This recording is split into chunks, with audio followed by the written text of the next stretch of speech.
Hey, thanks for our resubs this morning. Charging Ferret, appreciate the Baker's Dozen, and Arctic with the 13 as well. Good morning.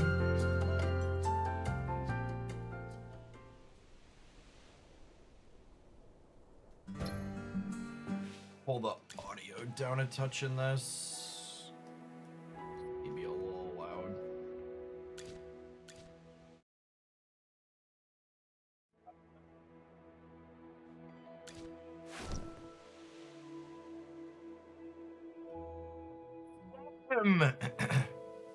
Just like my gym membership, I'm here to donate $5 and listen to music. Thanks for the 4 years. Welcome back. Good morning, good morning. All right, before we jump into drafting this morning, I wanted to look at, so they added I have experience to level things up with. They added a new thing this season called Durage Trials.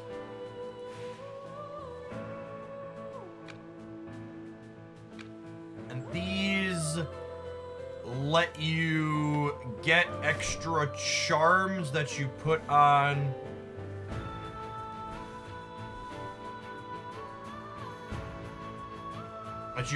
your characters. So there's heroes in here that have extra stats on them to encourage you to use them and try them out. And then the charms, details button here.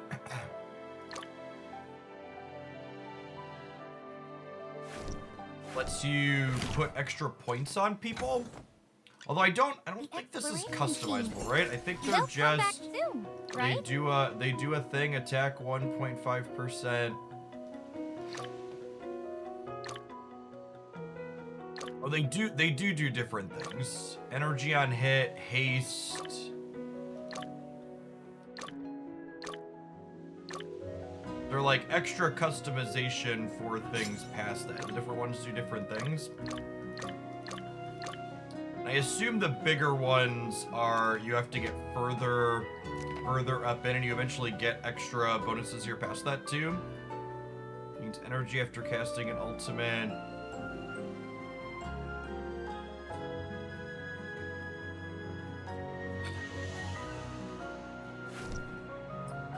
Give you different charms. I have a couple of characters that I think had more full charms on them. Both techniques and like tactics Sylvina here are had a.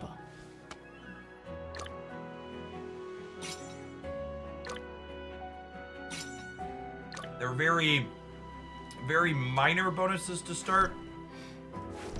And the season's a long time, so this mode builds up the further in you get. So when you click into here, there's a bunch of floors. These are based on your AFK progress. I think Adam Warlock will be playable with Aeroship. I don't think Aeroship does anything to help Adam Warlock, no. Cody?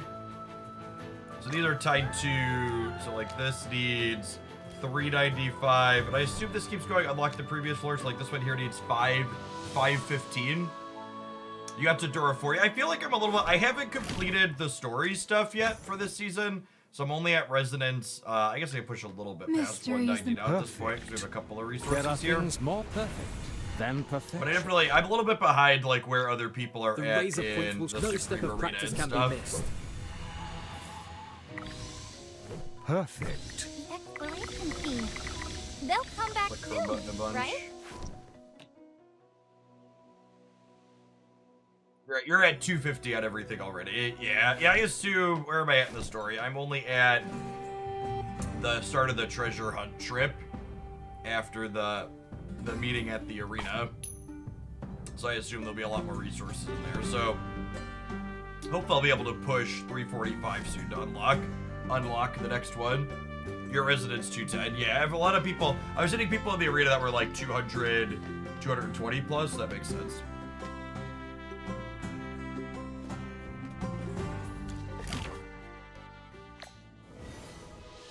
Another thing, once you finish these, there's a sweep button. So once you finish it, it just lets you pop the rewards out, so you like battle it once.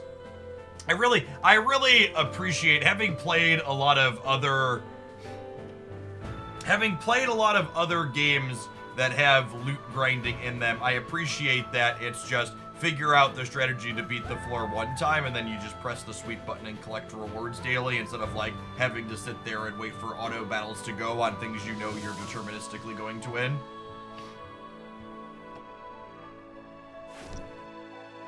I haven't actually done the character borrowing on the AFK stuff before. Usually I just push as we go. I think I got torched last night in here, although I don't think I dorked around too much with moving this. I think I can grab this guy. Doesn't look like it.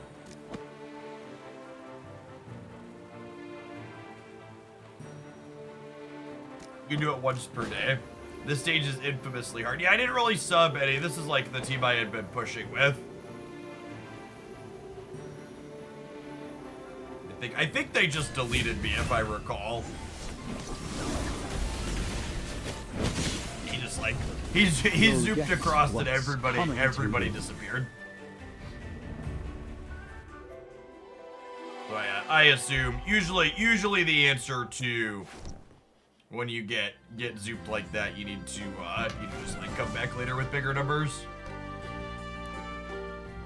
When you eventually beat that, you'll roll 20 plus stages. Yeah, that tracks.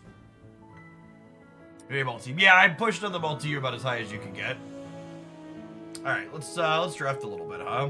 I mostly stopped doing Supreme Arena at this point until I level up a little bit more, cause like, well, I guess this one I might be okay. Oh, I've been pushed down though.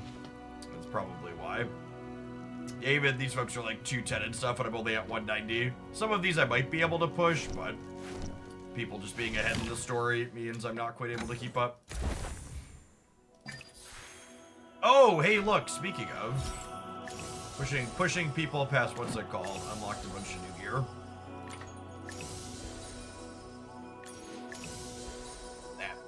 Hi, Mark. Thank you for the quarter of a year. Welcome back. I'll have to work with the gear later. We mostly do honor duels on stream, but I do keep up with most of the other stuff. I play all the other game modes every day.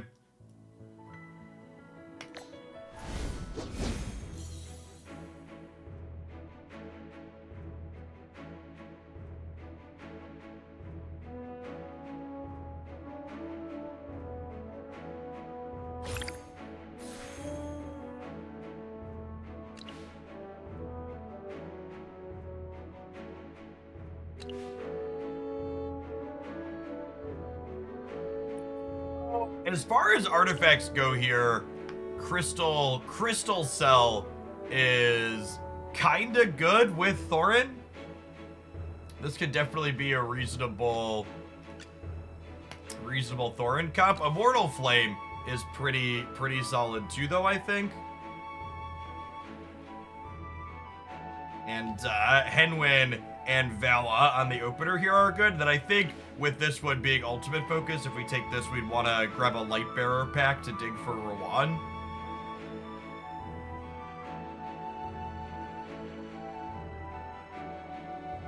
Clearly your server has some crazy no-lifers. I rank 2 on my server and honor duel with half your points. Yeah, our district is pretty competitive. There are a lot of folks really high up. That's the button. Yeah, top has 3,000 points at this point, and they're obviously a huge cut above. Number 2 here, I'm at 35 with 1310. I could move up a good bit. What if I get 100? It puts me up 15 points.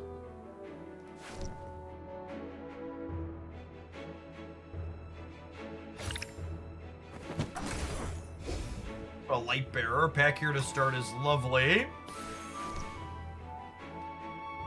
Honestly, that's not bad. Cass is okay.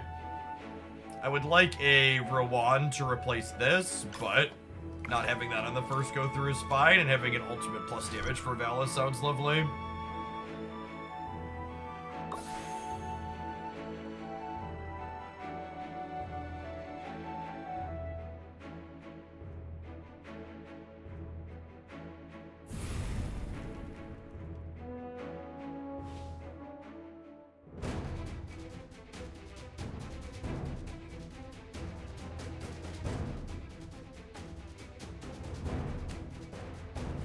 Teleports the furthest enemy to the frontmost one. So it's gonna put all of our people up front, which is honestly not great for our composition.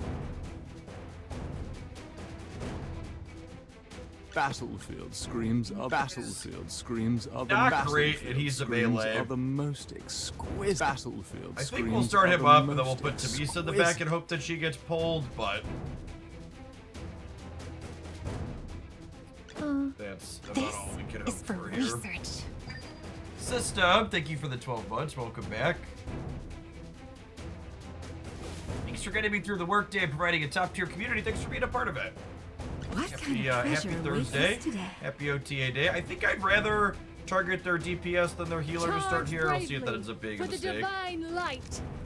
Put Tamisa in the back here, so she hopefully gets grabbed by this and not our healer. Tamisa might run up enough that Cass gets grabbed by their stunning artifact.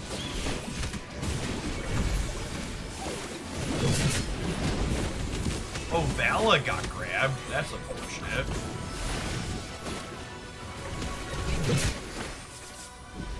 Vala gonna go down before she can ult here. That probably means we're torched. My waves of knowledge They will put his crush artifact is you. really strong. It's one of the better early game artifacts to start. Especially when we didn't have... Our current team comp doesn't have a real tank in it. Tamisa's okay, but you still want somebody up front. Yeah, Cass tried. She got her ult off at least.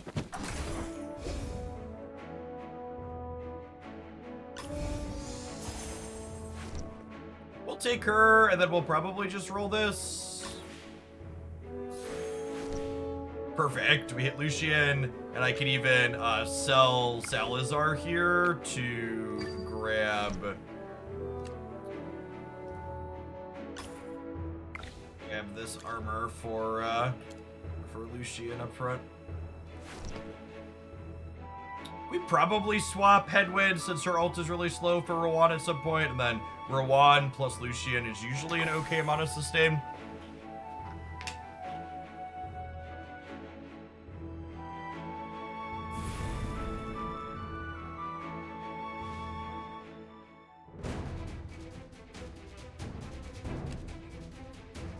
Second Swift Book. That's slightly less bad for us with a real tank, but Sir Lucius, at your stellar. service. Charge bravely for the divine light. This is for research. I'm gonna put like Vala up here. Although I guess whoever I put in the back is gonna get grabbed right to start. So I gotta decide, do I want Vala or Henwin to get hit? I'm gonna put her up here actually. I think keeping the healer not getting targeted by their artifact is probably ideal. I think I'm probably gonna have to just sack Vala again. This is what kind of treasure awaits us today. Let her get grabbed and hope that between Lucian and Henwin we can save her.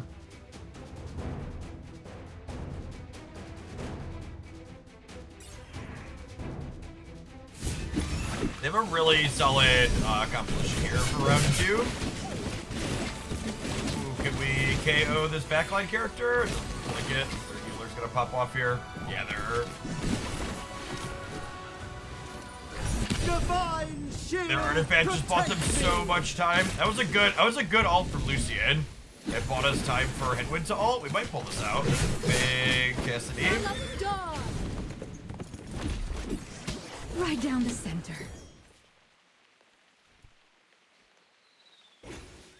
A perfect battle. Lucian, with a glorious Lucian's victory. shield was instrumental there. He bought us enough time. Vala not getting to do much damage because she got grabbed by the first stun. I'm pretty sure the targeting arrows exist on mobile as well.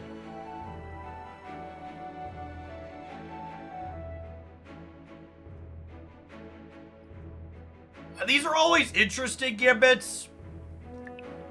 It's like, do I grab this one that means we're significantly better in the late game, or do I grab this one that means I'm better now?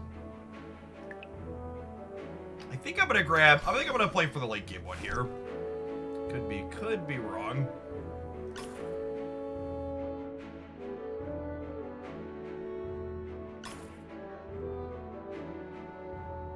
Honestly, I might just buy both of these and get to our ults a little bit faster.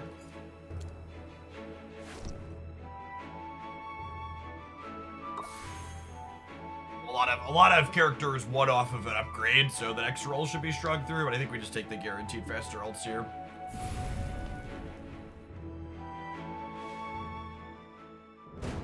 This is the they don't ult and they're more aggressive, yeah? Sir Lucius, at your... Are you calling me? This is for research.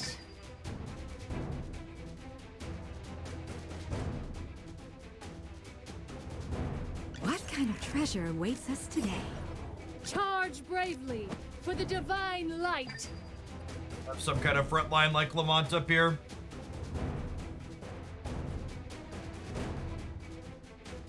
Nine wins with no shop refreshes achievement. Chad, I have a hard enough time getting 9 wins playing regular. Oh, they had a Vala here, so rewarded for throwing Tamisa in the back, pulling the aggro there.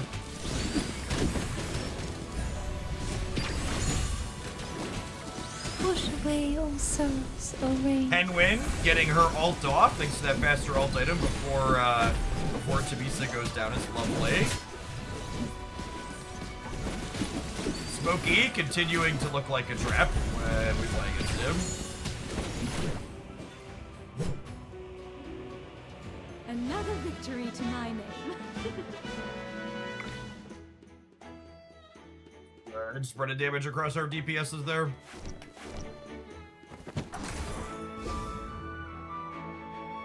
That's another cast. If we get her to Mythic early, that would be solid. This is one of my favorite Tamisa items. Giving her a good mixture of damage reduction and extra points is so strong on her. Perfect. I can't buy it right now, but I guess I get to decide, do I think Rowan is better than Henwin here?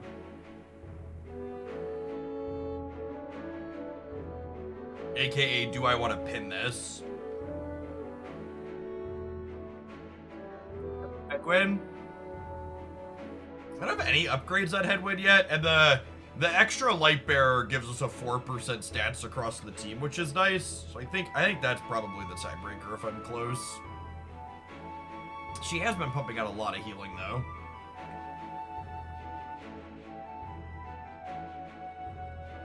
I might just stick. I think I'm gonna stick and let this float, because I wouldn't mind him or 2 upgrades for her.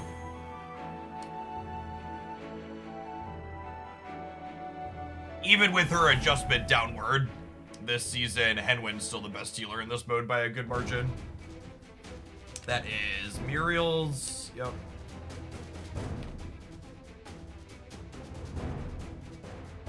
Charge bravely for the divine light. This is for research. I think I want to put these up front, Sir Lucius, so they're ready to just dive on into Are you calling me? the back line.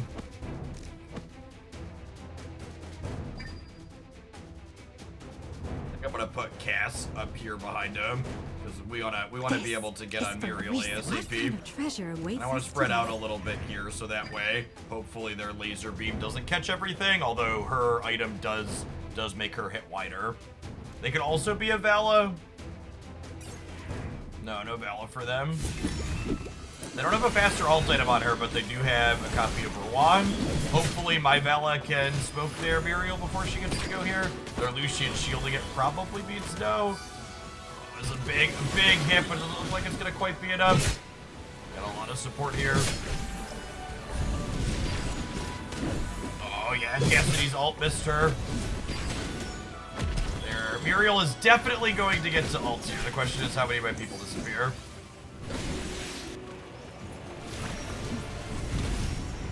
Oh, it was all of my people. They were so close. They just had so much sustain. Holy, she took 250,000 damage. The squad tried. She took more damage than my takes did. That's rough. needed this to be bigger. Alright, that puts us one off a Mythic Cass. Could let us turn this around. Honestly, I might just be rolling aggressively for that upgrade at this point.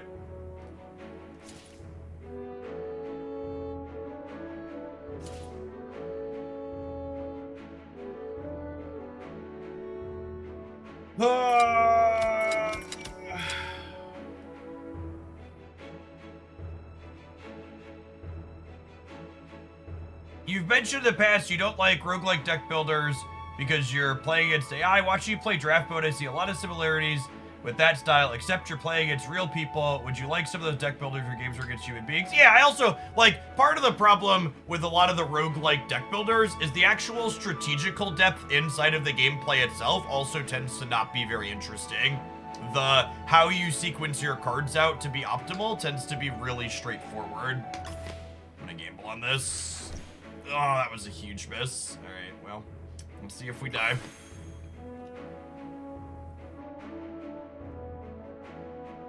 Looking forward to the Leech post-mortem later today. I am too. Thanks for the almost 2 years, 3 deuce.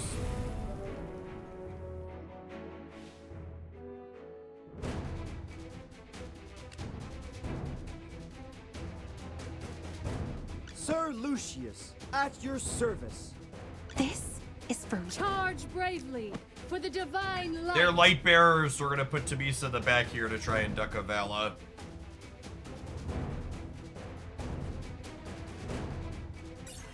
Although, I was just about to say, I suppose she could get Cass here. Are you I calling should what put kind of Tabisa down treasure second. awaits us today?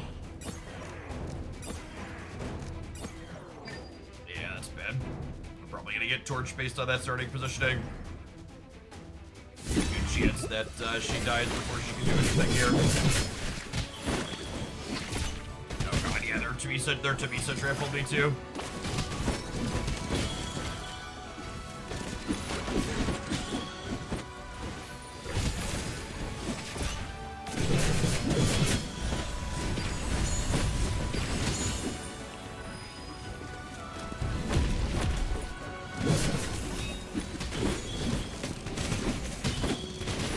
First character goes down, everybody else gets buffs here.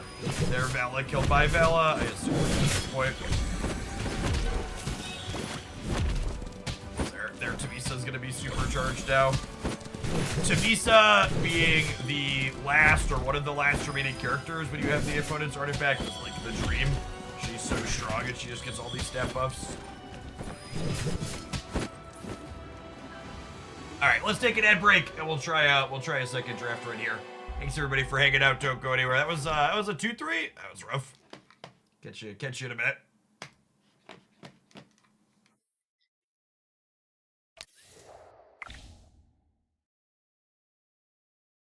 You see it soaked a bunch there. Yeah, that whole game was decided by the fact that I deployed Tabisa when I shouldn't have. I should have gone Lucy and Cass Headwind to start, and then put Tabisa out based on where their Vala went.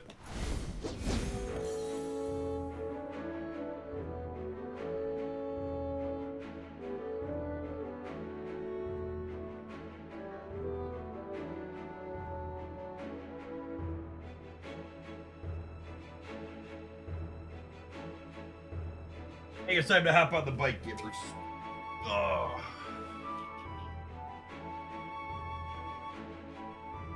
Get some pedaling in. Hopefully we get an early OTA today. Sometimes they're early, sometimes they're super late.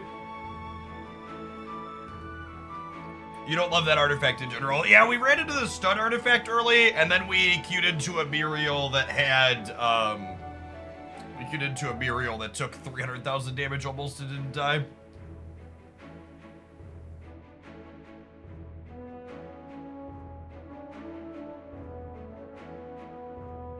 I mean, someone's got to go winless sometimes, not Maggot.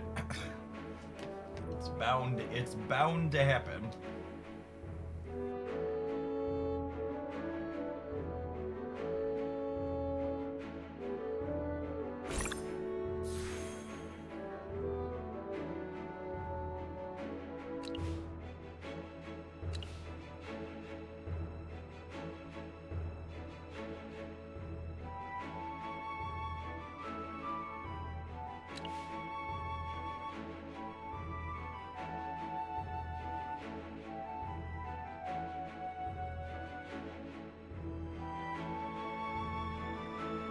10 a.m. OTA, please.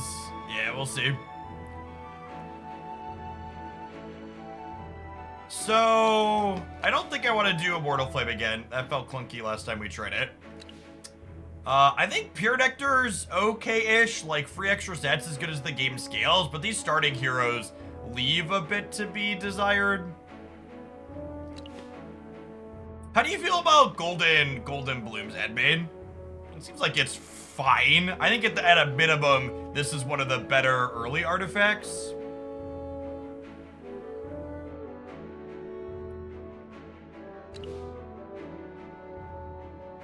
It could just be a random roll. That worked out for us well last time. It's not like any of these are particularly stellar. Like Granny plus Leica's only okay.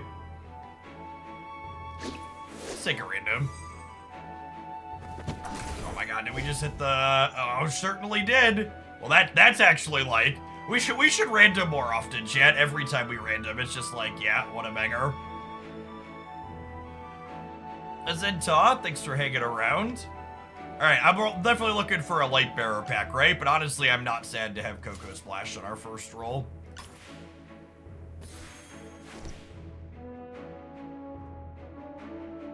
And then we grab that and we go to town.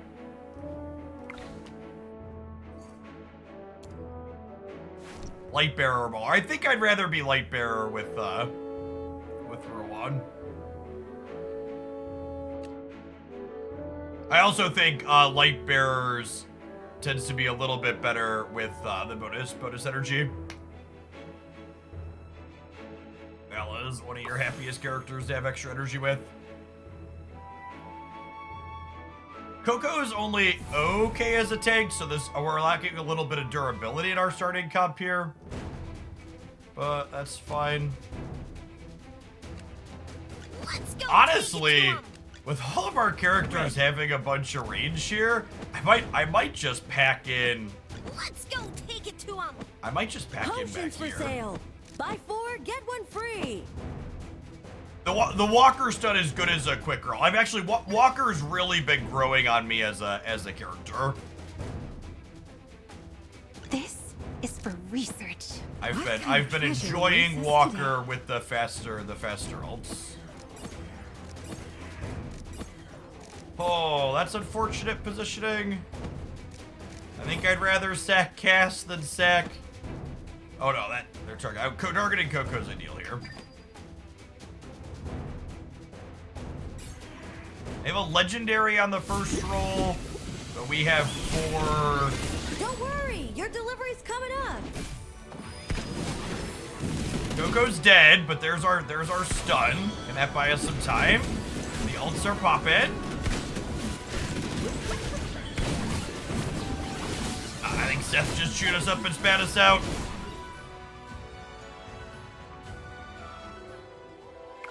We do need a real tank. So Walker got some damage there. I know Cass did some okay damage there, but I don't think I want Cass and Vala. I guess we could give up Walker too, if we find a solid tank. Coco could also sub for a light bearer tank. I think you want 2 like sustain units, like a Lucian and a Tamisa. Would be nice. See what fate has in store for us. All right, we are officially a Cassidy gamer.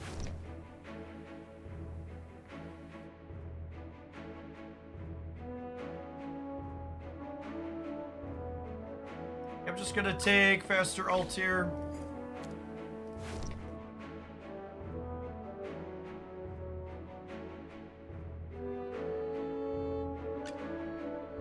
I don't think Coco's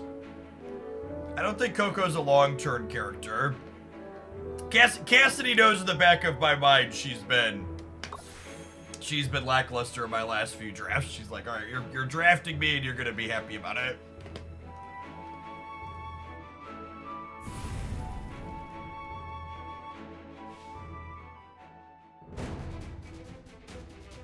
Let's go take it to him. Ready.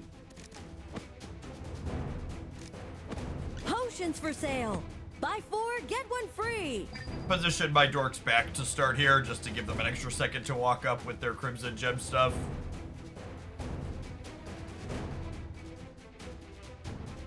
I think the first few wins are easier because both teams are coming together still. I don't think that's strictly true. Treasure awaits us. I think whether or not the first few wins are easier or hard. I think there's 100% certain team compositions and artifacts that are favored early versus late. Like having 5 playable things in the same faction is one of the ways you can be a little bit favored early versus late. For example. First strike.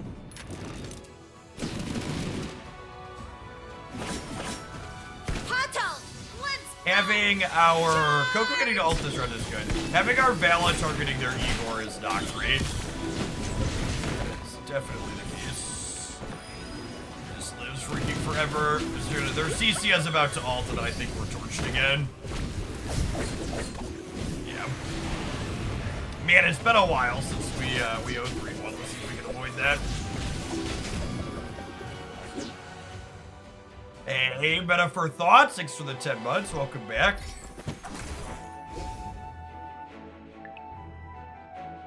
That's an easy choice considering we have no great boards. Oh, we need some real sustain units. I need a Lucian, that's lovely.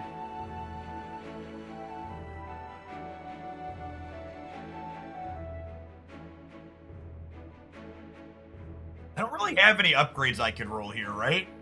We hit Vala, we hit Lucian, we'll sub out Walker. We have these 3 for sustain and these 2 for damage. See if we can turn this car around.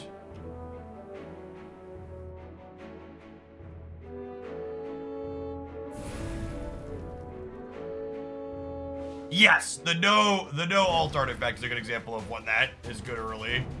And not like the no items artifact is similar too. The no items artifact is really strong early and really mid late. At your service. Potions for sale. This is for research.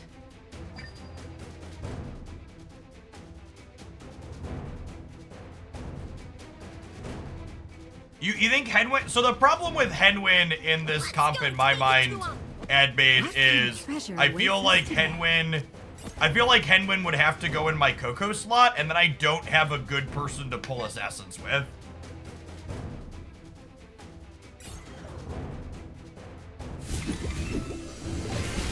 I feel like a lot of this game is live or die by whether or not you have a way to interface with opposing Assassins. Getting a real take at Lucian up front hopefully lets us get on the scoreboard here. Oh, Vala's dead. I think we're gonna get skunk chip. Yikes.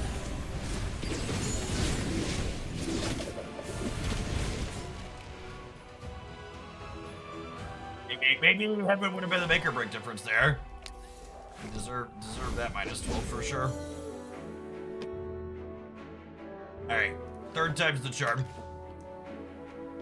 Have you tried Wuthering Waves? I have not played it at all yet, but I actually installed it last night because it's up on the Twitch bounty board. So we'll be playing Wuthering Waves either today or tomorrow to end.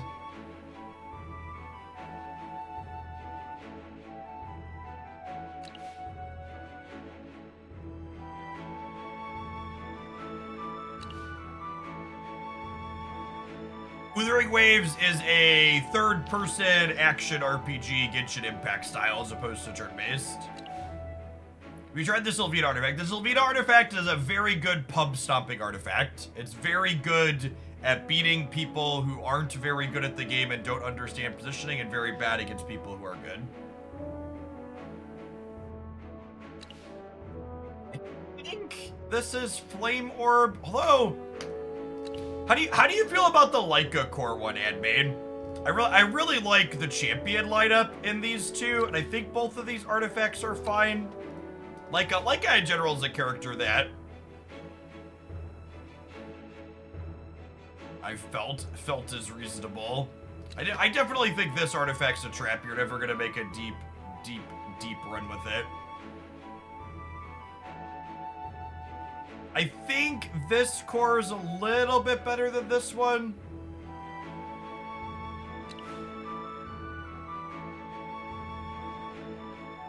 try the like artifact and see how that goes. I think we're looking for a wilder roll here to start, for sure.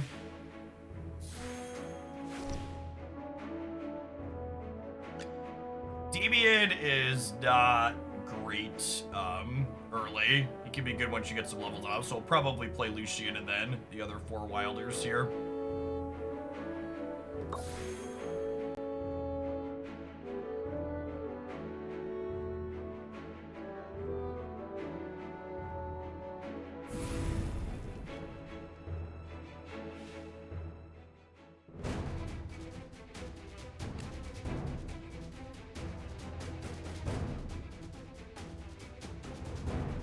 Duns folks in the back. Okay, so I want to make sure Leica's not all the way in the back. Are you calling me? Probably do this, and then like, honestly, I might pack them in tight here, and then like Leica here, and then Parisa and Well, let's begin our lesson. The most beautiful flowers can have the Florabelle sharpest here in the back. thorns. Are you lost? Ballers are favored into wilders on the type bonuses here, so it's a little unfortunate.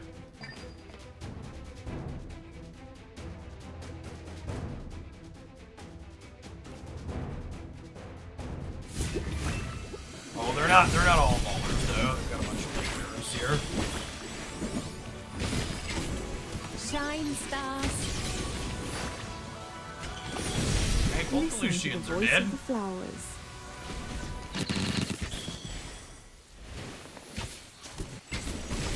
Hey, thanks for the 10 months index, man. Welcome back. Congrats on clearing through to Infinite. Grow strong and thrive. Florabelle hasn't hit yet. I assume most of this damage is Parisa based. I'm intrigued to see if Parisa or The Leica constellations guide us to actually victory. did more here. Choked more. Actually, pretty even split there. Florabelle's probably the cut here.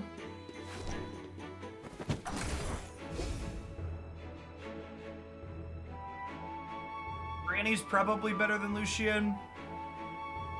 I'll take the random roll and see what we hit.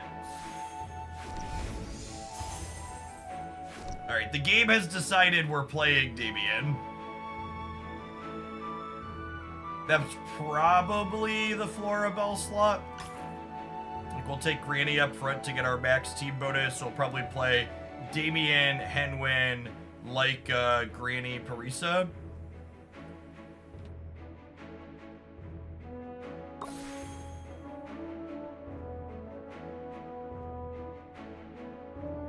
Wish Parisa had Artifact like Mirabelle. She's one of my favorite. I mean, she's really good, so it's probably not a big deal that she doesn't have a dedicated artifact. Check out my latest invention. Get behind I think me, I'm just gonna children. pack people in tight again, and we'll just have our ranged dorks in the Are back you here. calling me? Are you lost? Follow me.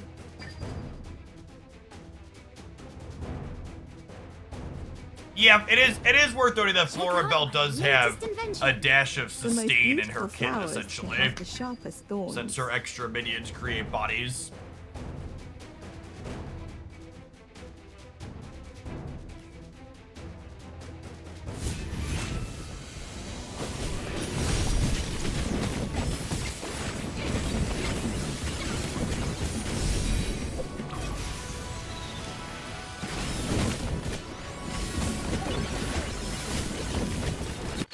Behold my majestic chariot. Everybody disappeared there before they could do anything.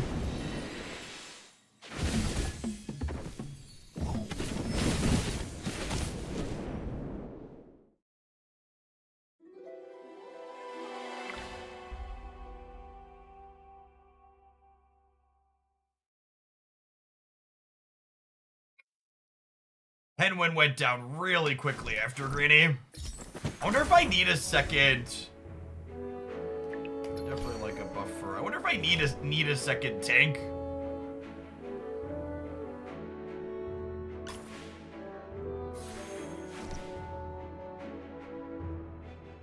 As Loth said, how they're gonna sync timing across servers. I assume it's just gonna like sync naturally while the season runs really long. Because the season's gonna last for a while.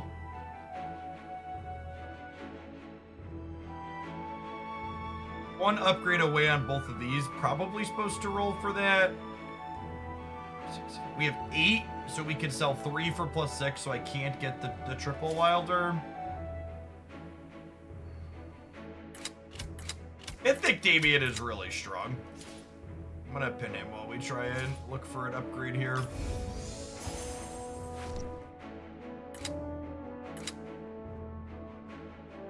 It's a lot of pins. It's a lot of pins. It's a lot of pins.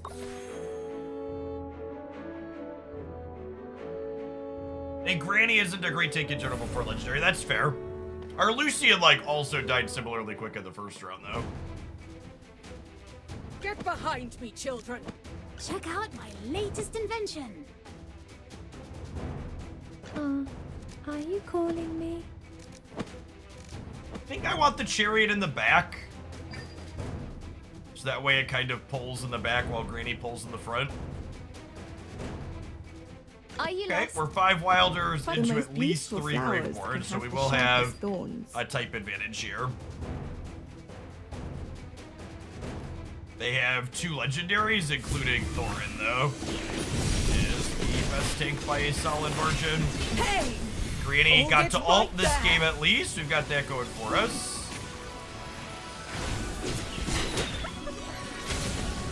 Solid Leica ult. Unfortunately, Granny died before Henwin could pop here, so might just get got. Harissa ulting the solo back there does not feel great.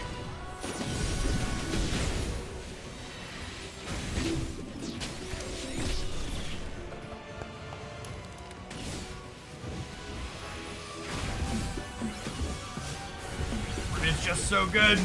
Having flashbacks to my early arena days where Thorin and CCR are just unbeatable. Go, little cart, go! I can't tell who won that. Oh my god! Idea, isn't it? Who would win, chat? Terrifying zombie boy or little child and his go-kart? Vroom, vroom, vroom, vroom. Thank you, Damien. Damien knows. Damien knows that we have Mythic pinned and waiting for him here, chat. Damn it. I was supposed to be a Damien.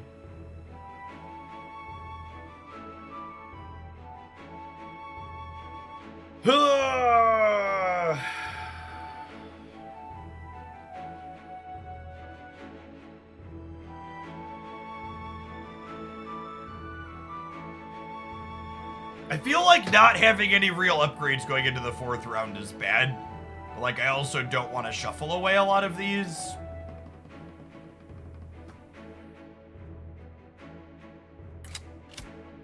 So I can, people I'm not gonna play, I could sell these at a minimum. So I can buy one of these and then take a roll and still buy something. So I think it's buy Headwind, take a roll looking for an upgrade. Well, we have the Damien upgrade guaranteed.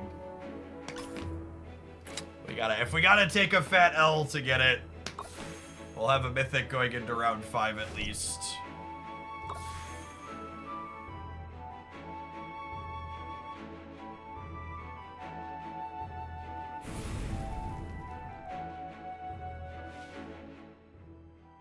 Laser, yikes. Okay, so Get behind me, children. Check out my latest invention. Are you lost? Follow me. Check out my latest we invention. need to spread out. Is Are the you calling TLDR. Hopefully we don't all get caught by the blast. Because we don't have anybody that can jump on Are you them. lost? So The most beautiful flowers can have the sharpest thorns. our hope is that we can take a blast and then recover after. She's only epic, which is good for us, but she's also got the 40% extra ultimate damage. They don't have anything to help her ult faster though, so, you know, maybe. Granny live to ult.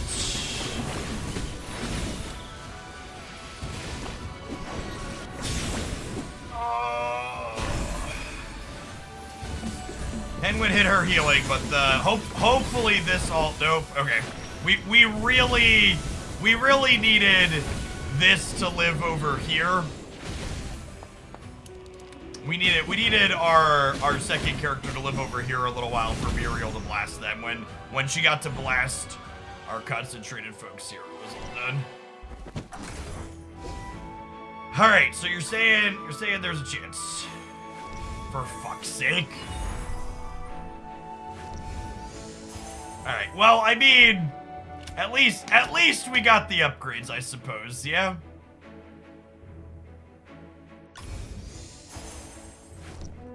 The game is very convinced I need to play Damien. That's fine. We couldn't buy anything else anyways, right?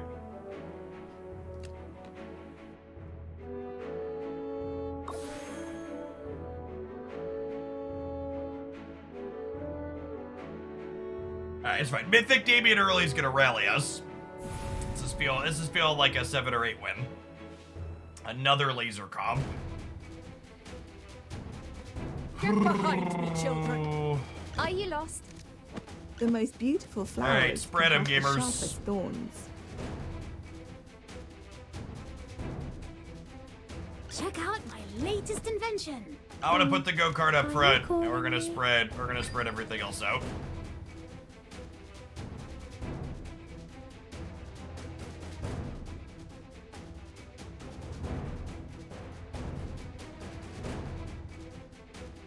His cart's a little bit worse when we're spread, but Muriel really wants us to spread. Do they have an instant ult artifact already? I mean, we survived, I guess, but holy. Oh, we killed their Lucia before he could go, but there's another ult here. Henwin hit with her healing. We might get this. It's a big stun. Can we get another card out here? I believe, Damien. Nice. Okay, cool.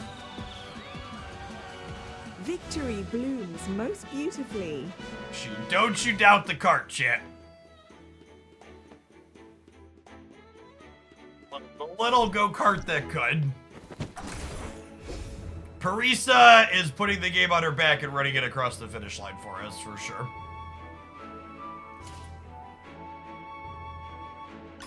Be nice if we could get her an upgrade. Leica would be lovely too. We haven't had any good...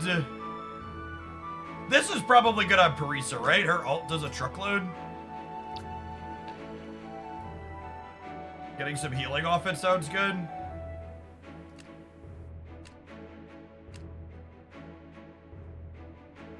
This sounds nice on Granny, too. I usually find myself sticking with factions for the bonus that make or break. It can be good, yeah. Yeah, we haven't found any Leica's while we have her artifacts. It's a little more than a little sad.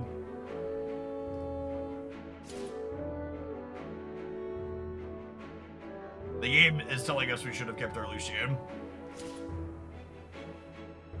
Oh, I don't think I can. Byron's not very good in general. I don't think I can play him over. We're gonna buy Granny, and I'm gonna take one more roll at a Leica because we can sell Byron to buy her. Nothing.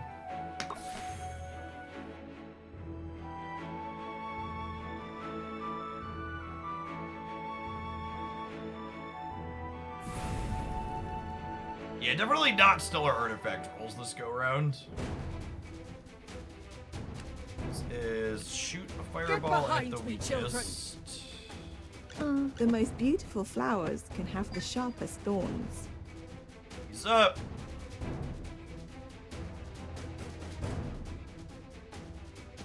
Thanks for hanging out, Mod Dare. Ultimate there. They also have Granny with a heavy axe. It's only epic though, which is good. We have rolled our artifact variance has been bad here, but we have genuinely rolled good upgrades for our things, right? We're on 3 legendaries and a mythic already. Yeah, like they've got decent spread artifacts here, but there's like 1 legendary. Please ult, Granny. Please ult.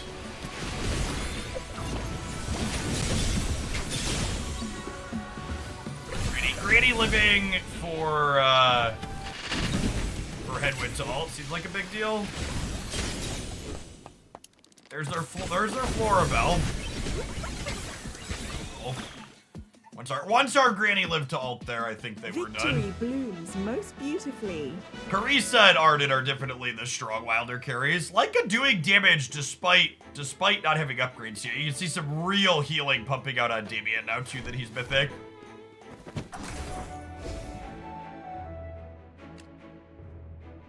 He's definitely one of the bigger glow-ups going from lower tier to higher tier, I think.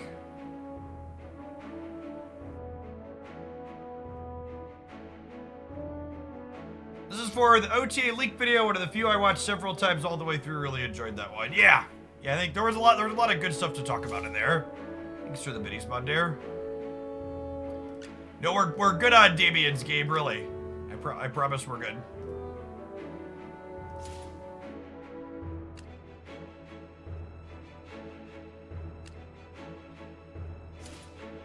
Here, like, good. God, gamers. Am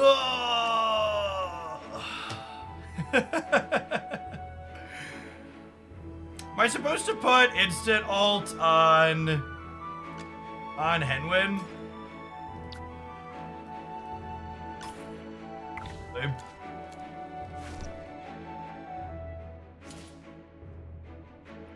Go away, Damien! I upgraded you! You're maximum! Please, Damien! My Lycas, they're dying! Holy shit, Damien, go away. He's so needy. Alright, I'm just gonna buy this, I think, chat.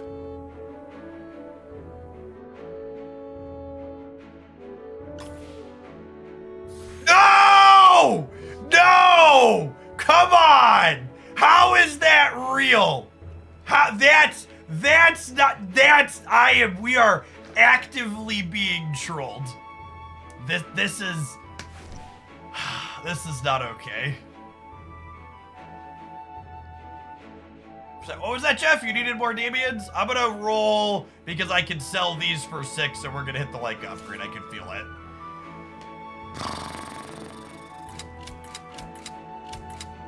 The last one of these worked out really well. I should pin it, right?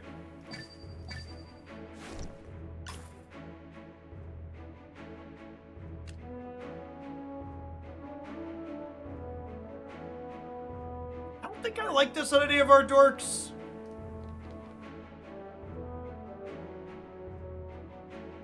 I think it's statistically correct to pin this. I know we just got burned by Damien, but I think it's statistically correct to pin it.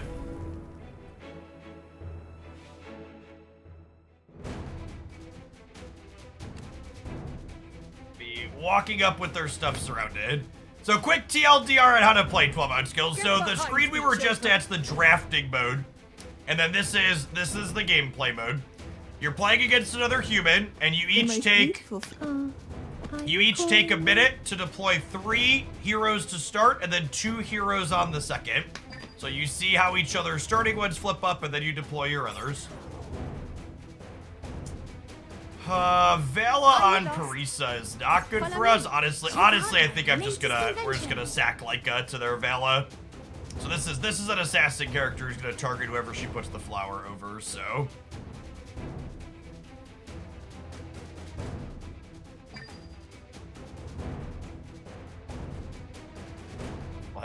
Frontline and Tabisa. Our starting fishing is not amazing against Tabisa. And when getting to ult right away is nice, but Vala still just murders us. Big Parisa damage here, and solid Granny. Stunned a whole bunch of them here. Second ult on Henowin. We need Parisa to live. There's another ult from her. Oh, I think we're torched. I think we have 2 losses, yeah? Or are we at 1?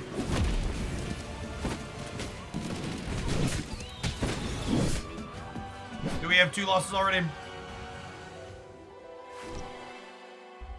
Oh, at least we salvaged a 4-win run. I'm gonna run one more. I know it's a little bit late, but our runs have been so, like, the freaking Damians on that last one are just, like, work real life.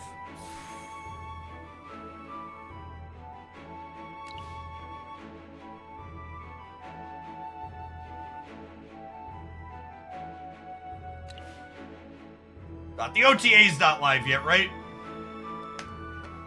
I can do one more. The OTA's not live yet. I think this artifact's one of the biggest traps in the game. Flame Orb is fine. I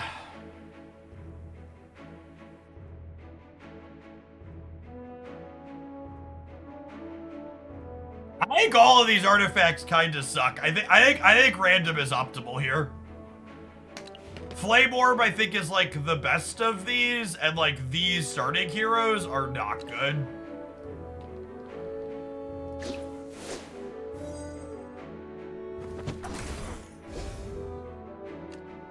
Unironically, love Art of Ruling.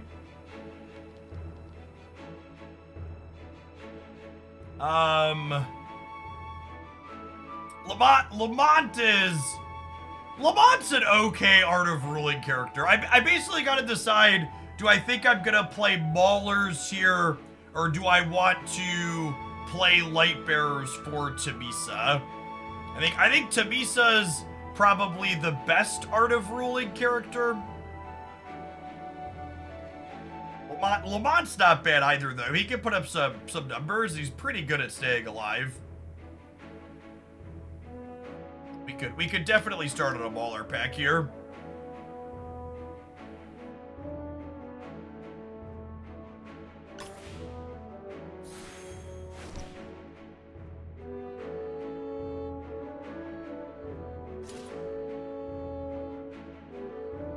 I think I'm gonna roll again. I guess I could roll one more and sell Walker for a Mauler pack. I'm kind of looking for a second Mauler pack. Let's do that. That's the upside to taking random, is you can get 2 of these 33s. And you can't on the regular. No upgrades, but Seth is solid. And I don't have to play Smokey now, and we got a Reese. I'm gonna pin this. Who are we playing? I think Lamont's definitely our vanguard. I think it's like Lamont, Coco. My gut says Lamont, Coco, Antandra, Reese, and Seth.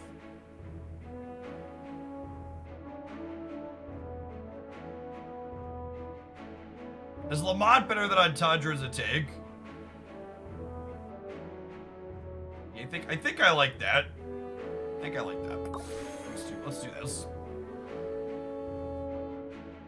A Smokey nerf though. It's not. He just like easily gets disrupted and silenced in this mode is his problem.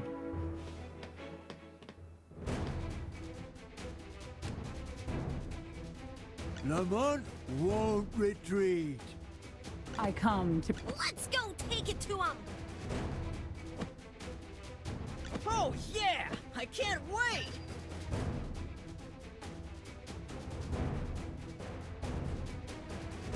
Let's go take it to him! I put Coco in the back because I'd rather them get tagged by a Vala than Reese get tagged by a Vala if they have it. Oh, they have no sustain here. Forward charge! That being said, our Lamont is about to get hammered here. Yes! Make it go boom! Make him go boom. All right, Antandra. I think Lamont's about to eat it here. Oh, Antandra's shield might pull him through. He's about to ult again.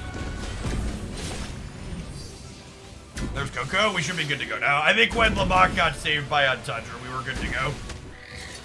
Yeah, perfect. Lamont will charge ahead. What's going on, Snorlax? Yeah, we're live 9:30. I think 9:30 a.m. is my goal. My goal to be live over the summer. Yeah, these 3 plus Reese sounds good. Seth, I feel like Seth could go either way. Yeah, Tantra's good for sure. Let's see what we roll on this random pack.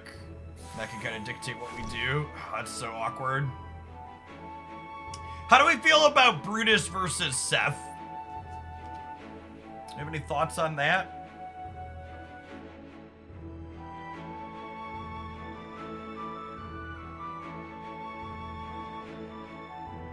You prefer OTA or Brutus to Seth?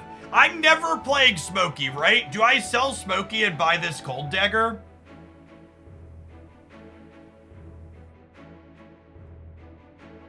I don't think I'm ever playing Smokey.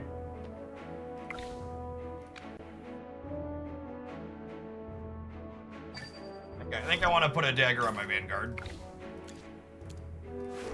At least get something of an upgrade here. Hey, AK the High, thanks for the 15 months. Welcome back.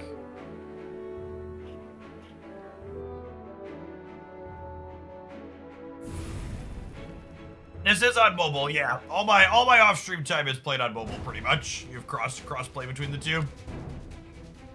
Carolina, so they at least have some Graveborns. This tells us which specific hero that they have. A lot of the Carolina compositions splash Carolina with other factions. They're not guaranteed to be all. I come to protect. For the god of war. Oh, yeah! I'm gonna put Reese in the middle here, and depending on what they have, if they're all Graveborn, a Sylvina could be something I need to play around, in which case Brutus in the back is good. Well, they have light bearers, so Vala's a concern. Let's go take it to him. Let's pack these in like this. I think the Carolina artifact splash and light bearers is a good way to go typically. There is a Sylvina jumping on Coco here.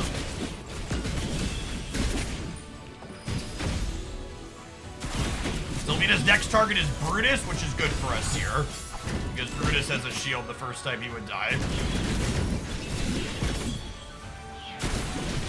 Oh, Lamont just went down, so I think we're done here.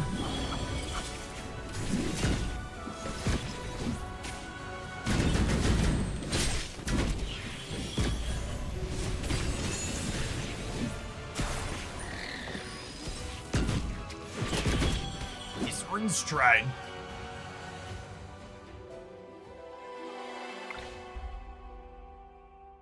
That's right, these two took so much damage up front there. Is Coco a better sport than Smokey? Yeah, I think Smokey's kind of mid. Oh, I could take the guaranteed Seth upgrade, but if I'm gonna be honest, I'm kind of inclined to do this.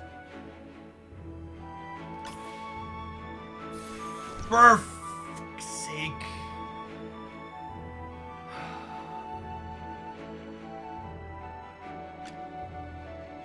Not having any legendaries going into round 3 is a tough break. I guess I can sell and buy Seth, right? This is for... I'd have to sell, like, Brutus. I think I'm gonna sell Brutus and upgrade Seth.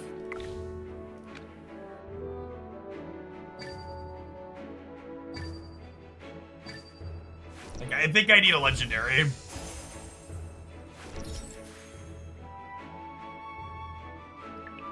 Reducing Lamont's damage taken by 30% is great. I think Seth's okay with upgrades. I'm gonna pin this.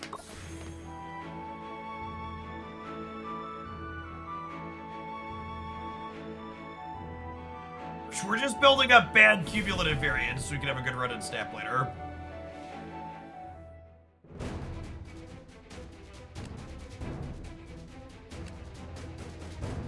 Lamont won't retreat. I come to protect.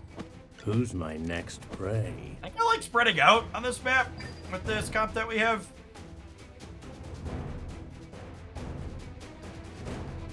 Oh, yeah! I can't wait! Let's go take it to him. They have a real... Their draft is looking a little bit scuffed too, so... Hopefully, us having 5 of the same faction are good.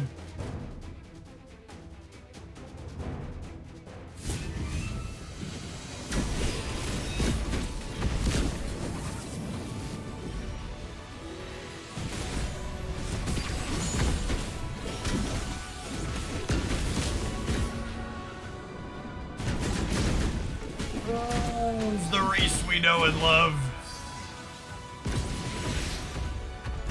Seth had some unfortunate positioning that game. He definitely did not get to do a lot. It was unfortunate that he ended up on the side where everything was deployed. Maybe I should have put Seth in the middle for that reason. Got the win at least. Lamont and Reese both doing good chunks of damage there. Neither of them upgraded yet either. Oh, it's better not be two Smokies again, chat. That's all I'm saying. Okay, cool. This is it. This is the start of the comeback.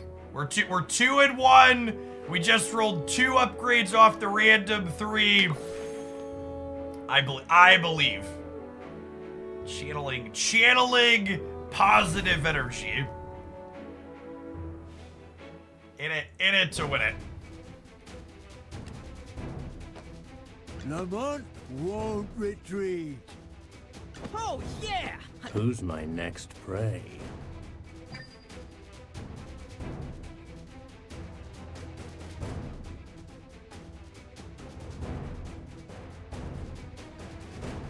No assassins here. I come to protect. Ideally. Let's go take it to him. Let's pack him in. And let's put Coco here so she can hit from the side. So they can hit from the side? I'm actually not sure. Have Smokey.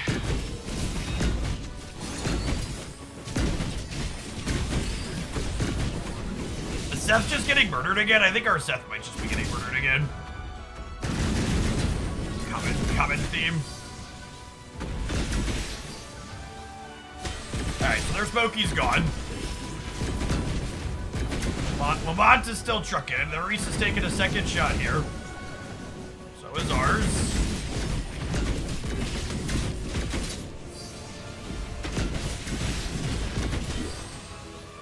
Are we gonna draw this?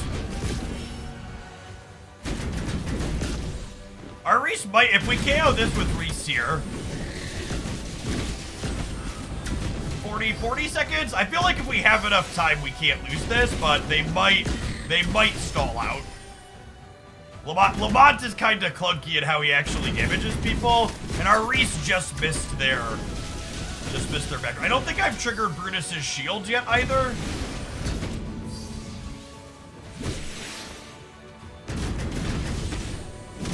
Yeah, I think with our Reese down, we're gonna stall out here.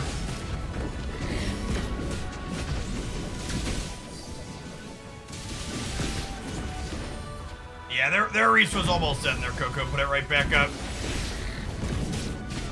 Yeah. So draws are neutral. Nobody goes up or down. We'll charge ahead. We tried.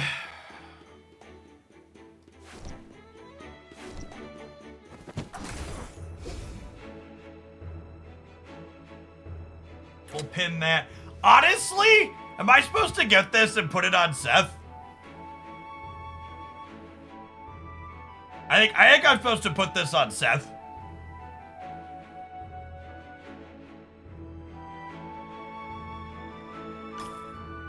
We'll use it on someone even if we get a better item for him later. All right, we've been drafting long enough that we do need to take another ad break. We'll continue this duel in 120 seconds. Thanks everybody for hanging out. Don't go anywhere. This one's on Android, iOS, and PC. Just grab it from your favorite app store location. So we'd at least roll an upgrade here out of the draw, which is nice. So we got a 3-pack Mauler for afterwards. Afternoon boom. Happy OTA day. Appreciate the early crew. Let's hear for a little variety in the mornings. If you haven't seen us play this before, this is AFK Journey's Auto Battler Draft Mode. I've been enjoying it a lot. We don't always win a lot, but I have a good time with it. We've been playing it for the first hour or so on stream in the morning, get a little bit different in.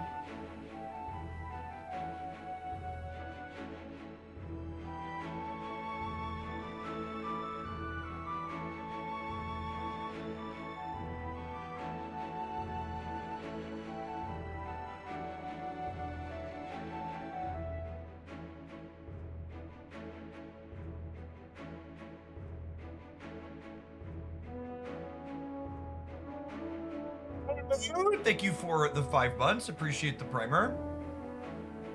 It's my first time watching AFK Journey. Is it free? Yes. So this game has a bunch of game modes in it. I mostly play the auto battler on stream, but it does also have a full hero collector mode in it. I love hero collector games, so I've been playing that a ton too. So there's an RPG aspect. It has lots of different game modes and stuff to play in to earn currency and rewards, but the Honor Duel draft mode that I play is completely self-contained. So none of the characters that you've collected or not collected impact anything that you do in here. They call this their fair PvP mode. Dro Black, thank you for the 5 months. So all of your runs are self-contained. You have to whale like you do in Zap. I mean, you could definitely whale in the hero collecting portion. But inside of this game mode, you literally can't spend money. There's a nominal entry fee of gold that you acquire just from, like, the AFK rewards.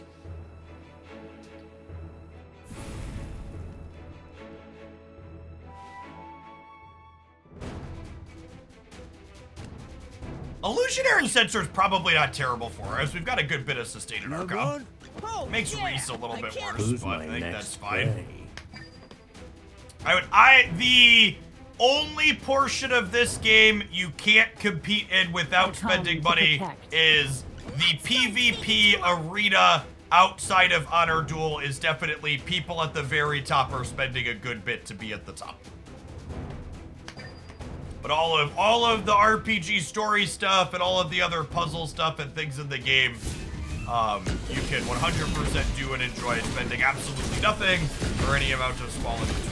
Yeah, so this area here is a PvP auto battler, but all of the story stuff, this game's an RPG/hero collector at its core. So if you like RPGs or hero collectors, I think it's pretty well done. The story parts are fully voiced. Hey, look, our Seth lived to alt. What a coincidence. We put a sustain item on him and he finally did that. All right, I'm excited to see Seth's numbers this go around. Shit, I believe. He's gonna blow us away. He did a thing.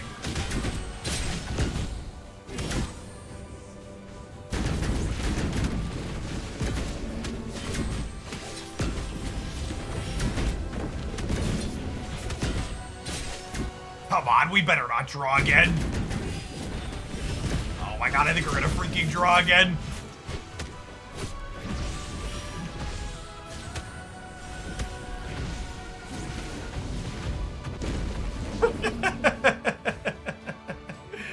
I love the art style and design of the game. I think it's really well done. Alright, well, we get another free reroll, I guess. Lamont taking a casual 850,000 over here. He is a chunky boy.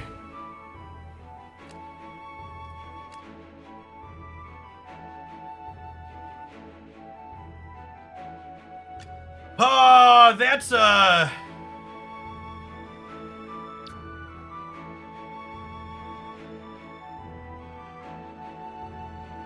okay, thanks for 16 months. That's a Reese item, yeah? He likes his ultimate. Move on active. Passive can move while attacking. Active reshoots at enemies. Uses blast ammo to enhance follow-up attacks. I guess some of it is enhancing follow-up attacks, but he does do damage on the actual chunk too, right?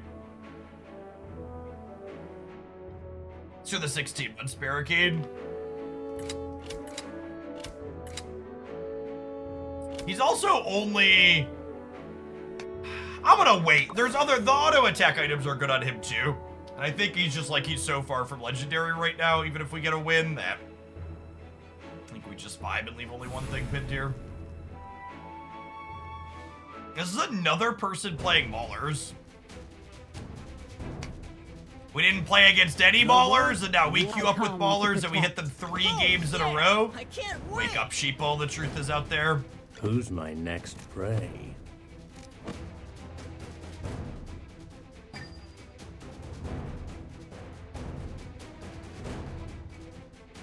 Life's a batch and then you die. Yep. Yeah. Let's go take it to him.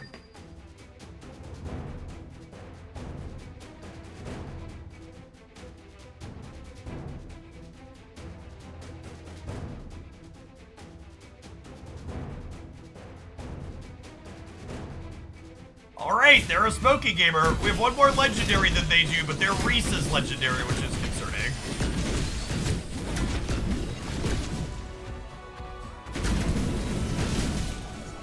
Oh, their Brutus getting double shield with this item is so obnoxious. Yeah, I think we're gonna get item diffed here a little. Their item makes it so the first time any of their characters would die, they get a shield. And we've gotten so many of their people low.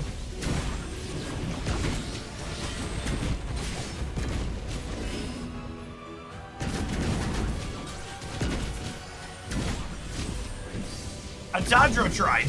She really did.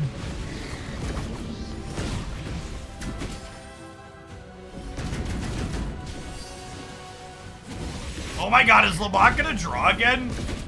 There's no way he lives 20 seconds, right?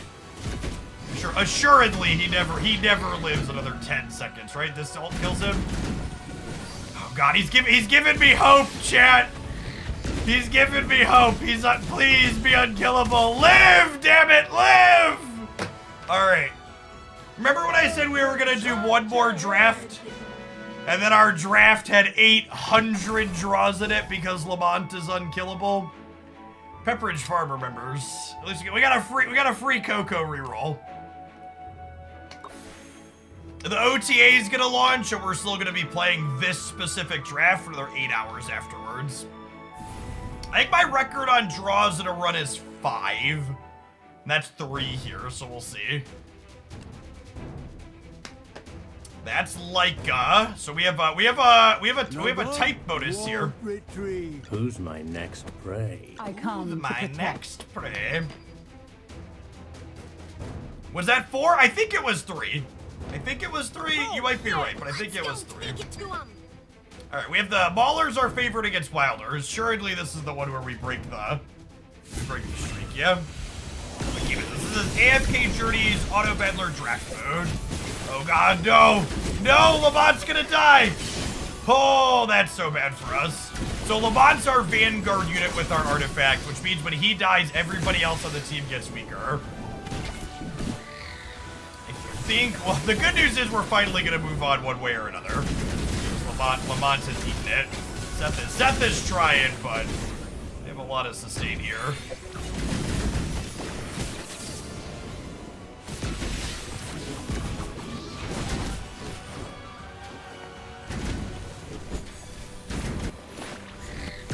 And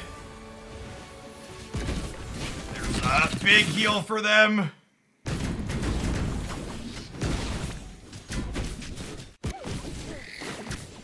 Yeah, Seth really gave it the college try here. I'm gonna be curious to see what his damage numbers look like. Getting a sustained item for Lamont is definitely gonna be one of our top priorities. If he could have lived just a little bit more. Yeah, Seth never rubber banding to their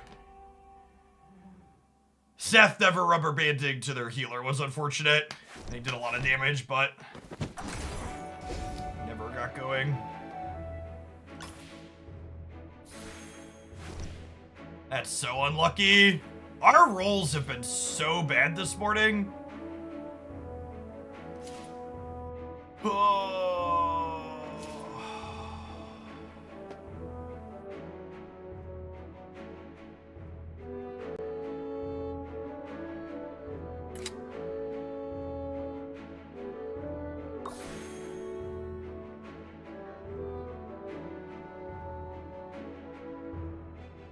OTA at 3. There's not a set time when OTAs roll out. It's not tied to the rollover. The OTA could go live anytime between now and like 6 hours from now.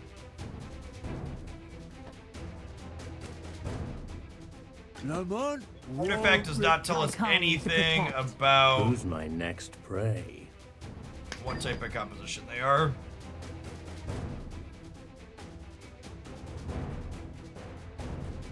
Oh, yeah! I can't wait! Let's go take it to him. All right, these are Wilders again, which in theory is a typing advantage for us.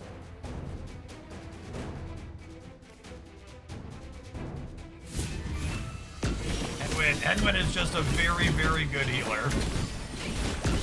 There's a the shield for Lamont. Big charge in for him. Reese, can we delete anybody? We KO'd some people before the head went ulted, so I think that means we're good to go. More specifically, Lamont is still alive, which is good for us too. He about to die to Parisa. Oh, there's a good ult from him. Reese gets another one here. Seth is still going. Okay, cool. Don't count your chickens and all that, but okay, Seth is paying out. Lamont will charge ahead.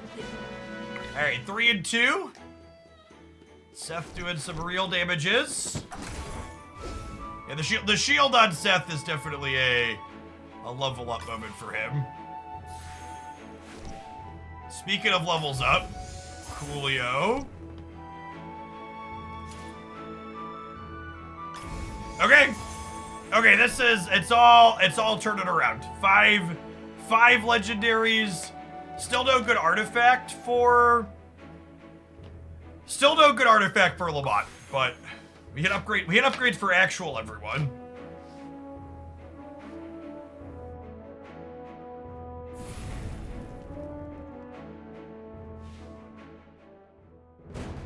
Oh, did I miss a random baller? Sorry, chat. Lamont won't That wasn't retreat. intentional.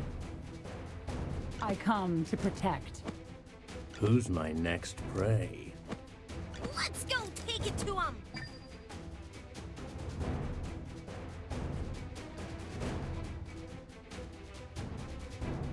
We'll start Who's my Seth over next here prey? to hopefully distract the Tabisa. I'm gonna kind of just spread out in general so she can't trample everything. No, I pinned it all random back. Oh, that was just a misclick. Ooh, I should have been playing around Vela. Reese getting Velen could lose us this on top of the typing disadvantage. Yeah.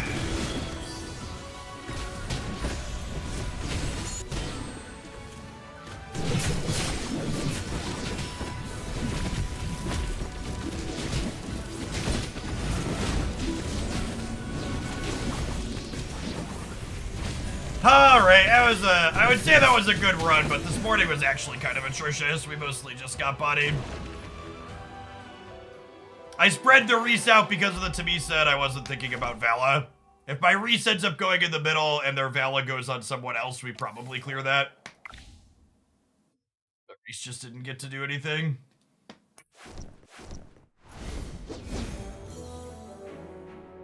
Alright, let's snap for a little while. It's been almost 24 hours since we've been leeched. Might as well let that happen a couple of times. As much as I'm enjoying Honor Duels, this content is definitely not full-time content stuff. Our viewer count will likely at least double once we switch over to snapping. So I appreciate the folks that are here early, but non-snap stuff is definitely in the minority here on this channel and likely always will be. Let's kick on over.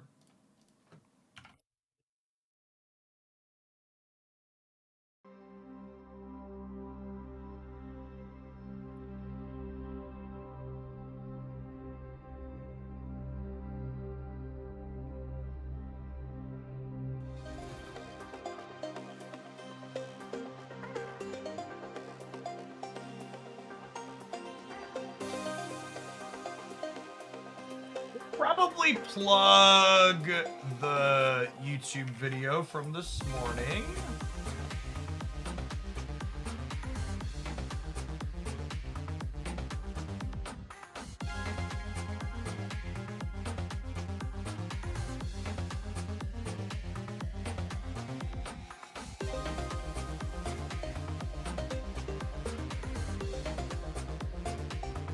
None of the upcoming cards are must-buy, Rusland. Anybody telling you otherwise is probably trying to clickbait you.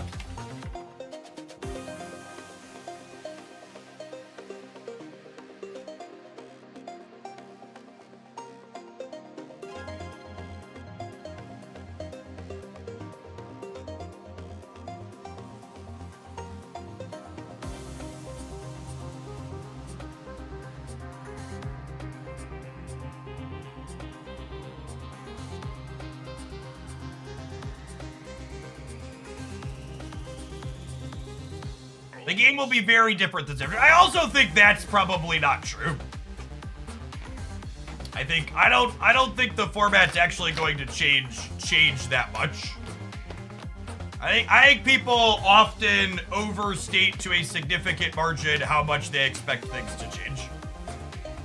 So, Werewolf by Night's gonna get added to the format. But I really, just to like emphasize something here for a moment.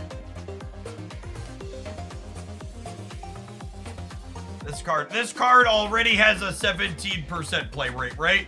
Like, the last time Werewolf by Night was a card, the lockout tools weren't nearly as at the top of the game. I think a lot of people expecting some kind of bounce renaissance are in for a rude fucking awakening. And I say that as someone who really likes that style of card. That's last 30 days, not the patch. It's very similar. 16.5. You're right. This is 30 days instead of the patch for some reason. It's exactly the same. Gene is alright against Werewolf. It's annoying, but not the end of the world. It's definitely less bad than Professor X is.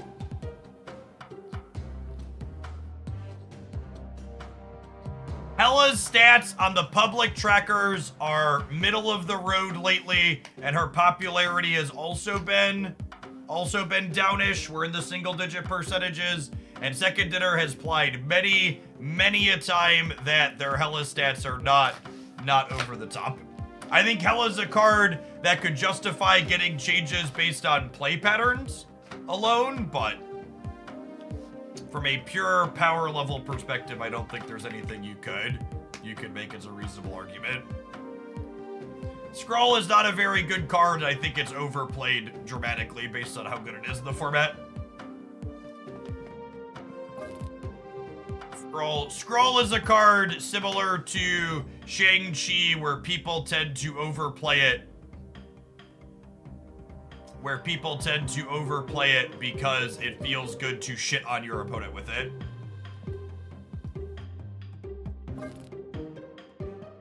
Touchpad, thank you for the 19 buds. Welcome back, appreciate it.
I wanted to revisit this core with US Agent. Something I've played in the past. Look up what past Jeff filled in the last few slots with here.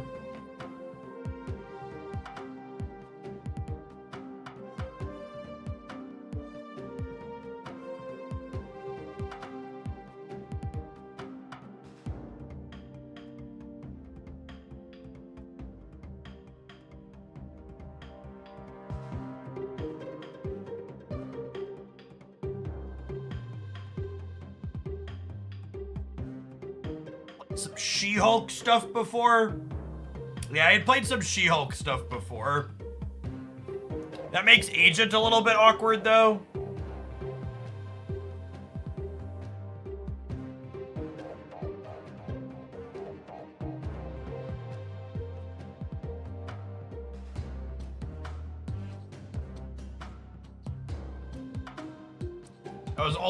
We were also playing Sunspot in the deck before what's her name existed, or what's his name? It was before Red Hulk existed. Strong Guy. Yeah, I guess Strong Guy could be okay. He's slightly less bad since you can have one card in your hand.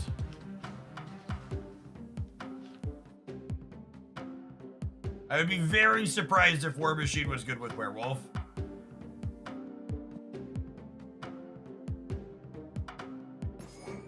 Why is Strong Guy not gold yet? Do I even have enough boosters to try?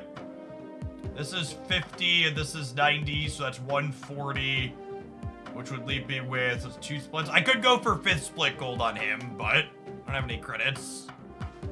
He could maybe go on the list if we get something playable here today.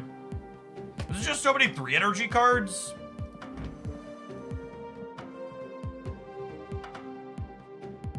The last card definitely needs to be something that I can play on curve.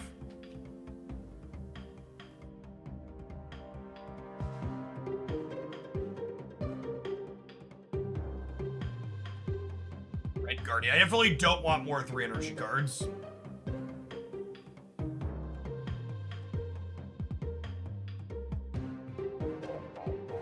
One of the things to think about, and this is something people fail to do or consider when they're building decks, is you want to think about the curve of your deck. What am I spending my energy on which important early turns? So like I look at this, and some of the cards in my curve here are deceiving in their energy cost. So Blade and US Agent, for example, are cards I'm likely playing on specific turns in the later game. So really, when I look at this deck, I only have 1, 2, 3, 4 cards that I can play before turn 3 when I draw them at will, right? And then looking at my other options, any of my 3s other than Lady Sif plays on curve. This seems fine. Let's start here and see how it feels.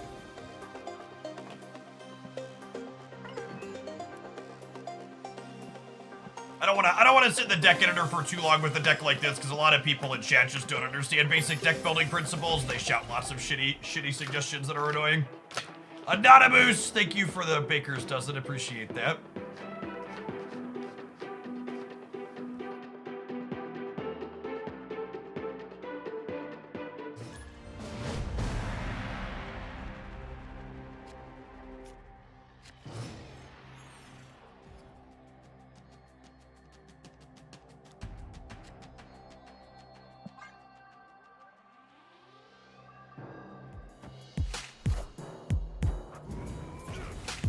Curve to Tanya. Yep.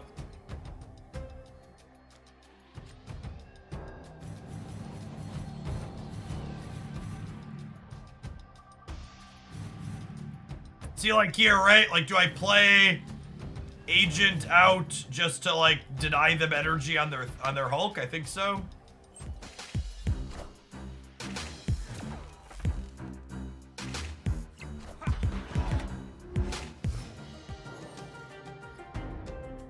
I would be very surprised if Sasquatch was a good Marvel Snap card.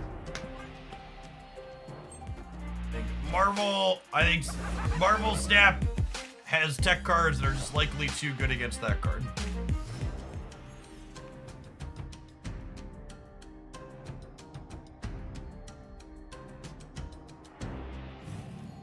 I want a Nocturne here to be able to block other bigger things.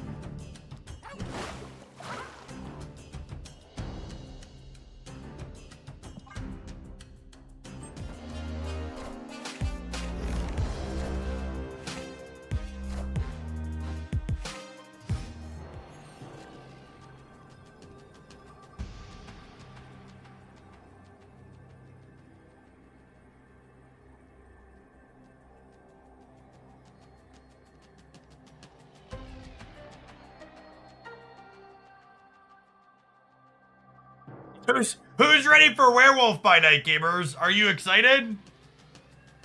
Are you excited to get to play with Werewolf by Night? Do you think he's gonna be a sweet card that you like? Part of the reason I've been such a big proponent of it's fucked up that they left Werewolf by Night gutted is because I'm actually not confident that 3 energy Werewolf by Night is playable. I don't know. Hopefully, we'll be pleasantly surprised that I'm wrong, but I would be kind of surprised. Escaped. I would be kind of surprised if he's gonna be a force to be reckoned with again.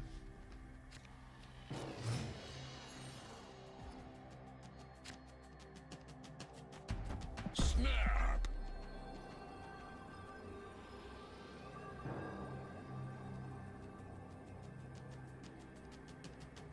Bounce sucks. I actually, you should undo that timeout. I think they're right, and I think bounce in its current form really struggles. I agree with their position. Fix that, please.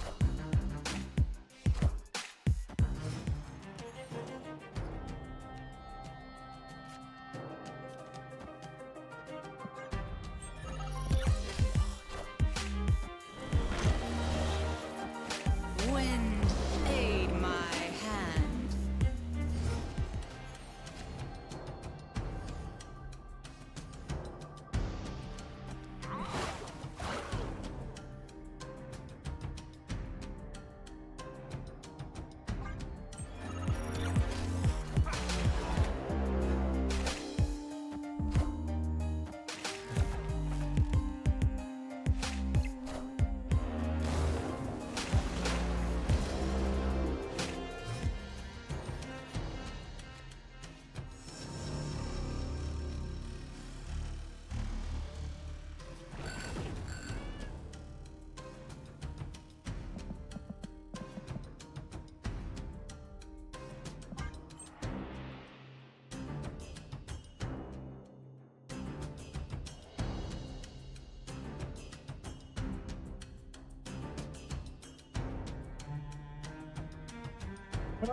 Is anything going on in Marvel Snap? Like, is the OTA live? You could always count on my stream title to have the answer to it there for you. So you'll note my stream title currently says OTA waiting room to give you the heavy implication that the OTA is currently not live.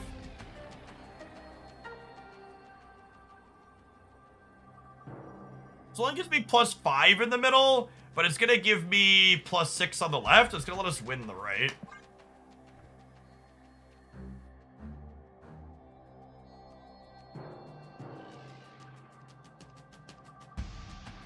If they're Jeff, will put them to 7 here, but then my Proxima will put me to 9.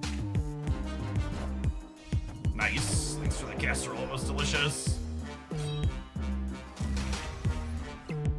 Says we played this deck earlier. Like I said, I wanted to revisit this deck with US Agent in it. Victory. Because this felt close. Storm with Proxima is one of those things that felt reasonable the last time we were playing this deck.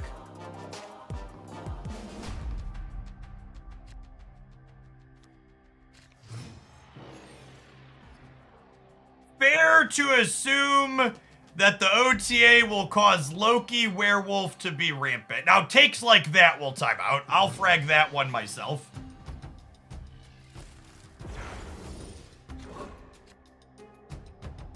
Speaking video gamers. Chat, I would heavily suggest you just, like, stop listening to the people that just endlessly complain Loki is busted while the stats very much imply otherwise. It's just one of the most consistently silly things you hear on Twitch. Snap. Opponent snapped.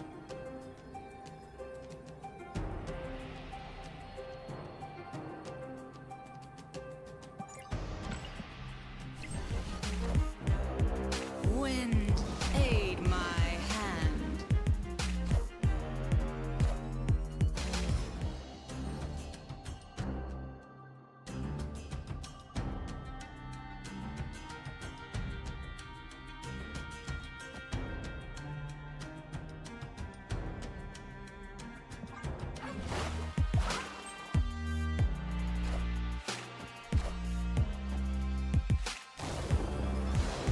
And then I have Jeff plus Nocturne for the middle. Perfect.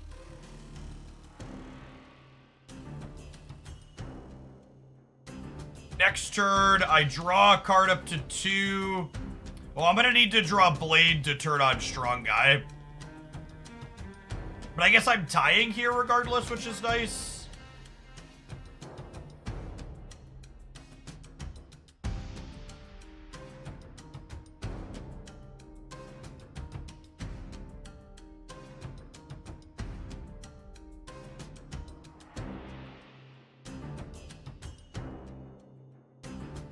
What happens if they Professor X me in the center? We win, yeah? We would be at...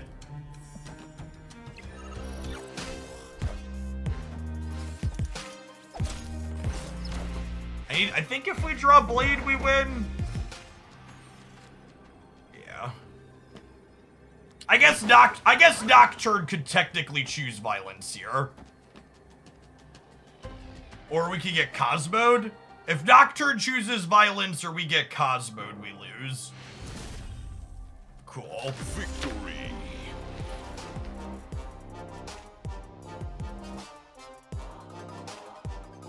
Debris. No, Debris doesn't get us, because I don't need Proxima. Proxima will still get discarded. Strong Guy got buffed, chat. It's been so long. One of the reasons why we're trying Strong Guy here is he now powers up when you have 1 card in your hand. Like, he's still been mostly terrible after that change, but I think there's a chance he's okay here.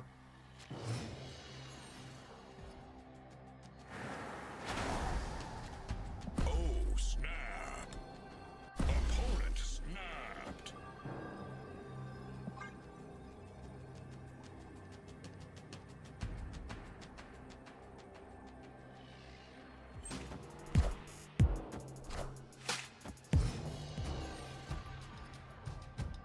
Our opponent really loves playing Titania on curve. It's actually one of their favorite things to do.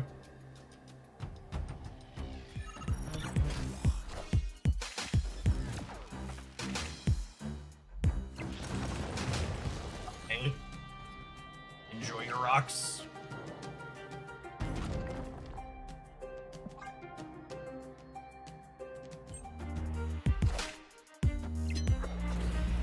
They're a magic deck. Okay, that's interesting. I haven't seen that one yet. I have Nocturne still that we could draw in 2 draws to make this not be a thing.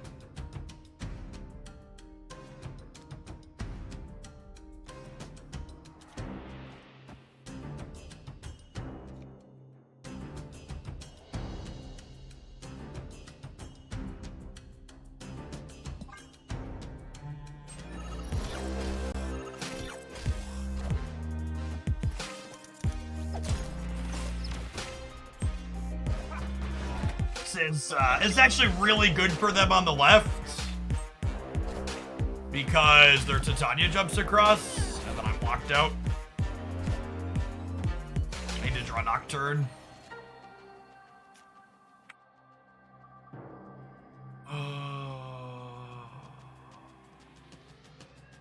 Maybe they won't have stats for here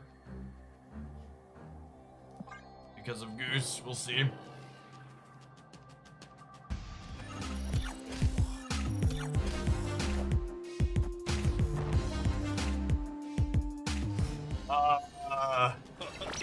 Thanks, I think.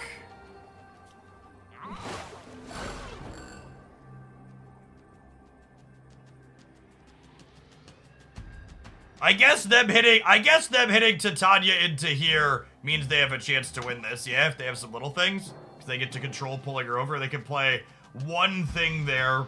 If they play Debris, they'll be at... No, we're still beating Debris, right? If they play 2 things, she comes back. I think we're good, yeah? Because Jeff means I win. I think the Jeff draw means we win. Because Jeff means I win the center.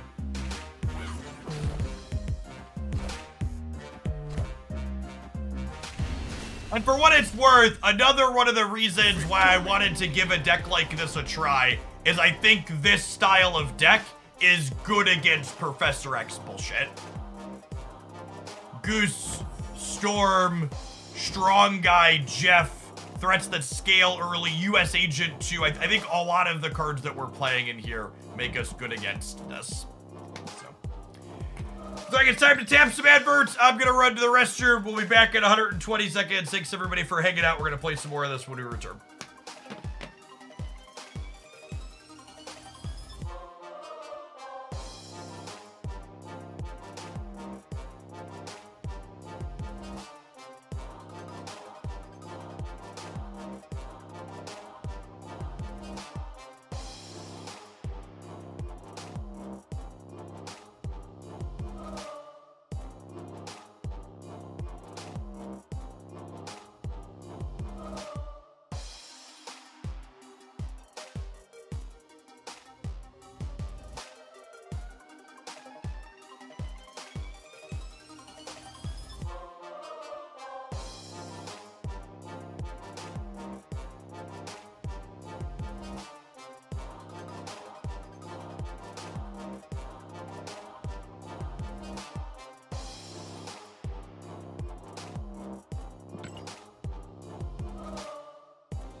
My work system's been down for 30 minutes. I guess I'm hanging out until it's back up.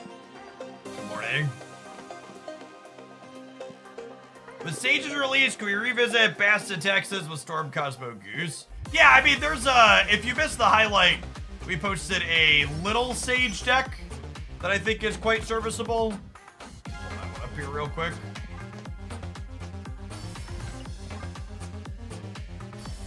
Basically, the TLDR is, I think, there's a chance that with Sage, you just don't need nearly as much disruption. So where is it? This pile of cards I posted a highlight with, I think is quite reasonable. You have lots of things that scale and feels like you can keep up with a lot.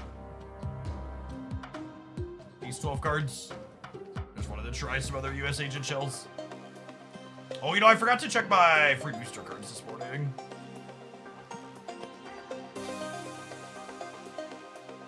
Oh, Brode's taking all of my money, chat. All of it.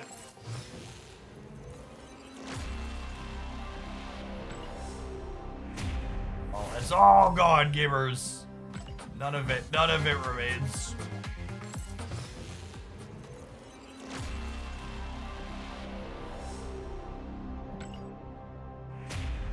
Ironically, the deck I've had the most trouble with when playing Little Sage is Bounce. That's true. I think decks like the Little Sage and like this one I'm currently playing are kind of minted to Bounce. Well, this one a little bit less so since it's a Storm, I suppose.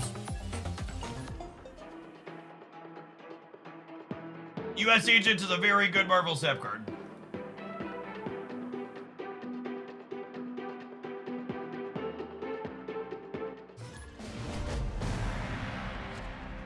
Thank you for the almost 4 years. Welcome back. Appreciate it.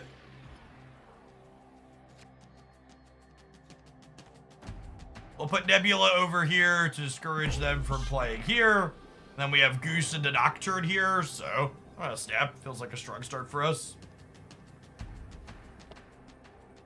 What do you think of Black Knight right now? I'd recommend checking out my latest video, which has ratings for all the Series 4 and 5 cards. Just published this morning, fresh off the press.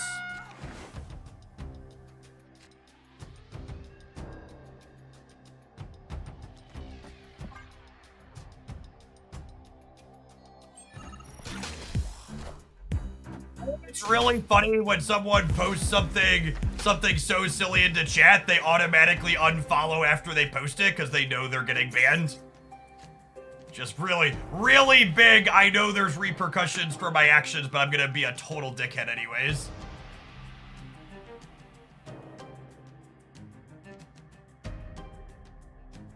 Whenever you see people on other places on social media complain that I ban too many people, chat, remember that most of the people that we ban are folks like that. Yes, their life is so pathetic. They waited out the entirety of their 10-minute timer to then post a message in chat knowing that it would get them banned. Like, just think about that. For like I can't fathom having so little to do that you waste your own time doing that.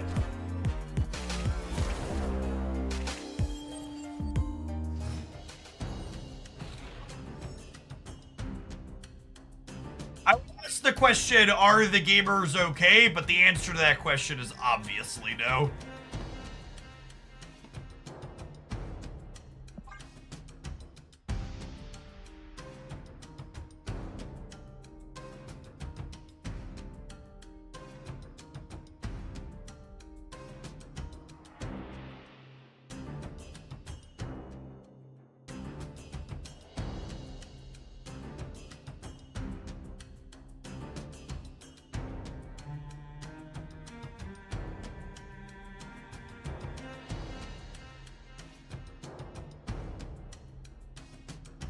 Yeah, exactly, Northern. And for me, it's like, it's literally just a Thanos meme, right? They're like, oh man, we're gonna lay this truth bomb on Jeff, and my response is, but I literally don't know who you are.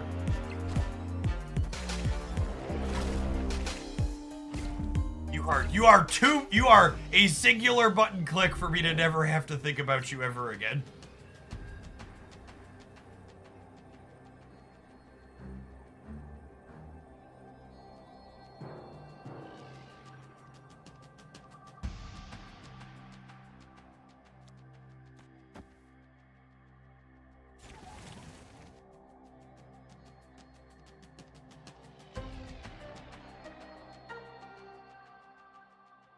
If I'm staying, it's US agent here for 7, basically. And then it's, am I putting Sif here and Blade here, or Sif here and Blade here? Their kitty pride was 3, so she would go to... They're leaving, okay. Their kitty pride was 3, up to 4 when she went back to hand. So if they played her here, she'd be 6, up to 18, 20. And US agent puts me to 9... And then 4 is 16. Honestly, I might have needed to leave here. I'm not sure we could beat Kitty Pride here.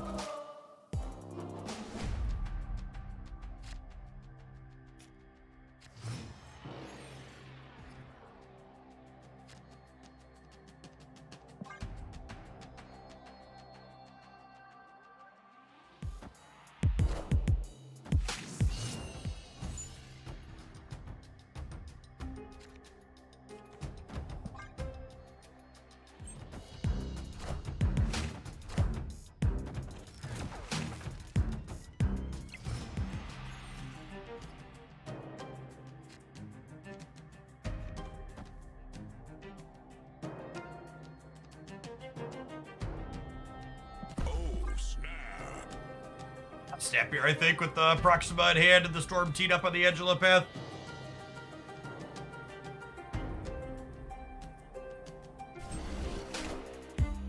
Wind, aid my hand.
50% to draw Blade or Lady Sifir.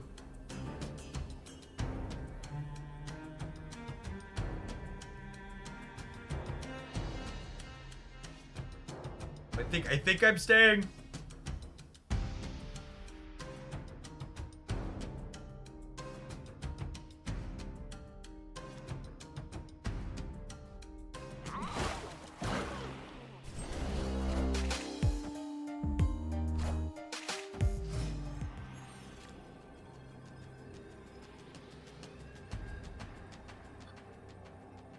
Yeah.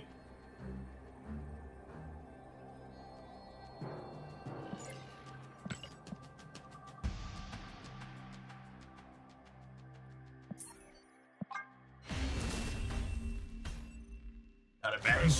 Such a sick 8-cuber to take them 4-2. One of the fun things about playing a deck like this, when you have, you know, your thing that's 80% to have happen, people just don't know what your output range is and they get blown out by it. Is there any MMR in Conquest? No. There's some collection level based matchmaking in the lower rungs, but at Gold and Infinite, that goes away.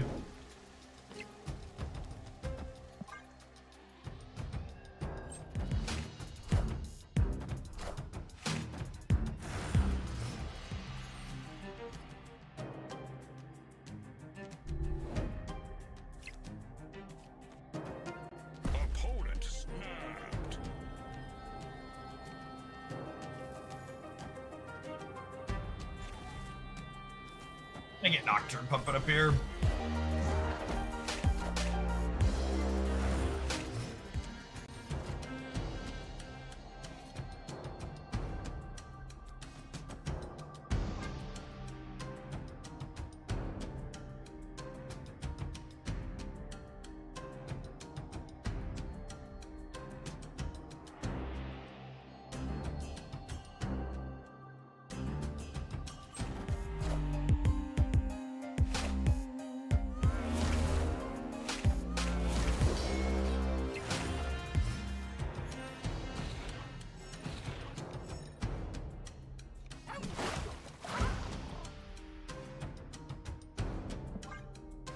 I'm gonna put Strong Guy over here, so that way we're favored in moving these here, so we can kind of play for all three. I assume I probably need to punt the center. Just bail out there.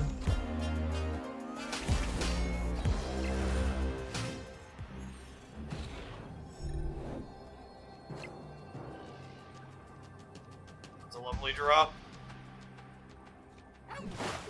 So Nocturne will get the bonus here before,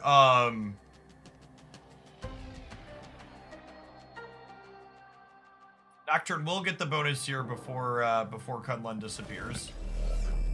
That being said, I think we open on this to dump, well, this gets tricky to think about the sequencing on.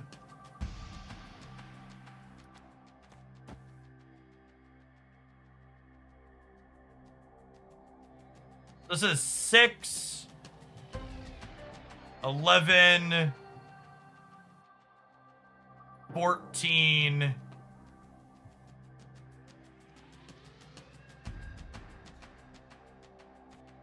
I think I do this. And this gives me 9, 17, and 7 is like 24 over here.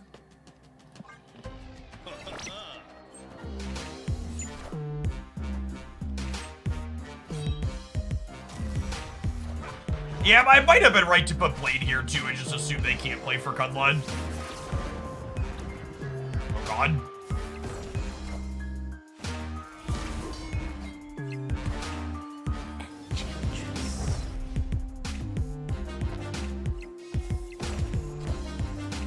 Yes!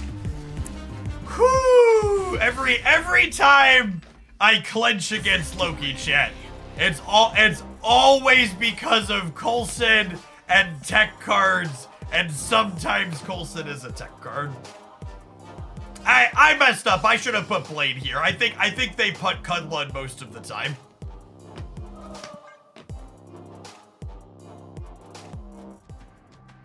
I think I put Kunlun most of the time. I think they put Kunlun most of the time against my board.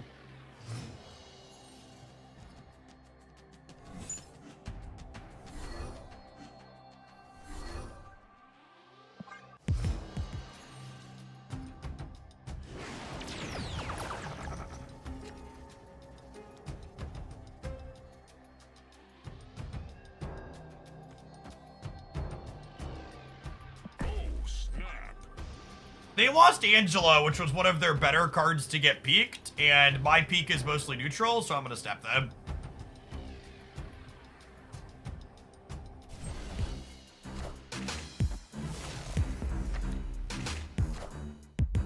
Wind, aid my hand.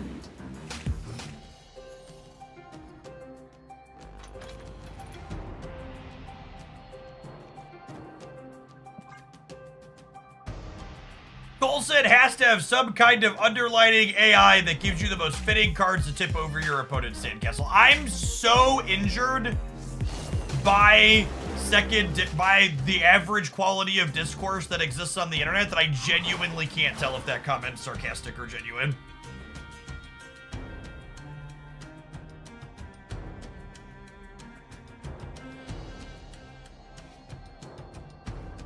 Like I've been so hurt.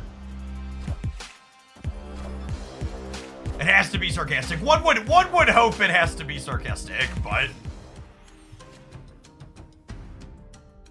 I do believe it's genuinely hard to know.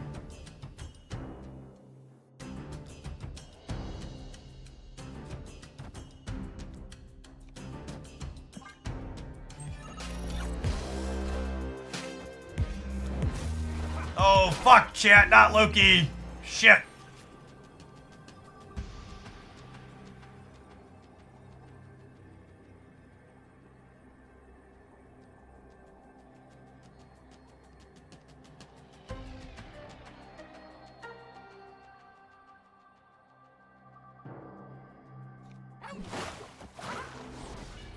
This puts me to 6-12 over here.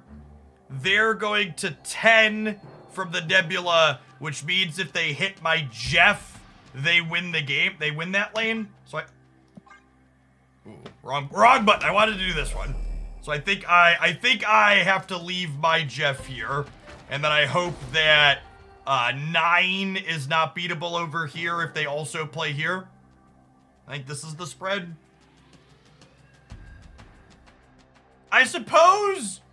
Actually, do I just do this? No, because Proxima gets tagged by my US agent. They're at a virtual 5 here if they play something. I'd have to do this and punt here, which I don't think is right. I think I just assume they can't beat 9 on the right while also playing a card in the middle.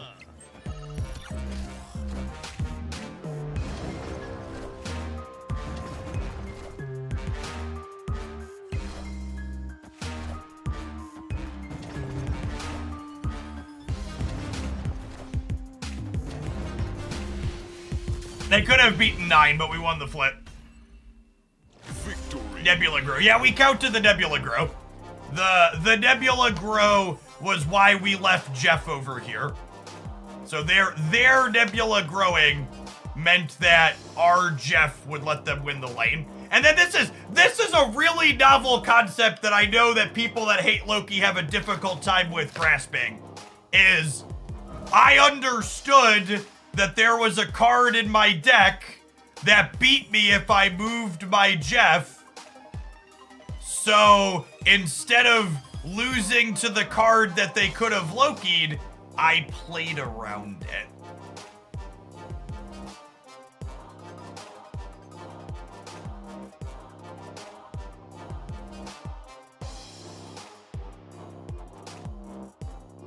That sounds illegal. It does. I know. It's honestly... It's a lot. There's a lot more to that than just, like, tweeting. angry tweeting would definitely be a better option.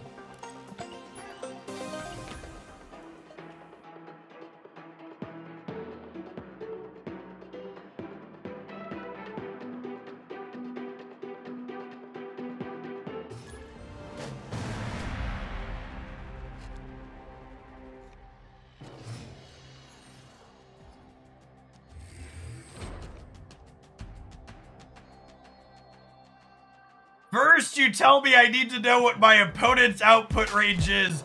Now you're telling me I need to know what my own output range is. When will it end, Jeff? Asking the real questions, honestly. Opponent snapped. I think I leave. I think them having Red Hulk on 1 means we're not favored here. They saw White Widow, which doesn't give them a ton of information about what we're actually playing.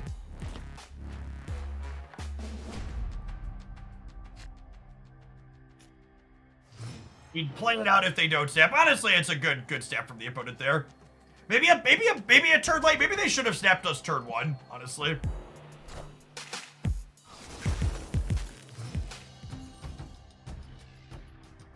I wonder if they're the Pixie deck.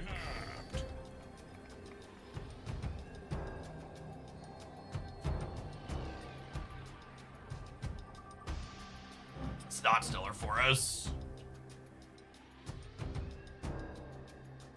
Yeah, 3 energy werewolves probably sweet with Surfer.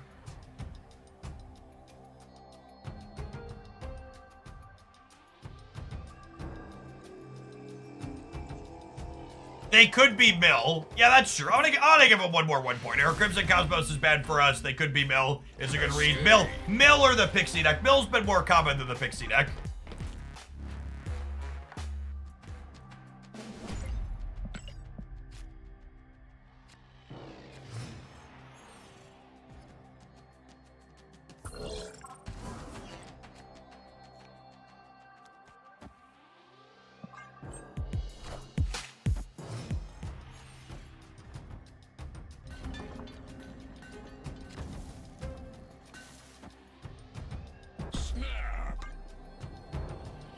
My turn.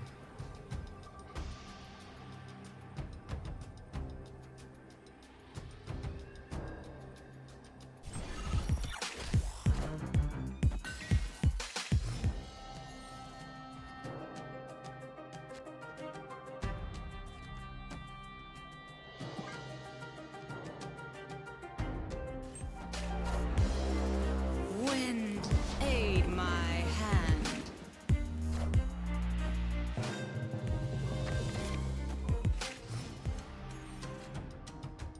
Opponent snapped.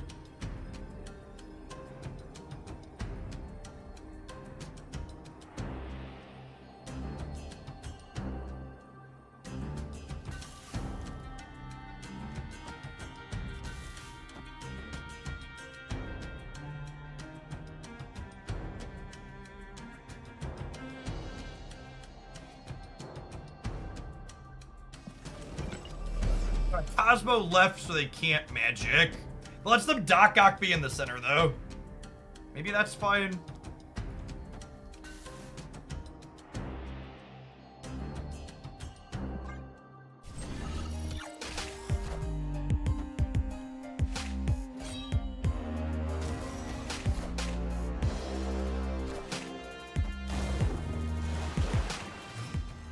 Shit.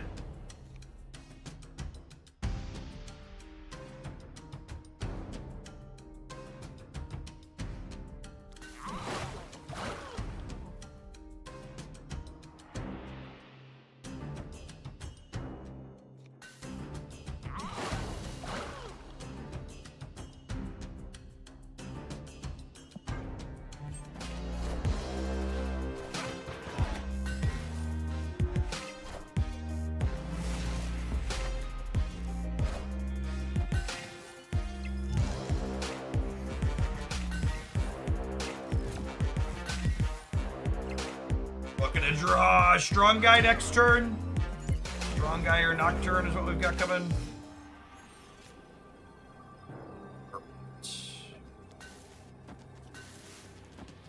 Target locked.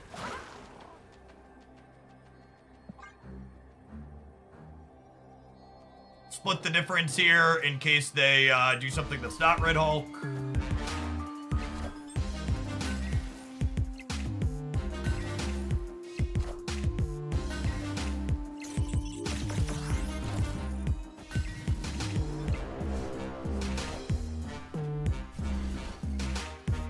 Here's Bud. Victory.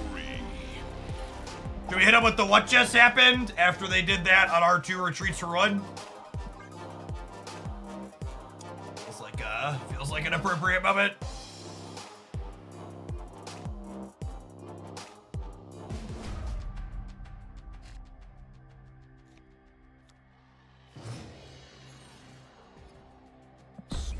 High stakes round start now.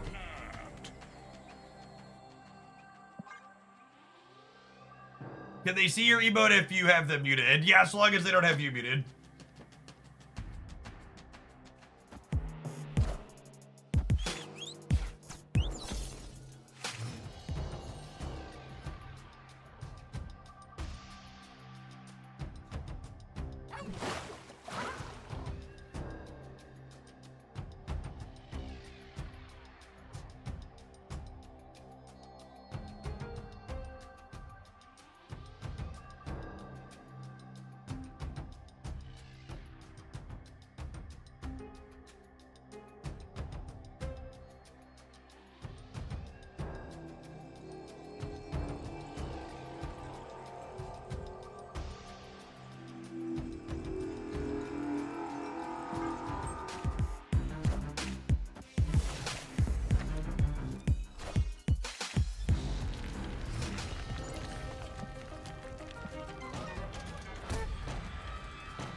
Proxima hurts a little bit. She's a surprise burst. Very surprised they didn't play for the left here. I guess they can Falcon the Rock back, so maybe they're not concerned. Let's fill this up, get this locked out here a little bit.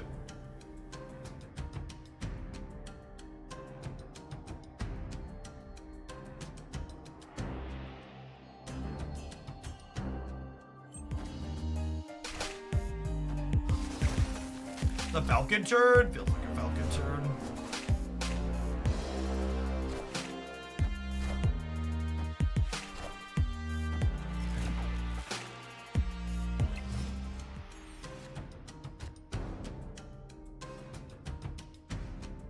They're gonna play a 1 energy card here almost assuredly, yeah.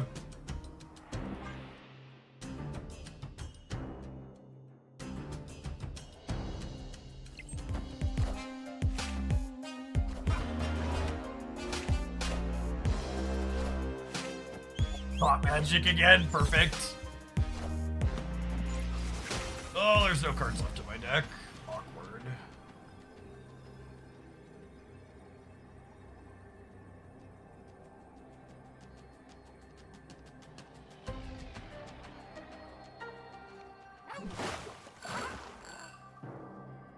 It's funny that his sound effect plays because this is 5 energy, but she's not actually gonna get shrunk by it. Victory. I felt pretty good. Pretty clean infinite ticket, all things considered.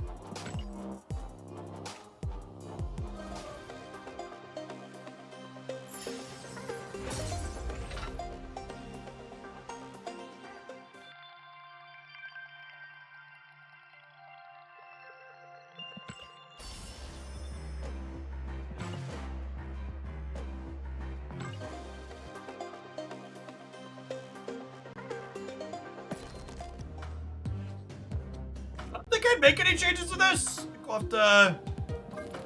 have to give this one some more playtime in the future. I think I'm ready to move on for now. We had a solid go-round with it, but that felt pretty good. We had played builds like this before US Agent and Nocturne were cards, before White Widow 2 technically, but one thing this list felt like it was lacking last time we played it was one more way to make a bigger number on the board, and US Agent definitely helped satisfy this. I think Strong Guy was still 0 cards in hand the last time we played this too, and there were multiple points over the course of that game where Strong Guy got his bonus, or that set where Strong Guy got his bonus with 1 card in hand, so that change was definitely relevant for him.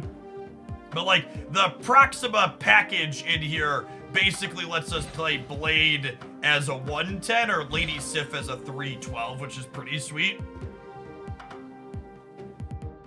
Yeah, I'm gonna write that one down. We'll probably highlight that one.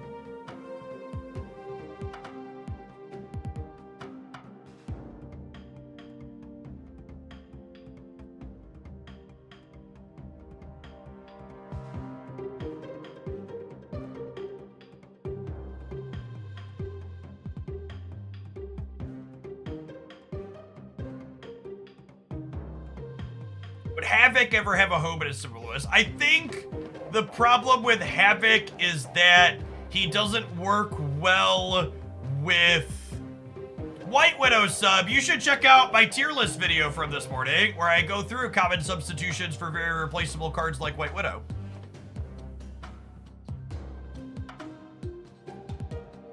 The problem with Havoc in a deck like this is it makes it harder to get your hand empty for Strong Guy at the end of it.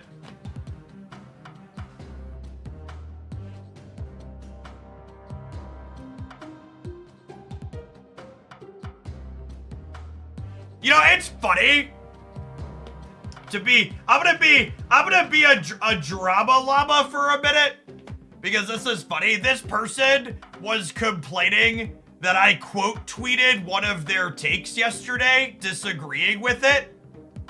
They called me toxic for quote tweeting them, and this person pointed something out that I didn't even think about. I wasn't even following this person, and the only reason they were on my fucking feed is because they pay Elon Musk money to appear on other people's feeds. So, like, they literally pay money to, like, be forced onto other people's Twitter feeds. And then I quote tweeted them, giving them extra views for free. They didn't even have to pay me for it.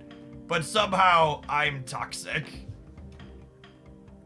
People who pay Elon. That's always one of the most cringe things I see on Twitter is people who like I almost understand it to a degree. People whose like full-time job is doing related to social media content. Like, sure, give Musk his blood money. You think it's important for your job. But like the people who have really small followings that are just paying Musk to pay Musk is just like, good golly, gamers. Good golly.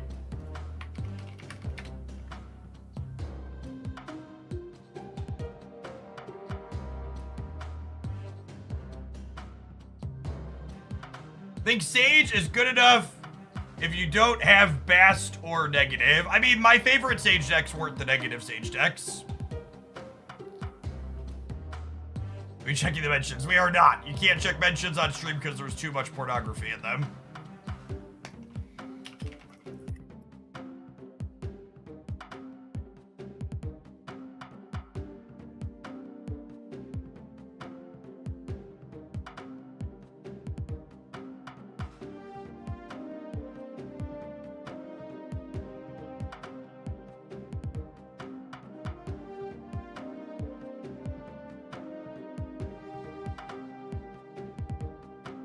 Speaking of getting views and stuff, we got an infinite ticket this morning with updated take on an old favorite, Proxima Blade Slips with a slick package that feels underexplored.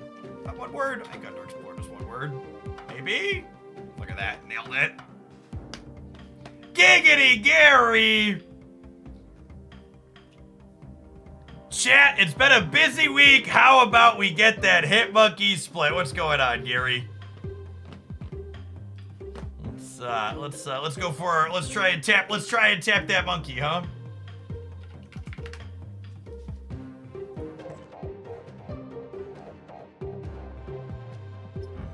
Swing better!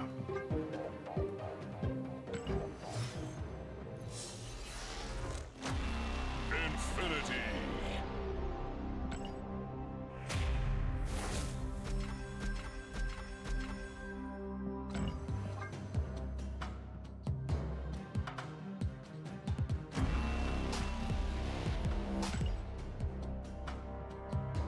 Alright, alright!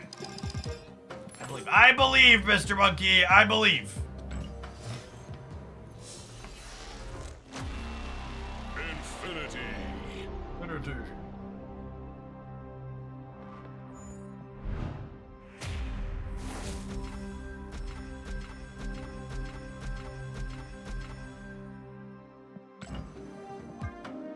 Everybody says...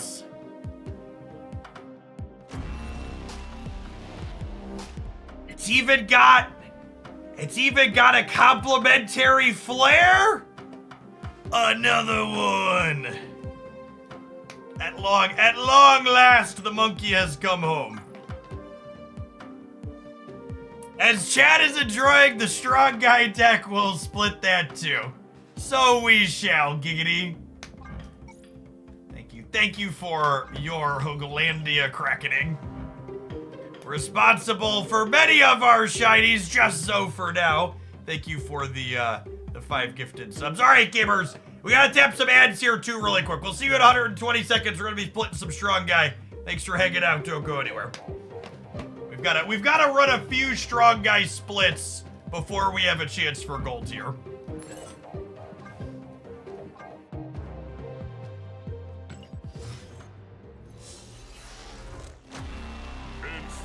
The legends of the golden monkey were true.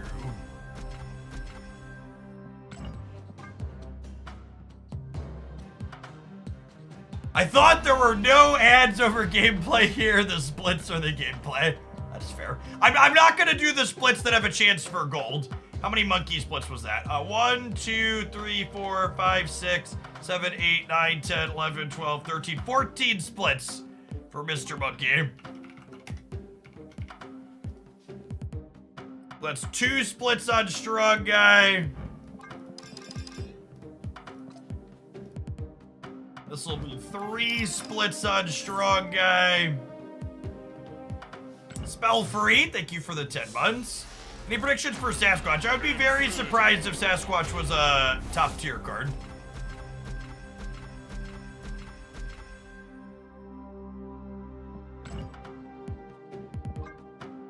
If it helps, I'm hunting for my sage and I'm currently at 17 splits.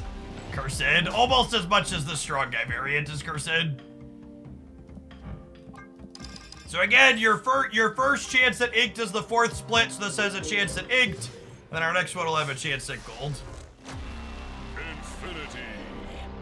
Are you able to control what's ads are played as an audio or visual? I do not. I just tell it to run ads for X amount of time. Sasquatch is one of those cards that it's easy enough to kick his sandcastle that I think he basically can't ever be top tier. There's a reasonable chance he could maybe be B tier, maybe. But I have a hard... So the thing about Sasquatch is the best Sasquatch enabler in Mysterio is also the best Mockingbird enabler. And maybe you will just play both. But I feel like if you only have room for one or the other, Mockingbird's gonna be the better one, yeah? Because the timing restriction is less strict on her.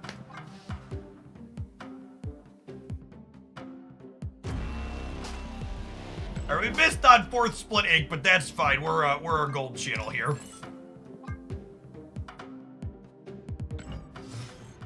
There is no replacement for Proxima on the deck we just got done playing. She is a unique and powerful effect.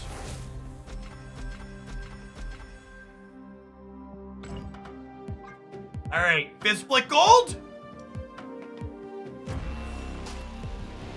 Okay, we got a premium finish at least. We've got a couple more rolls here. We got two more rolls at gold. Thankfully, we're only gonna need one. Infinity.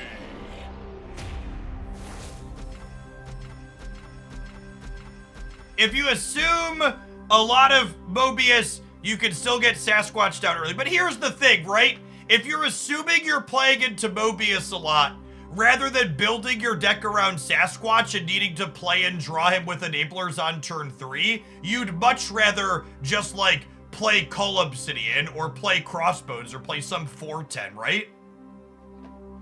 I don't think the payoff he has is likely proportional to how easy he's going to be to disrupt. All right. We're building suspense. Hit me, Brood. Hit me, Brood. He's a Scar enabler. Yeah, maybe, but like, so while Sasquatch technically enables Scars, the things you need to do to enable Sasquatch don't enable Scar, and I'd be surprised if you have enough deck slots to do both things. I don't know. Sasquatch is the type of card that I would really like to be good. I'm just being honest with you all about how I think it's likely to play out. It's probably going to be a fine, serviceable B tier card. Probably going to be a fine, serviceable B tier card. All right, strong guy goes on the list for another day, gamers.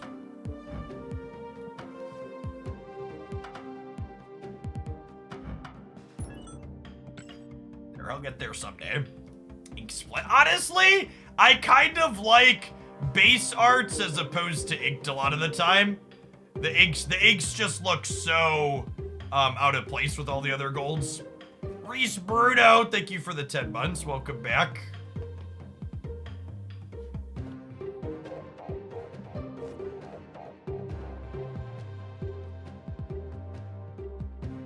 Sasquatch will be a 3/10 fairly often. I don't think that's a good take. Like, I guess if you really build around him, sure. But, like, if you look at the number of existing decks that are, like, playing 3 cards out consistently on turns 4 and 5, the number's kind of low. Outside of, like, oh, I played Mysterio last turn. That goose looks sad in gold. I don't know. This goose looks good in gold, too. I could swap to him for a little bit. It's been a while. Oh, that one's green, though. Okay, well, we definitely have to custom card it and put not green on the border.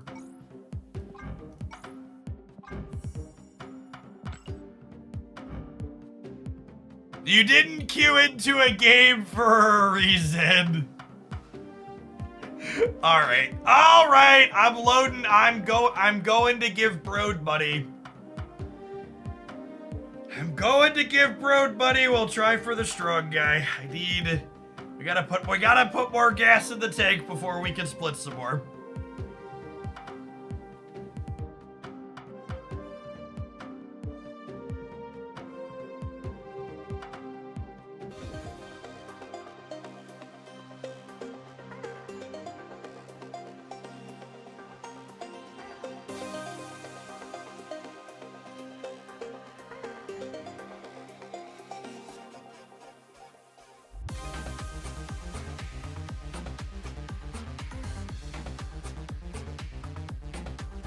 I don't have to type you on. I can just delete the messages and stuff. You're fine.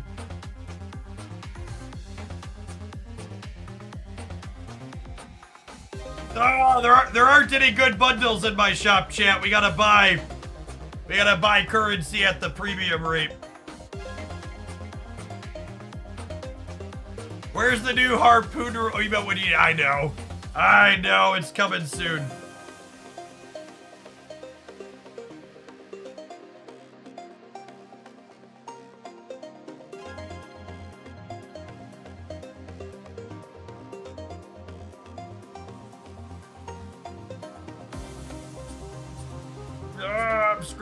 I'm scrolling.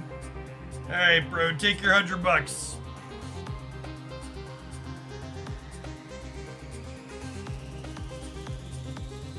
Oh, snap.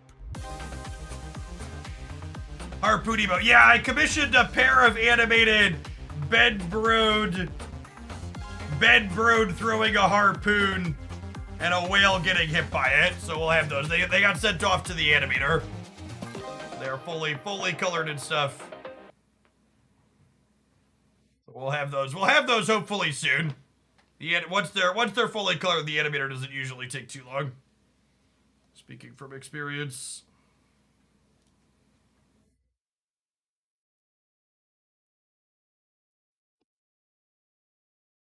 Activate fast gold. Listen, chat. When all of your money is contained safely inside of your extra wallet, just a button push away, it's always fast gold.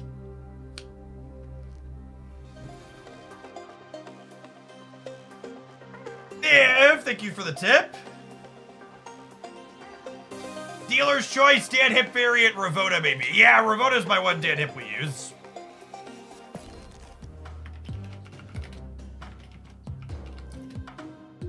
Good advertising it is. Oh, chat! I have to thank you, by the way. The wallet promo has gone so well. I'm actually gonna give them an extra free plug here on stream. The wallet promo has gone so well, they're gonna promote again with me next month. And my manager successfully negotiated us the 18 karat gold card holder as part of the deal. So we'll have the whale wallet to show off next time we do a promo. So we've got one of these bad mama jammas coming in the mail. You don't want to keep your money, if you're a whale, you don't want to keep your money in a non-whale wallet. It's the gold split of extra wallets. All right, let's take a couple of spins on Strong Guy, and then I owe a Ravona.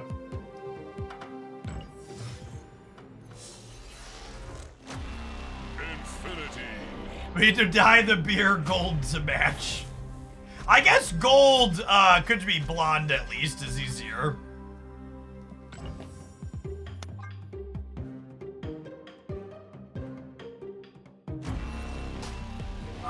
Okay, wait, that's actually just the same split, right? I always feel like I got cheated.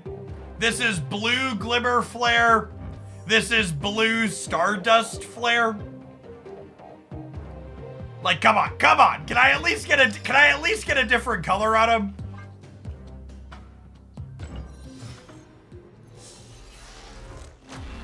Infinity.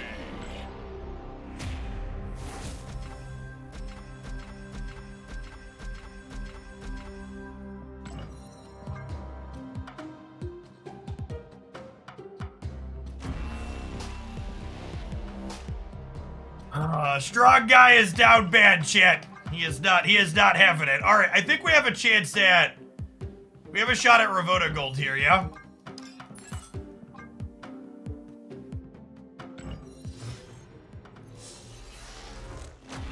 We got a different color at least. Yeah, but it wasn't inked.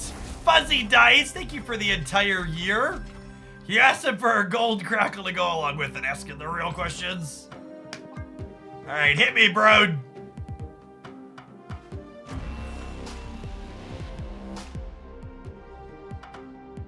When I get Rion Ravona, I don't know which one that is. I don't recall what hers looks like. It says spotlights next to her. I'm gonna go look now.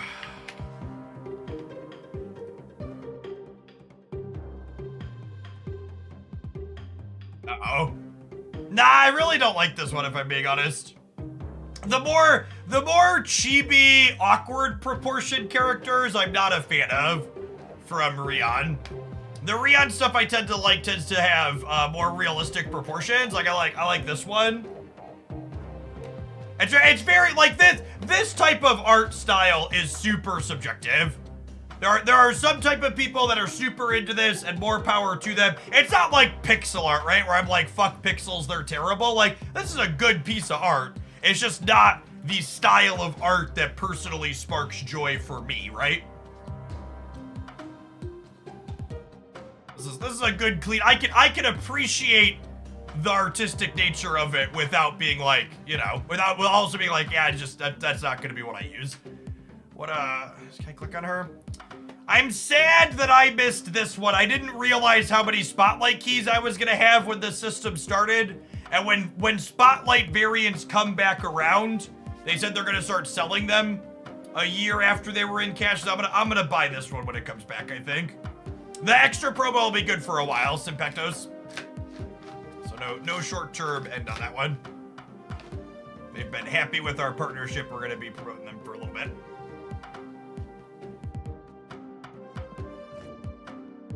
All right, who do I want to play? We're kind of just sticking around in OTA waiting mode, yeah?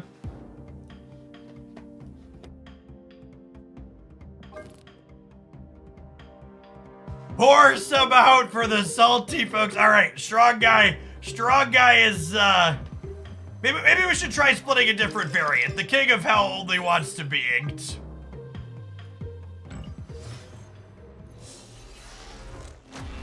We can play Jean Grey ongoing. Yeah, we could do some of that before she gets cracked for the nerf bat. So the first thing you're gonna play with the OTA. Maybe we could build a couple of decks. That's a good point, because we don't know when the OTA is coming, right?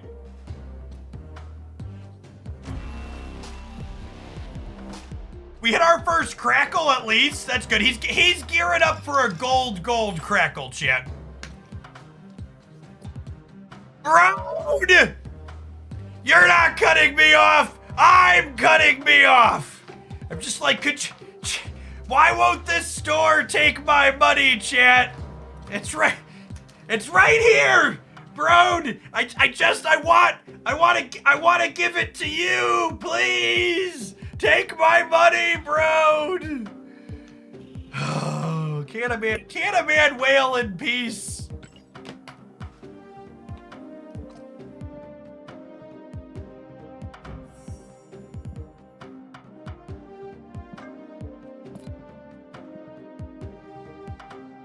Harpooned. I guess we're waiting for the rollover, huh?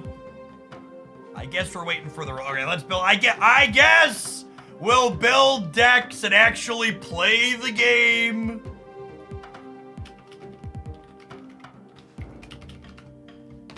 I guess if you're gonna make me.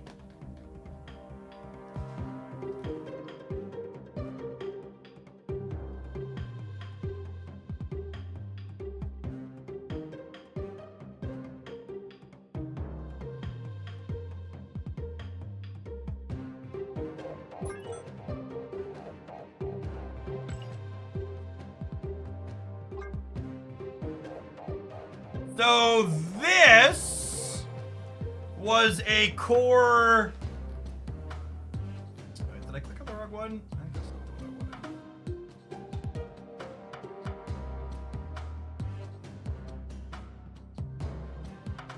I think it was this one.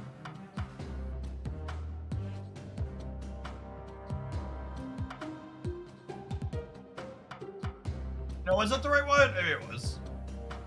This was a core that I played a bit of last time Wolf cost 3 that I kind of liked.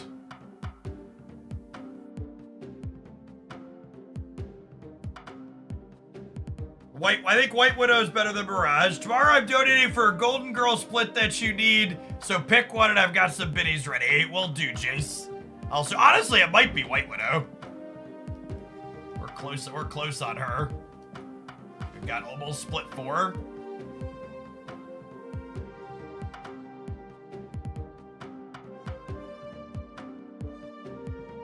Well, we will be able to buy more boosters in 2 hours. The rollover lets us buy more boosters. Yeah, Red Guardian's a good shout as far as efficiency goes.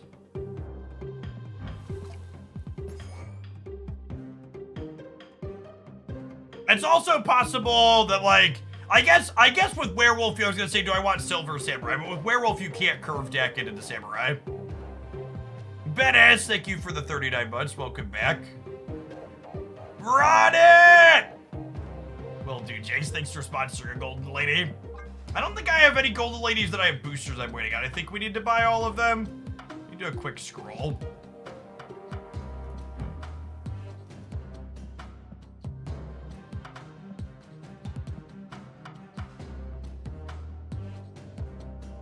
Thank you for the 11 months. Welcome back. I think we need to wait till we can buy boosters. Split a golden girl. That strike could be a good one too. I think we'll do White Widow first, but if we hit early, Death Strike will be one to try. Yeah, I think I'm happy with this. Yeah, obviously you're gonna want to try and play Wolf with bounce stuff too. I just don't think you need to play Wolf with bounce in every deck, right? We're gonna need to delete some stuff here, huh?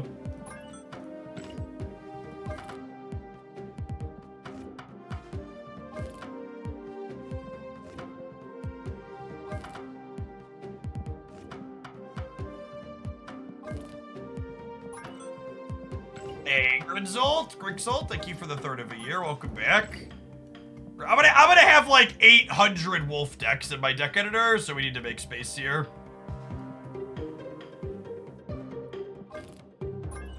Delete some of the more toxic things. Less likely to play. I think I like all of these. I guess the little collector deck's probably too similar to a lot of the other things we have. This we might just play card for card verbatim. I'm gonna put it up towards the top.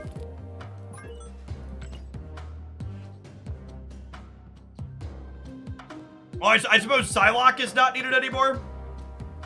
Can I play another one? Or I just put like Angela in? I think I just put like Angela in. Angela's real good with what's it called?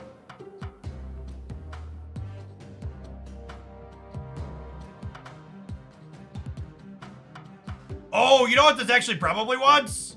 With Werewolf going to a 3-1, these are Bass decks now.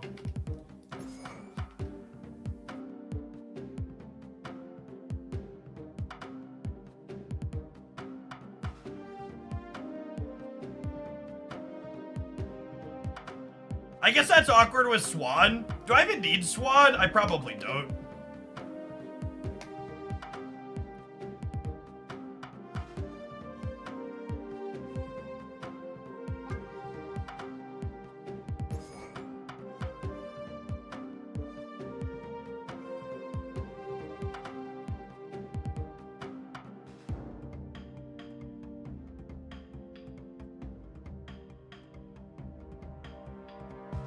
It's all gold. It is all gold now with the Hit Monkey, isn't it?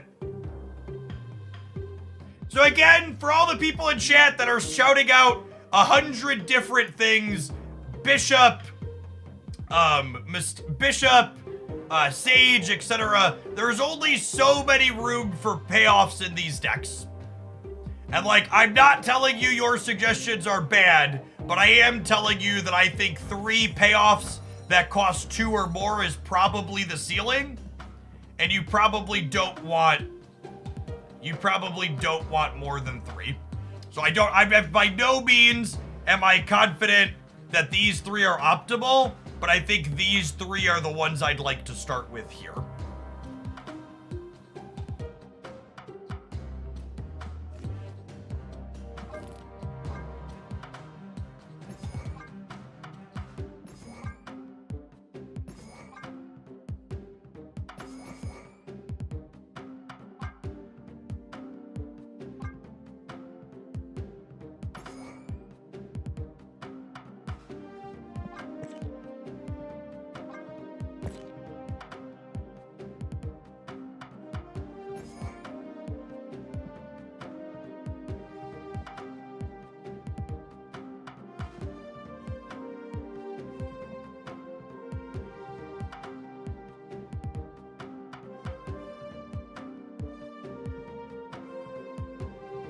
Yeah, Killmonger Nova could be an angle.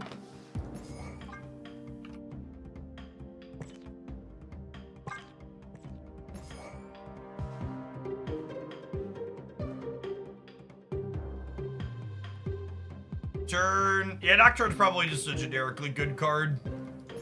It's fine that she's not on reveal.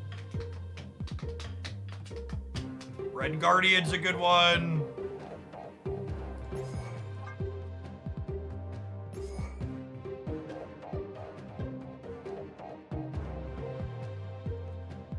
Nico's interesting. Nico's a generically good card. Maybe I don't need Jane. Just like raw dog the Thor.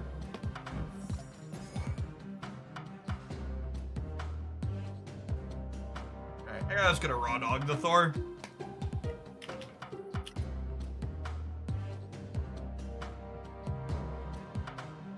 Again, to everybody that's shouting out lots of different 3 energy cards, I am not telling you your suggestion is bad.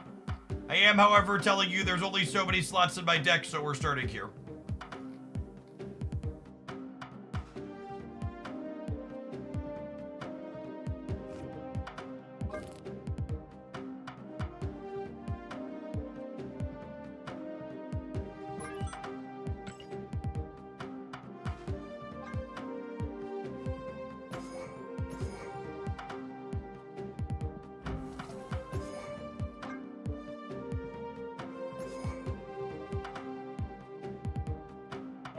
Go ahead. Thank you for the 36 months. Welcome back. Appreciate it. I don't need Carnage in here, actually.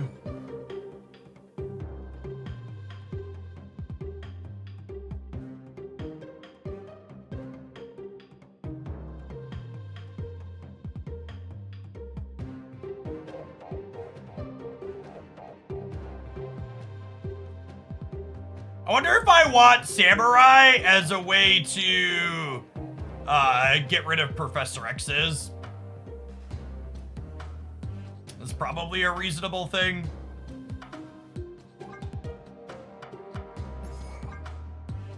Dakin, you can't curve Dakin Samurai if you're also playing Wolf, but it just gives you a different thing to do.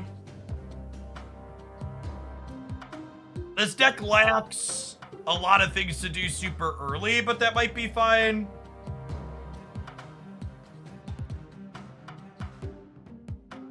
I guess in a world where we like go Werewolf on 3, we could go Dakin +1 on 4, Samurai +1 on 5. It's like probably pretty serviceable. Nico and Killmonger both clear hood here. And Killmonger has synergy with White Widow too, technically.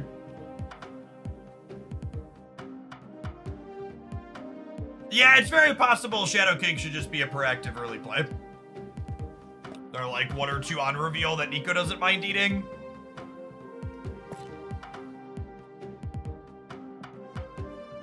Even be something like Goose. Domino, easy. Could be Jeff as well, honestly.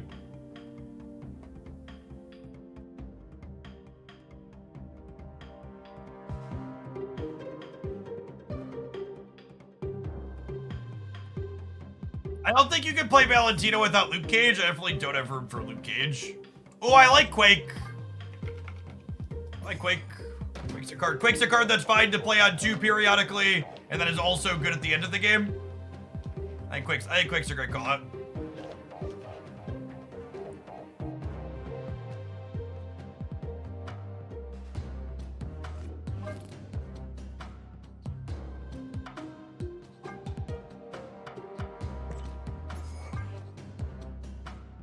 Yeah, we're just gonna have to spend an entire week playing werewolf decks.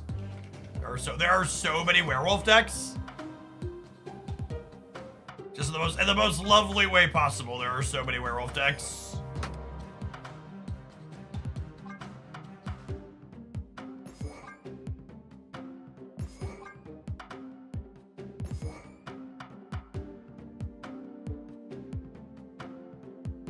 It's better than it's Wolf Week!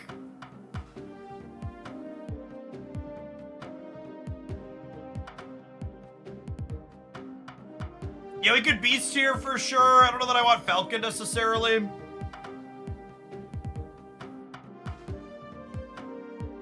Is Wolf getting buffed? The leaked OTA had Wolf going to a 3-1. Yes.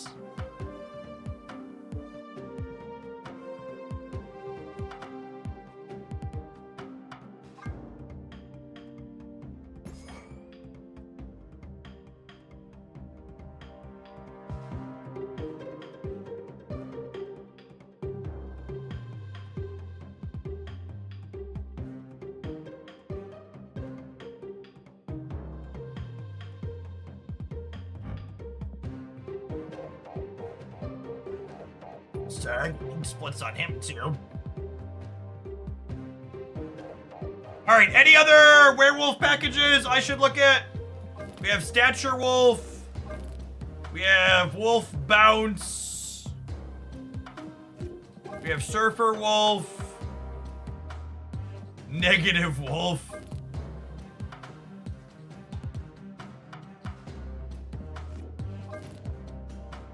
That sounds kind of deep.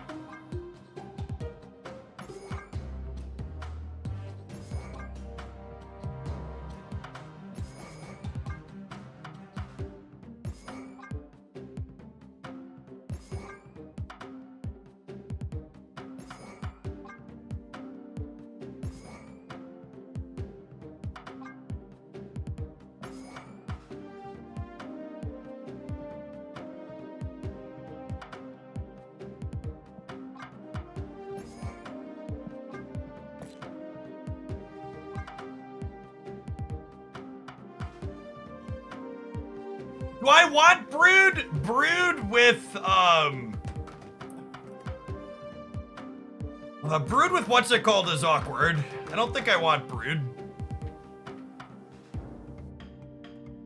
I don't think you're a magic deck. I think other decks go over the top of you too frequently if you're a magic deck.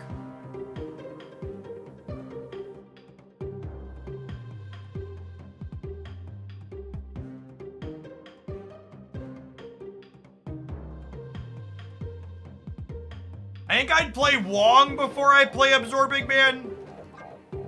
And having a second odd reveal or an ongoing to copy with Mystique is fine. Angela is interesting. I like Rogue. It's a good one. It's like another ongoing for Mystique too if you squint.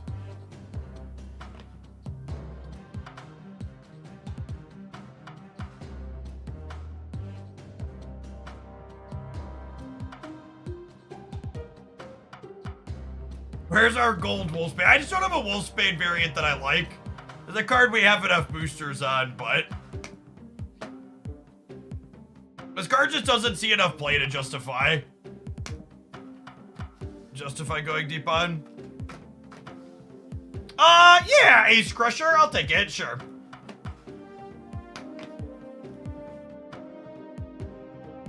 Any other werewolf piles that we should consider?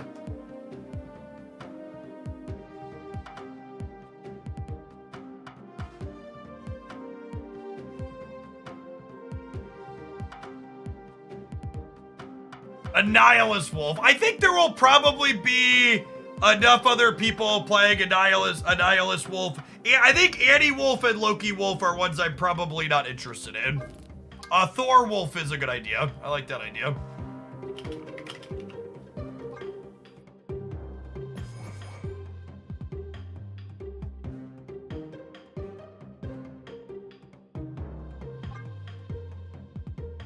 Swarm Monkey Wolf. Yeah, I'm in for that.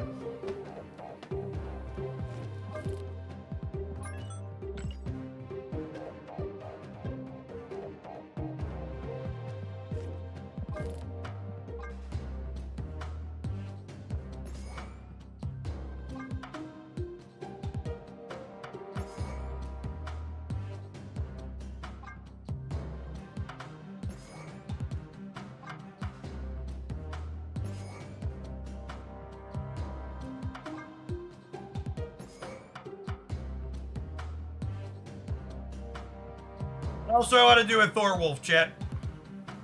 Odin? Odin could be okay. Ooh, I like Yellow Jacket as a call out. Yep.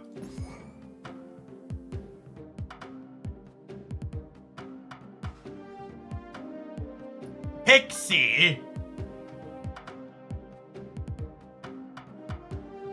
Pixie's interesting. Yeah, maybe.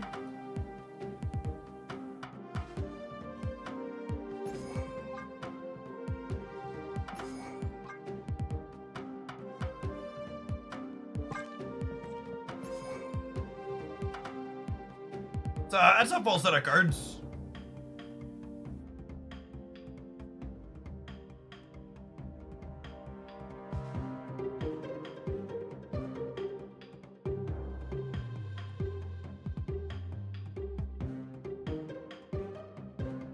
Quake for Wasp. I don't know about that.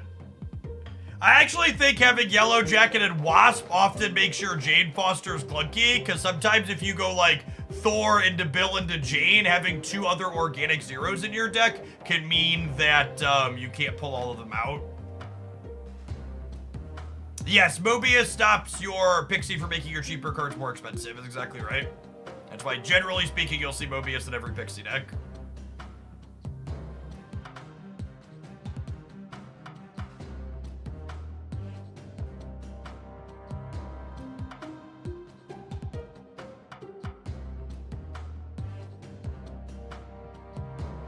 Alright, chat. It looks like we actually spent an entire segment building decks. We've got 1, 2, 3, 4, 5, 6, 7. Let's go ahead and take our ad break. I'm gonna pedal for 2 minutes, and we'll play some games with some non-wolf decks when we get back. OTA soon, Copium.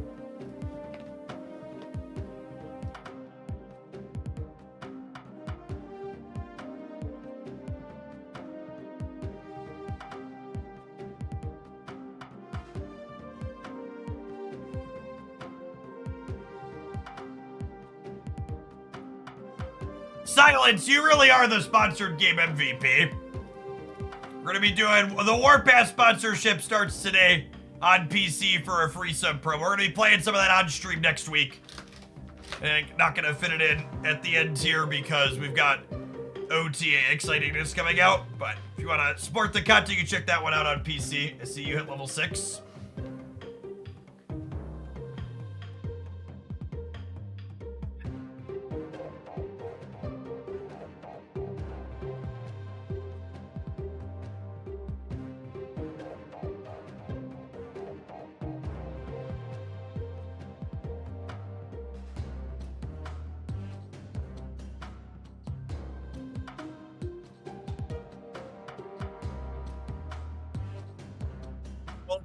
Will move bounce with Werewolf be a thing again? Well, I mean, Werewolf's not really a move card.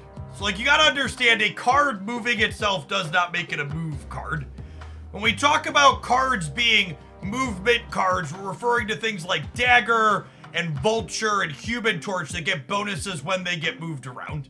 So, like, Wolf Bounce will certainly be a thing that a lot of people play. Is it competitive into Professor X decks that are bound to be everywhere for people playing Spoiler? I don't know. We're gonna have to figure that out.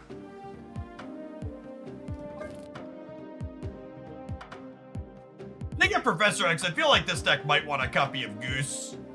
Maybe that's better than Quake. We have Silver Samurai for a little anti-X, though, as well. Craven with Wolf was not good. Last time Wolf was good, I'd be kind of surprised if it's good now.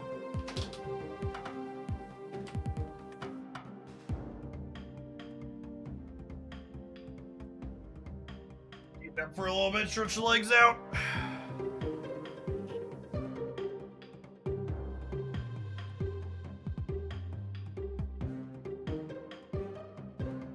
I think Goose is being slept out as a tech card after the Zabu nerf. I think Goose is alright.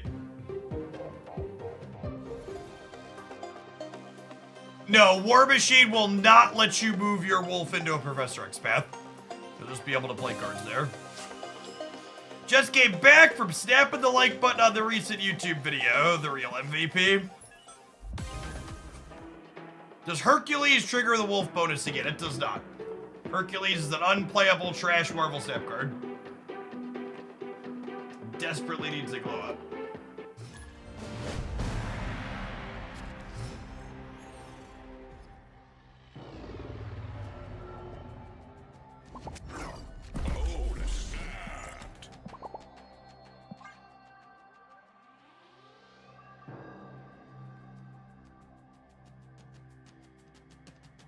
I feel like Bravado should be in every wolf deck. I think that's a really strong take. Should OTA be expected another hour or two? Anytime now, gamers. Anytime.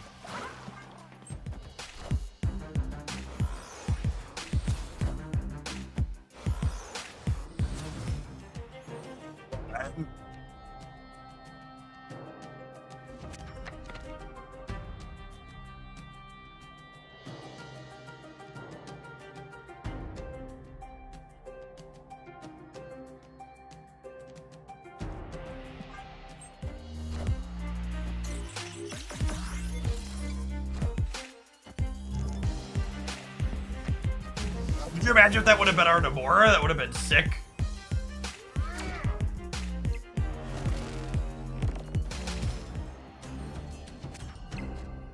Grandmaster does not trigger Wolf twice.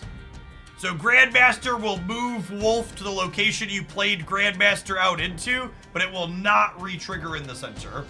It is worth noting, though, that Grandmaster will jump Wolf into a path if you play him into a full path, though.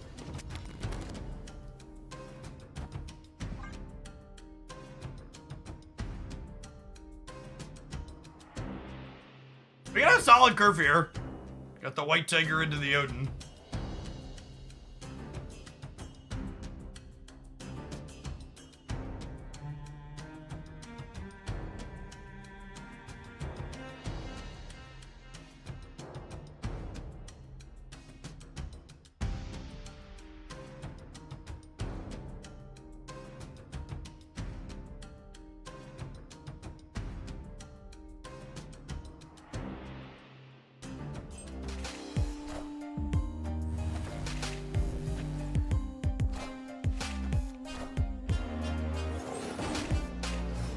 Well, that's unlucky.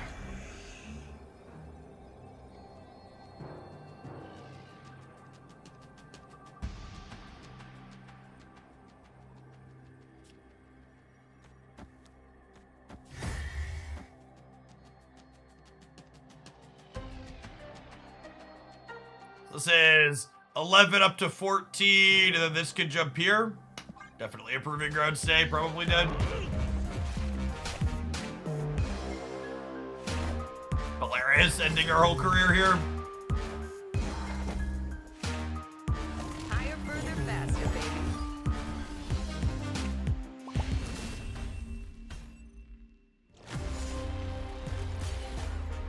I think they're reworking Hela. I would be very surprised if they have any changes planned for Hela, given their responses in other places.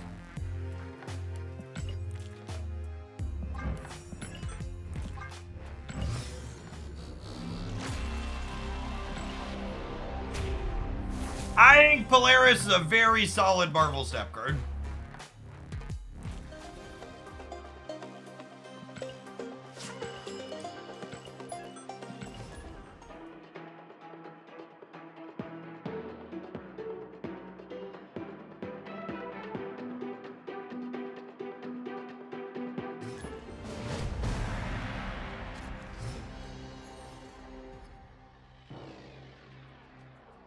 I have the Parliament wallet from Exter, Sympaticos. It's got the extra flappy thing on the side.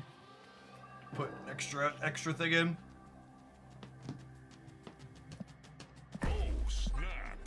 Opponent snap. What's the card you wish I was putting more, like I was playing more frequently? I mean, I'm looking forward to Werewolf by Night coming back.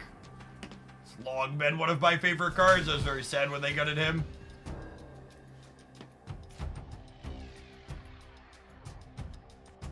Our deck is never going to race to fill this, so I'm going to Ravona here, Nocturne into here.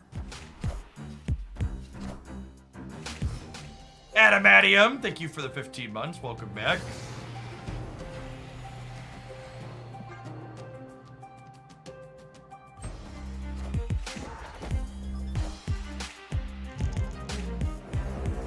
Are ye worthy?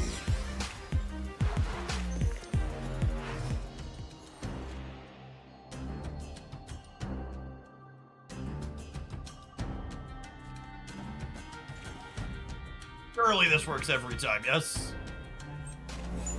Nail that. Not an easy game.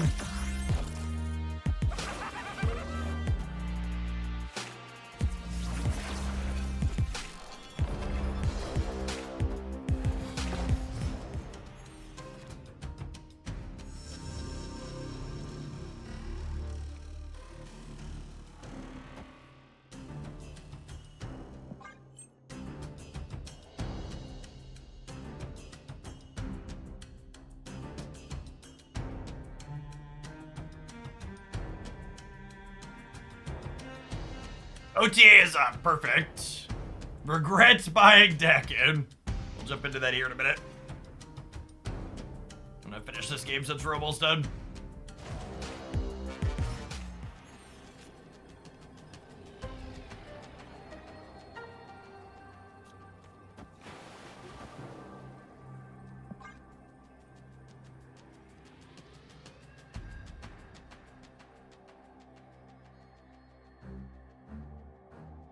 Where the tiger will go, and neither do they. It spreads out to play for all sides. We should have the center locked up.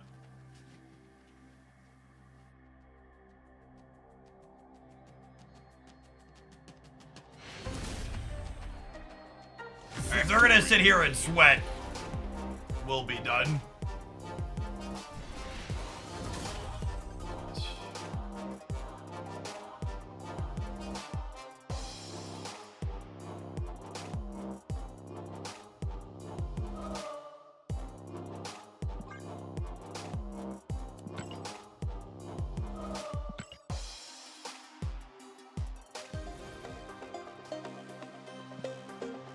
I just restarted my app, but Werewolf didn't change me. Have I been debated? We'll find out. The OTAs do not correspond with app updates. They're unrelated.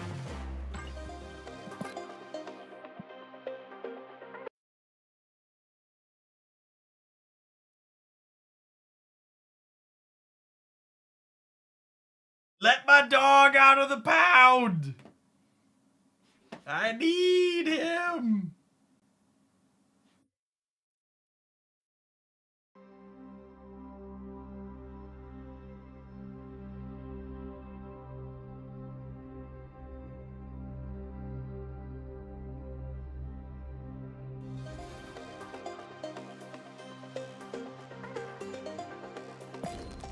Corin Smoke, thanks for the 2/3 of a year. We've been debated, chat! We've been debated by people that didn't understand that app update is not an OTA deployment. Thank you for the 2/3 of a year, Conan. Welcome back.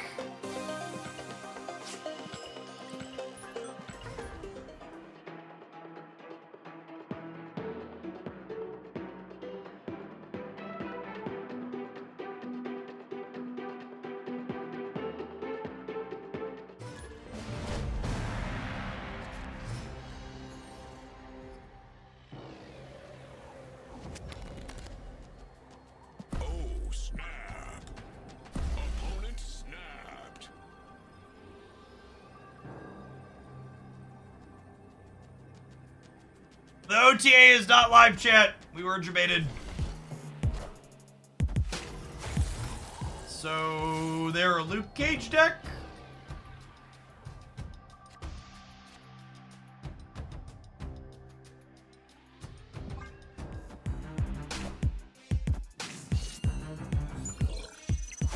Or Agatha, one of the two.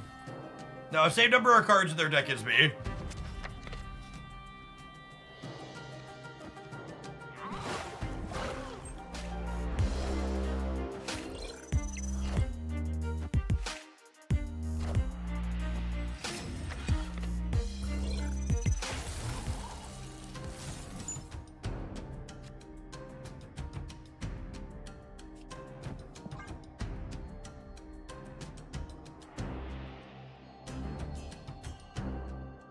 Chat, I've made a terrible mistake. I opened our Marvel Snap.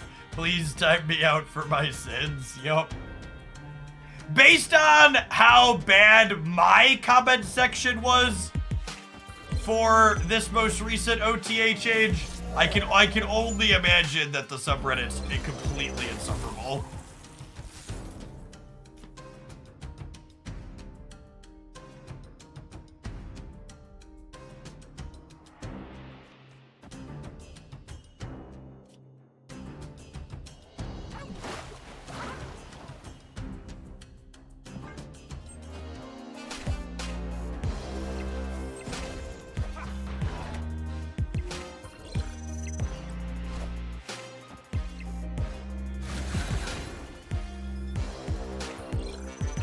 Okay, so they're playing the not Loki deck. Not Loki deck? What do you mean not Loki deck? You're gonna turn into a Taki, my child. Thanks for the delivery. How was your last day of school? Good. Good. You know, it's weird. It was kind of weird, you know, there was no warning. There was no learning? You went to school and there was no learning? Yeah. I'm gonna need a refund on that. Yeah. You gotta get a refund on that. Alright. Enjoy the rest of your day, my dude. You should have to get Are ye worthy? Ask for your taxes back? Yep.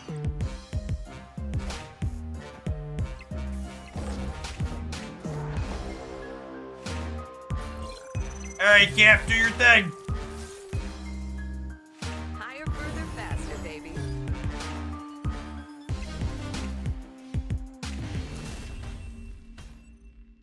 Victory.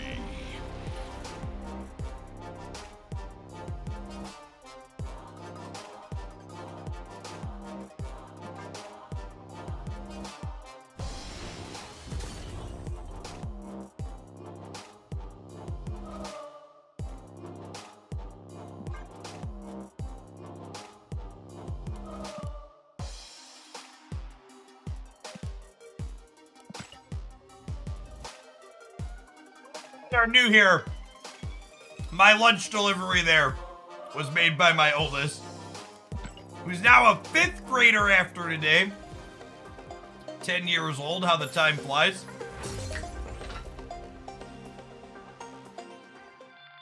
Yesterday I learned Mysterio will trick Captain Marvel. That's a sad day for me. So, end of game effects, Mysterio, Dracula, Captain Marvel happen in the order you played them out. So if Mysterio was played before Captain Marvel, he'll reveal first. If he's played after, he'll reveal second.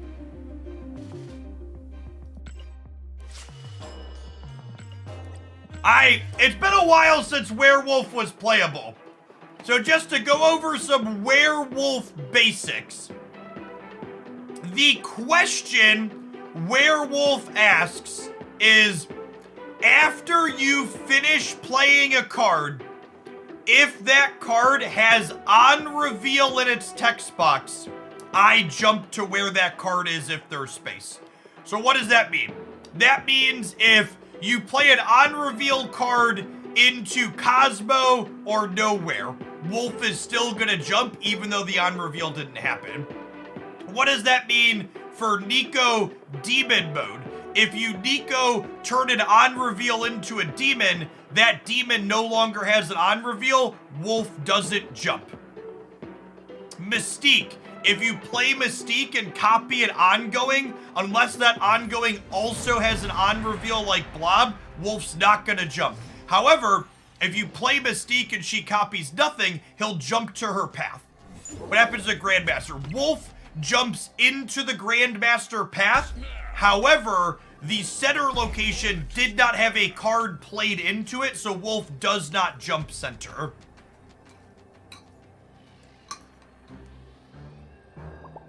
Jeff, get Discord and join the Snap server and you'll get game updates on when they go live. Holy fucking shit, this is my job. Did you really come in here and think I didn't know that?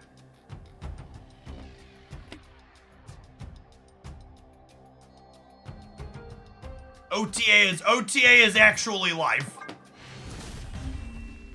And for reference, game news type stuff often goes up slightly later in that Discord server than it does in other places.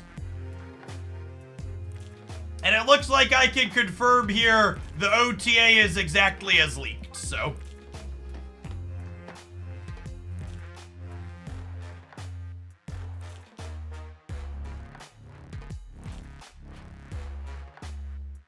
We are officially a full-time Werewolf stream, chat. Ow! Who let the dogs out? Who?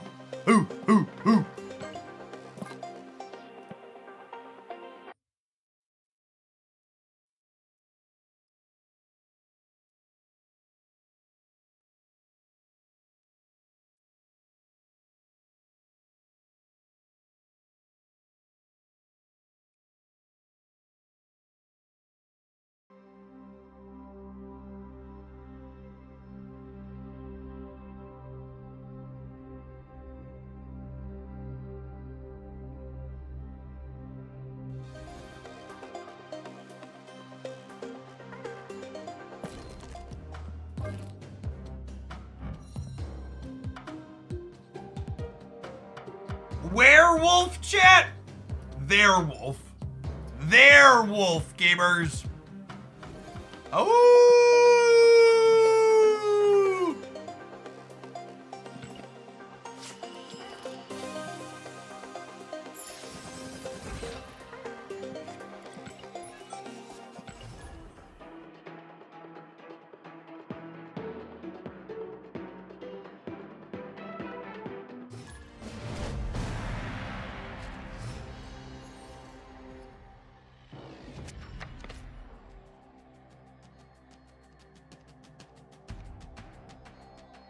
Oh, snap. Opponent snapped.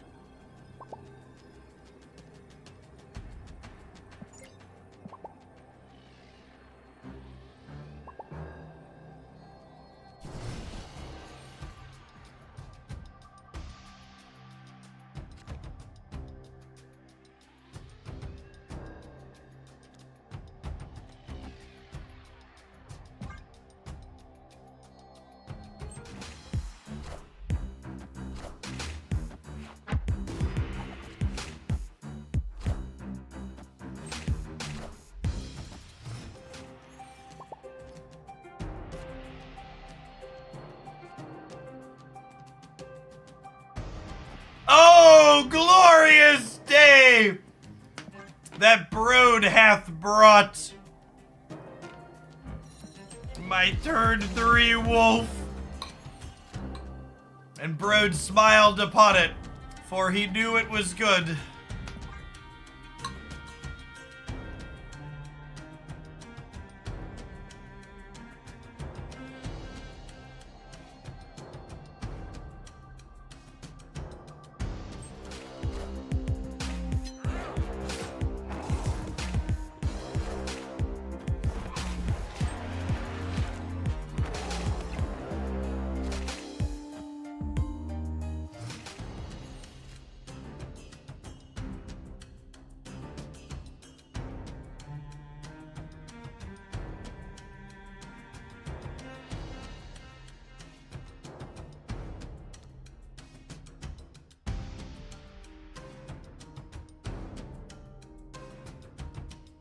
A werewolf jumps when you play a goblin, yes.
Need to keep C3 on the brain, chat, because they got Luke Cage. Wolf does duck US agent now, yeah. OTA is live, yep.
so fucking mad right now.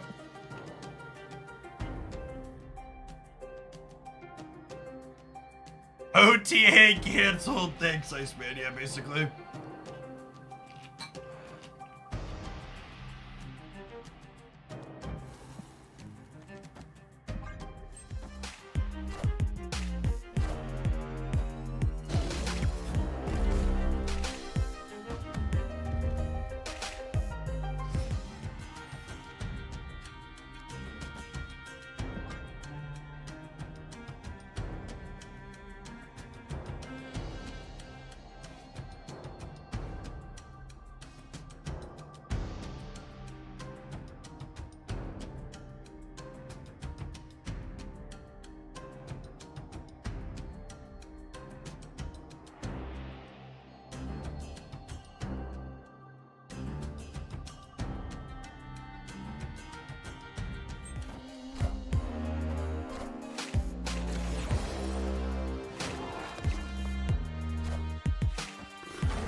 So I just really wanted to flip my wolf around the board.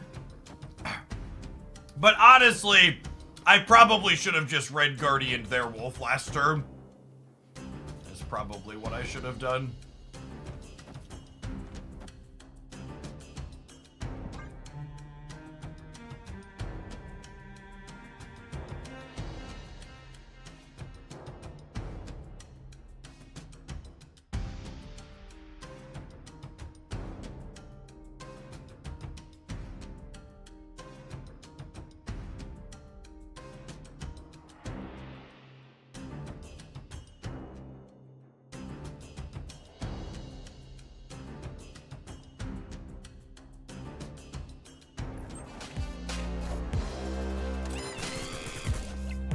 I mean, if Wolf doesn't make Black Swan playable, nothing will, yeah?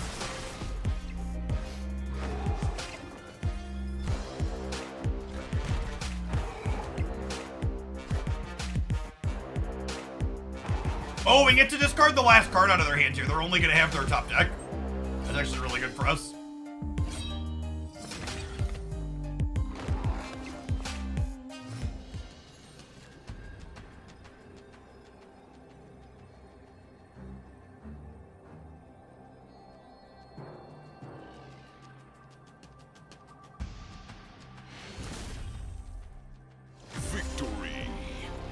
Good.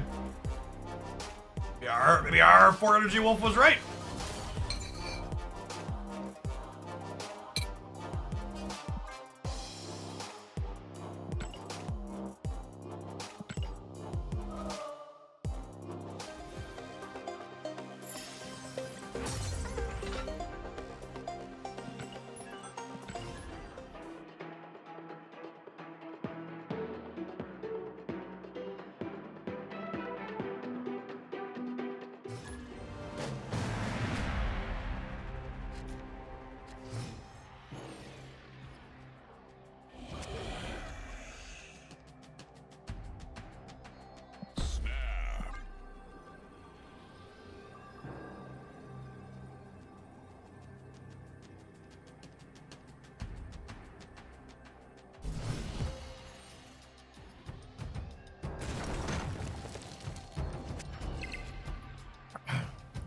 We got a quality non-wolf curve here.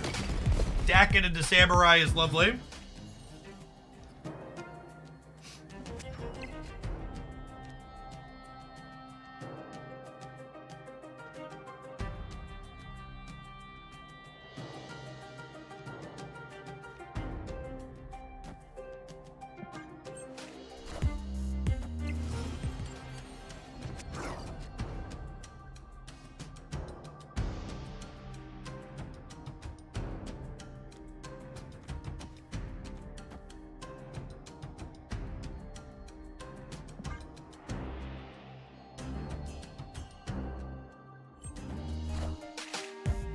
Why aren't we watching Jeff watch Jeff talk about the OTA? Because the OTA leaked early this time, Passett. So the OTA review went up on my YouTube channel Tuesday as a leak.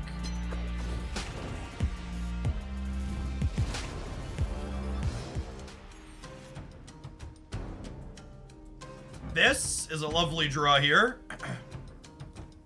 I would love to shred their hand.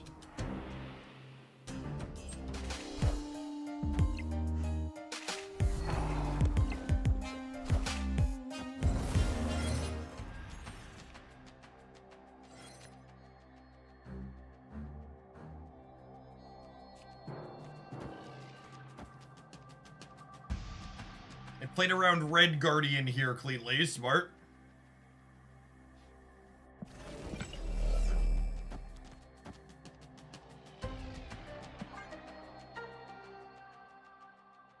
Silver Samurai always grabs the lowest power card out of hand, so it's guaranteed to take Maramasa Shard here.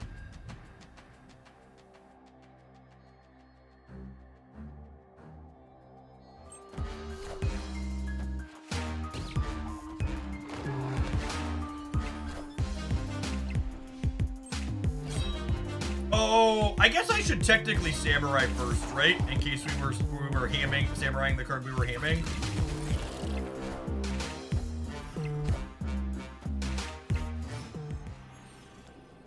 Is this Negative Surfer? They are Negative Surfer, yes.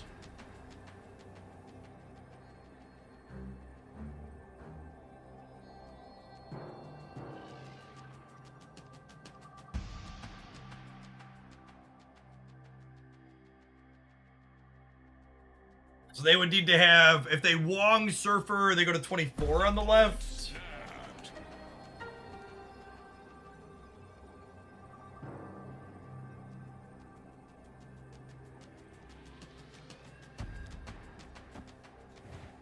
It's just this. This gives me 15, 18 here.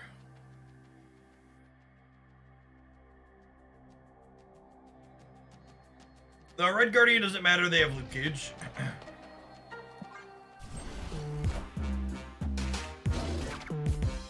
He's just a 3-3 with an up reveal.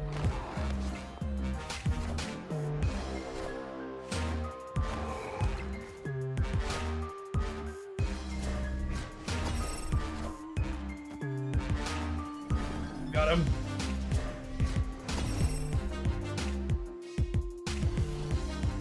And they felt the need to play for all three in order to compete with Wolf. Victory.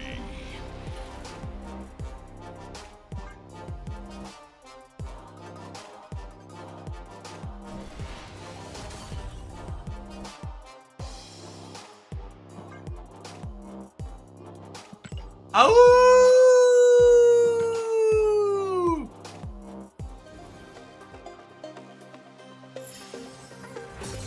So chat, I'm thinking I'm back. It's just such a great card to have be good. You know what else is pretty great, chat? These adverts. We'll see you in 122nd.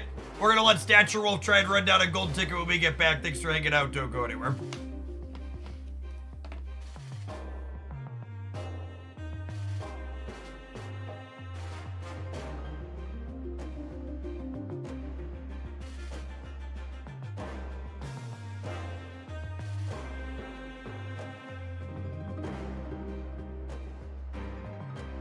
Drake and Lockwood, thank you for the 33 months. Appreciate that. Good morning, good morning.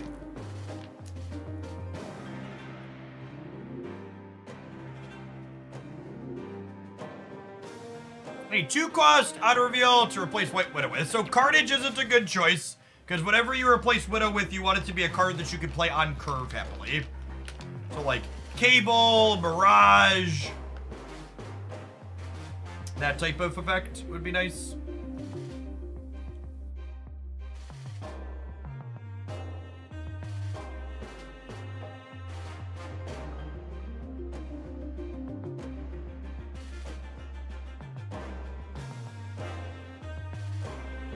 I think Baron Mordor might be good. You can also play another cheap on reveal like Iceman.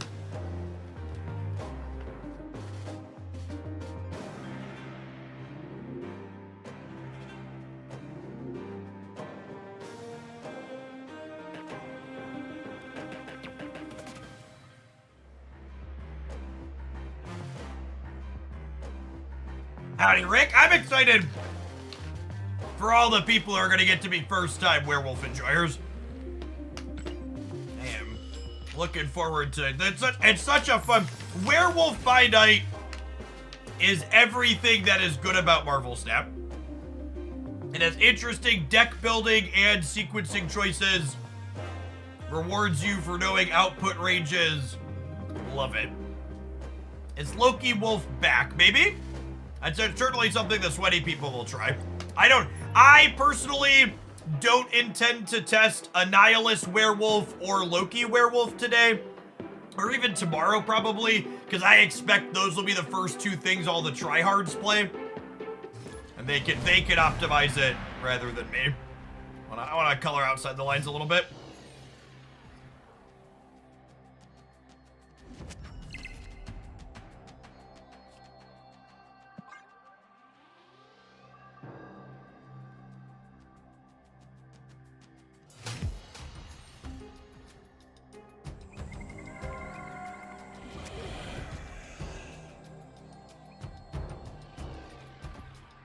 Snap.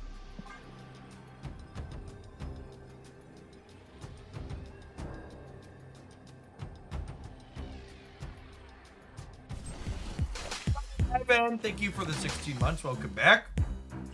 Lemur Livewire, thank you for the tier 1 sub. Appreciate the 17 months. This is where I would put my werewolf if I had him, Sedge. This location actually kind of sucks for Wolf.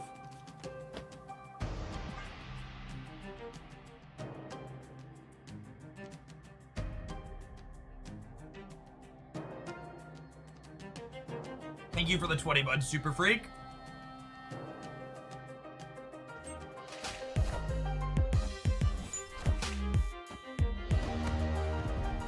Oh, wait. Yeah, it's fine. Their board's very clogged. Nobody panic!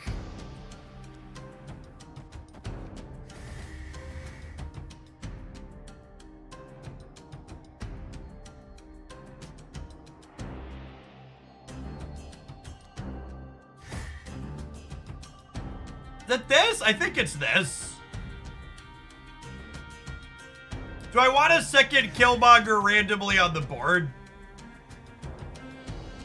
It's probably fine. Although, if I end this here, I'm gonna want a Black Bolt next turn, and then the Wolf can jump when I Black Bolt. So I think I don't Killmonger here because I want the Wolf to jump next turn.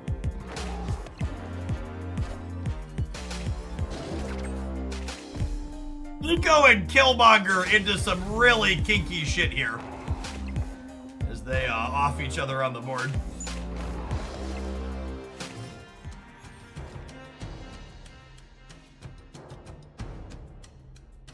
Man, I wish I had Samurai in hand. If I had Samurai in hand, I would totally double deck in this turn. I already spent Killmonger though too. 50% chance to have Samurai.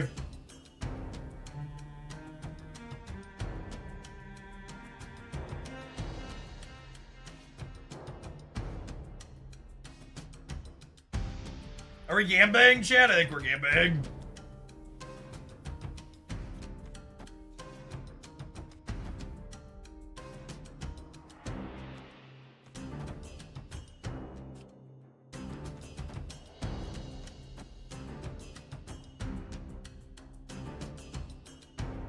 That means I can't stature next turn though, which is sad.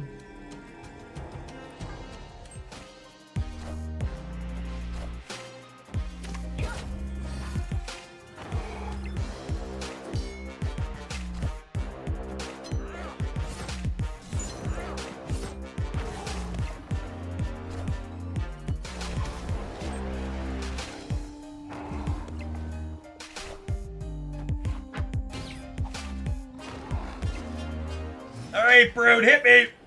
Unlucky.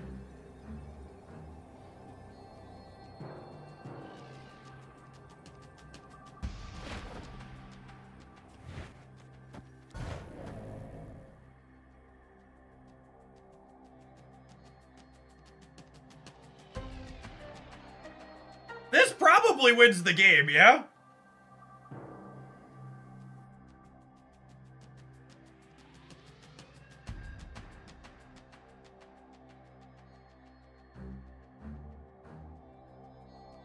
It gives me 6, 7, 10. It ties here, and my dog is here.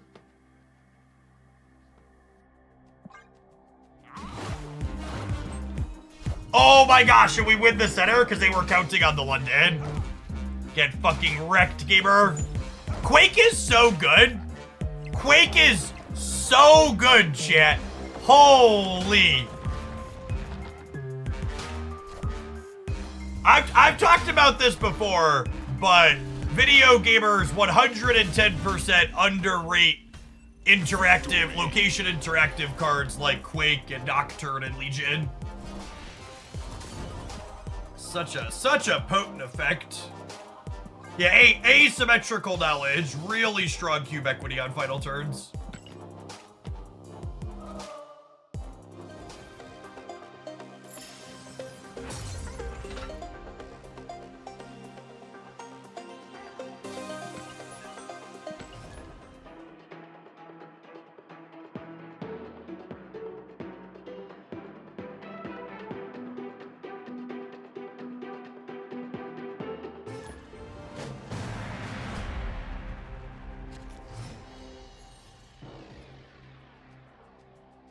What was Quake's old tech? She just shuffled things around at random. It wasn't a good scene.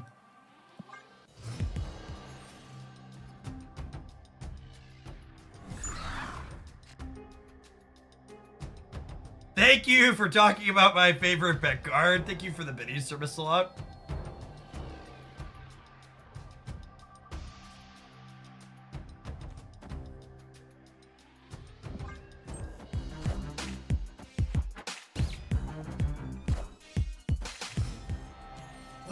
The Professor Xing shall continue until morale improves. We have this at least.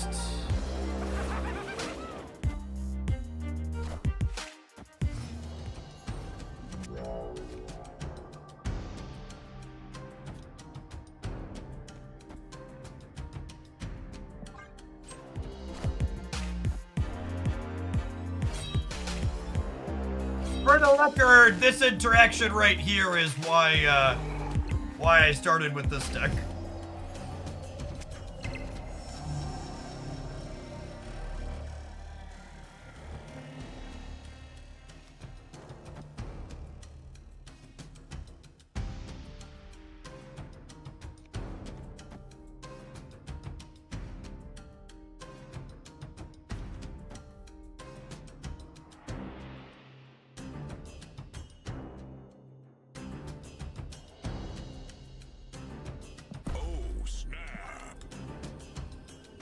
Well, Chad snapped the Daredevil. They're in a pretty bad spot.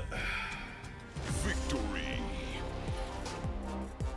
Do you think there's a difference between playing a normal game of Snap and a Conquest ladder with the same deck? Not really. The only, like, minorly marked difference is that, like, you can't just retreat your bad matchups in Conquest. So, like, if you have a deck that has a polarizingly bad matchup, sometimes you're just gonna die. It's like a thing you have to accept.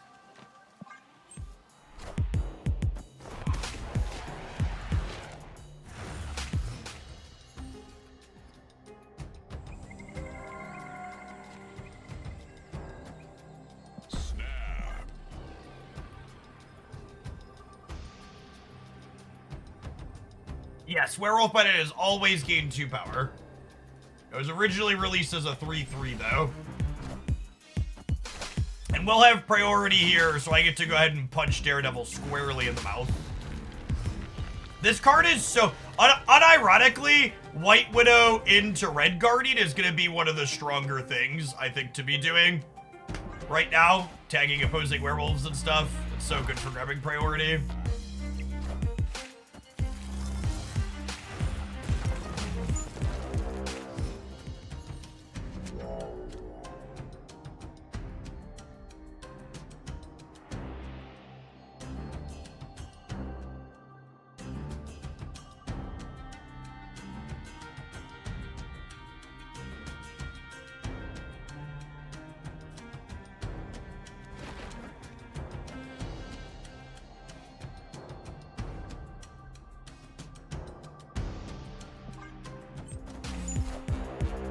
not expecting them to be able to fill this turn. You're playing Electra. That's good to know.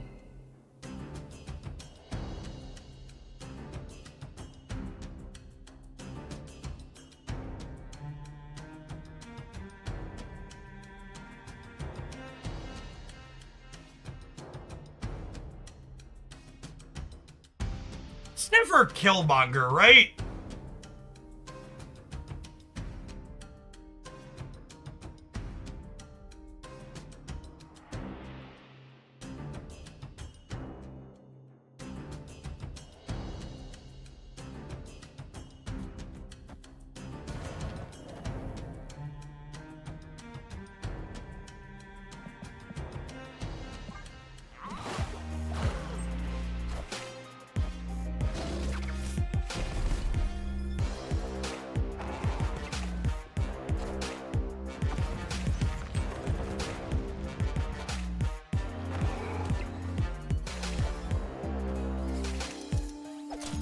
You have one card left in hand and we just took it away. A big old cup of get fucked, buddy. Was it good for you? It was good for me.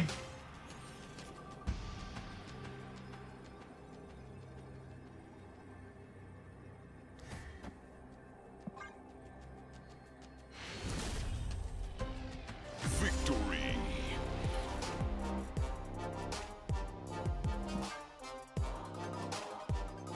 Your cards ended up on the field and theirs just went into a pile. Yep. Reported for bullying. I agree. You should report anybody playing Professor X for bullying.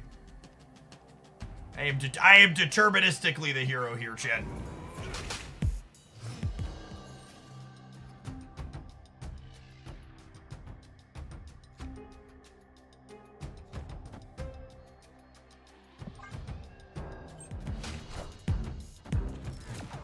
Banking this about. I mean, it's worth noting, like, we've only won 3 cubes so far. So, like, yeah, we're, like, ahead, but also, like, they haven't really lost that much. Elysium's better for them than us.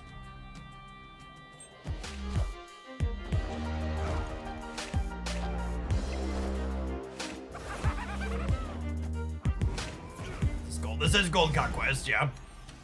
We want a silver, so I decided to try our fortune here.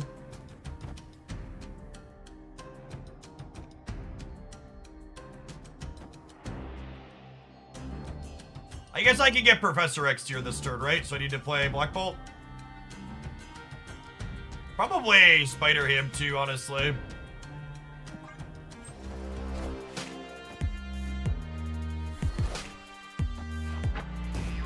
Alright, they have a 517. I think that kills us. 417, yeah, good shot. Are we gonna play Infinite Conquest this season? I don't think so. I haven't decided yet.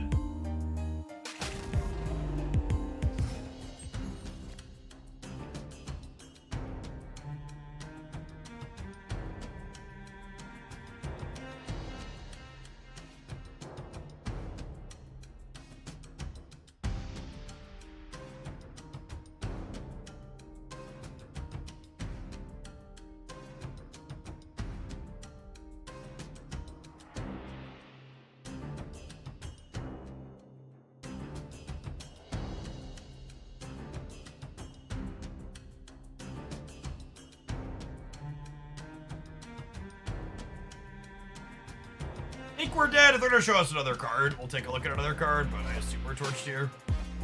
Oh my god, we could have actually won the game by just playing Wolf on the left.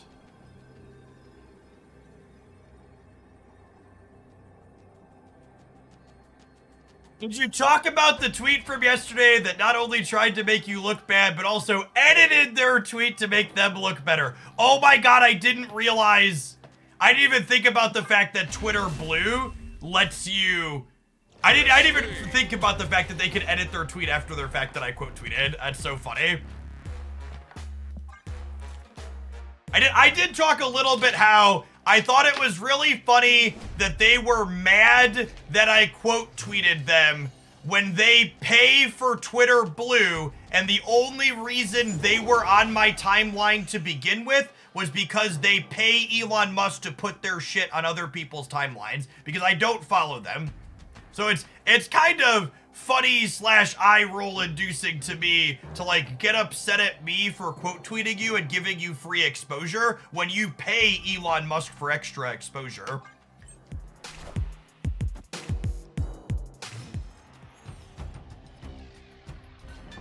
If you think it's worth giving Elon Musk money to show more people your awful Twitter takes, you should be happy when people share them, not mad.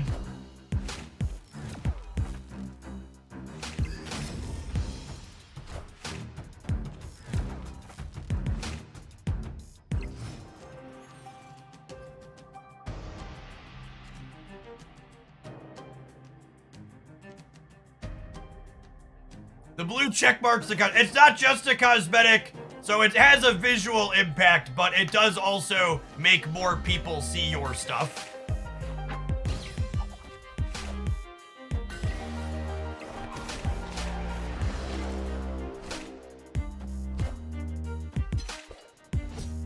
Time's lucky, rubber ducky.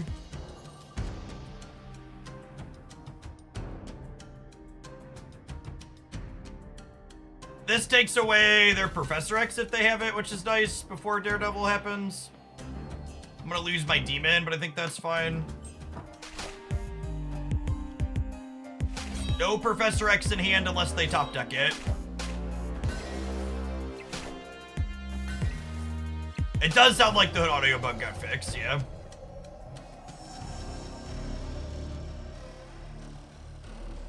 Oh, my Killmonger just kills me, yeah.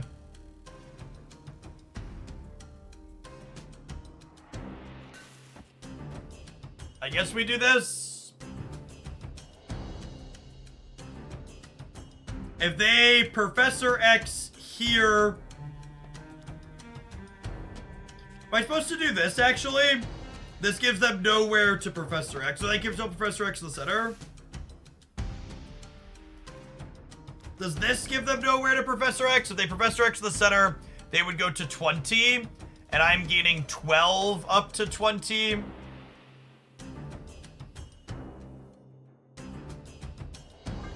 I can't bluff Snapchat. They have a Daredevil. Nebula's not dying if they have Professor X. They have priority.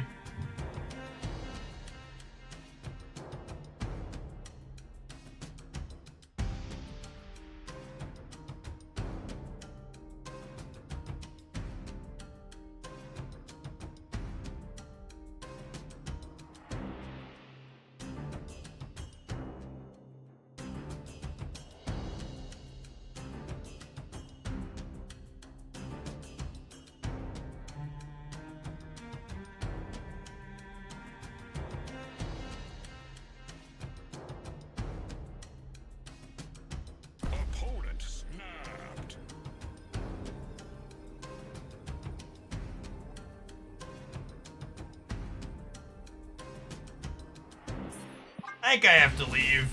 I don't think I can give them an extra point.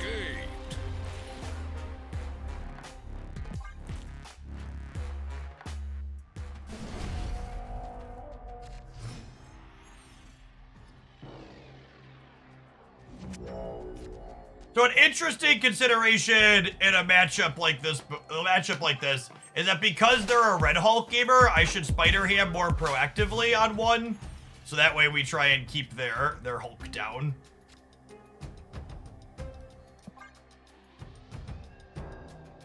Normally I'd wait, but I think because Red Hulk's a consideration, I jam it to start.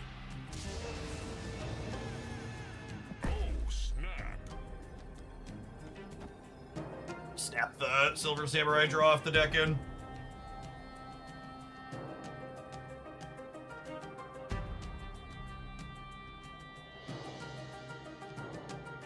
Was the OTA exactly the premise? It was, Ben. Yeah, the leaks were exactly identical. So we know Red Hulk is one of these two cards. Have we seen the other yet? I don't think so. It is worth noting that Werewolf being at 1 is occasionally a little awkward with Silver Samurai, because it means we have to coin flip the shard if we draw it. Shang-Chi, we didn't see the other. Okay, yeah, so Shang Red Hulk, we know the whole... Oh, there's a pig here too, though. Shang Red Hulk Cannonball. Good show.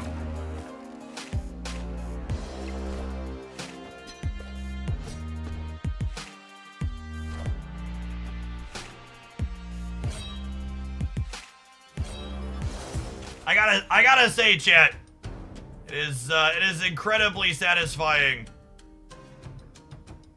to put that in the ground again and again and again. It's a shame this is nowhere, because I would love to be able to flip Stark Tower into the middle here. We unfortunately cannot.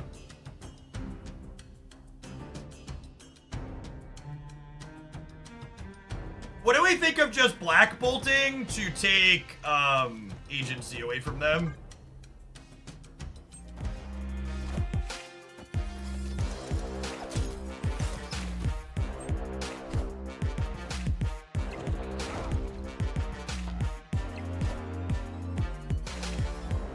All systems go.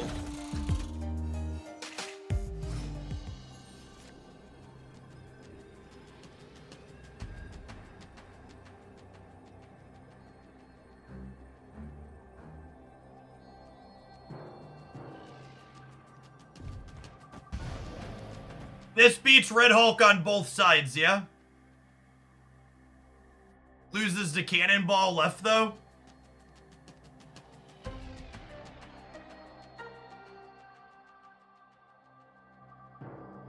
I can't play around Cannonball and Red Hulk. We should play around Cannonball instead of playing around... We should play around Cannonball instead of playing around Red Hulk, because we know they haven't had Red Hulk in their hand. Quake left to stop on reveals. I really want every gamer in chat right now talking about Quake to stop and read the card.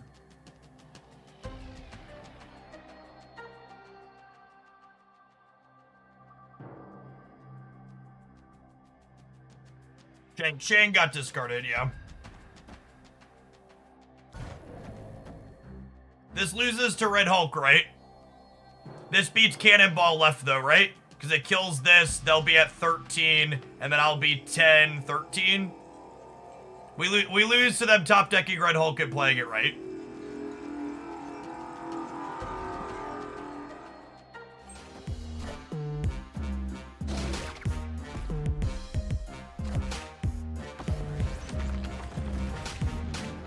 Oh, wait, shit.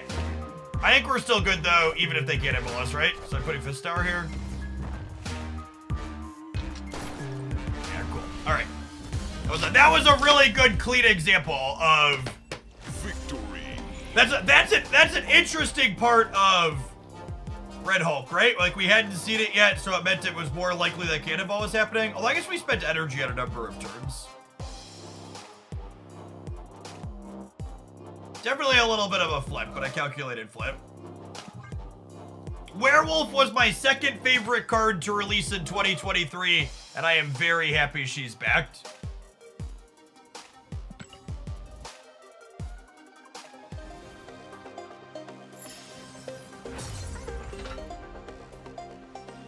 Yeah, Nico's number one. Nico's number one. Werewolf's number two. Nico's number one.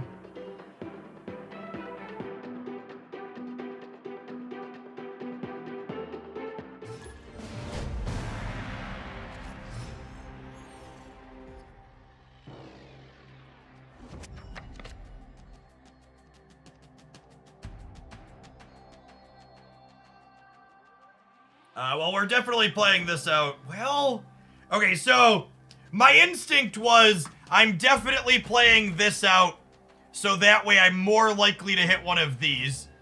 However, if I play this out and Samurai hits, I lose Dakin. So I think I just do this. Won that coin flip. Snap. I think we're favored off this opening.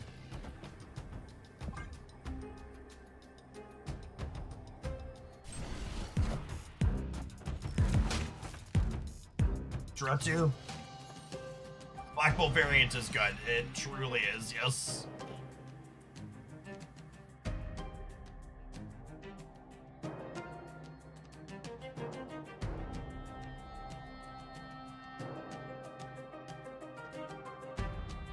Surely we draw Kill Daddy, yes? Surely we draw Kill Daddy, yes? We could wait on Nico to slide into Sanctum, I guess. I could copy Dak in and hope to draw Killmonger.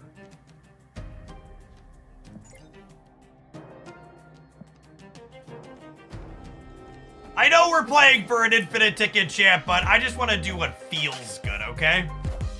And this feels good.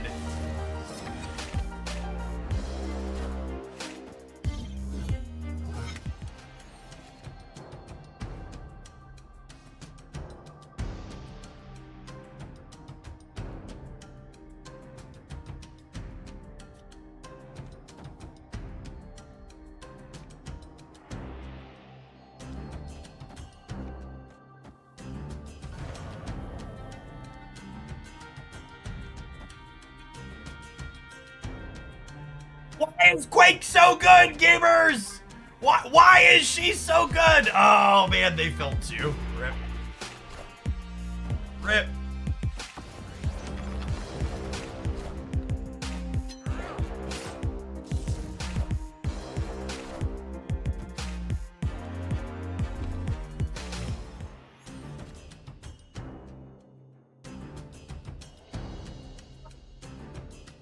All right, so the high cube equity, so I need to play it on the last turn, right? We want to wait to play it on the last turn for the cube equity perspective.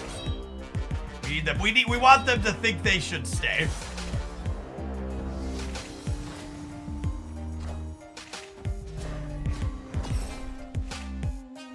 This is a punishment for my line.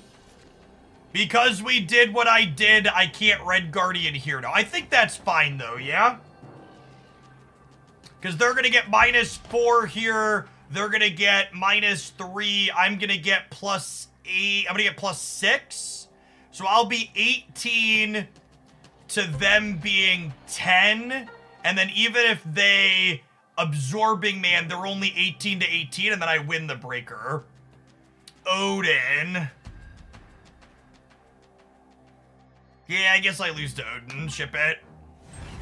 Fuck me. Ah, damn it! My greed lost us the game, chat. My greed lost us the game. Are ye worthy?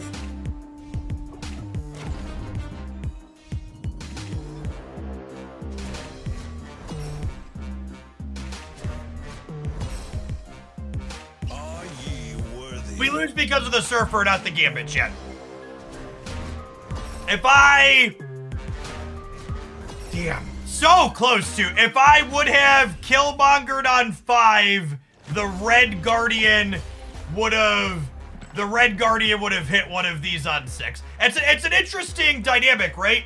This is a game where if someone's all in, or if it's a game like Magic the Gathering or Hearthstone, we win 100% of the time. But because it was a game like Snap, where the cube equity mattered, I was incentivized to conceal this play. Maybe we quaked the wrong side. I don't know. I don't think they're guaranteed to fill the Widow's Kiss path right away.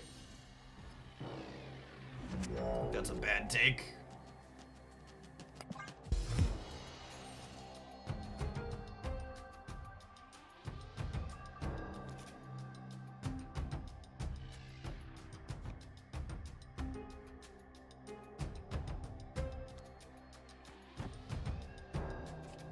A vibe for a turn on this. We can roll Nico on the copy mode again.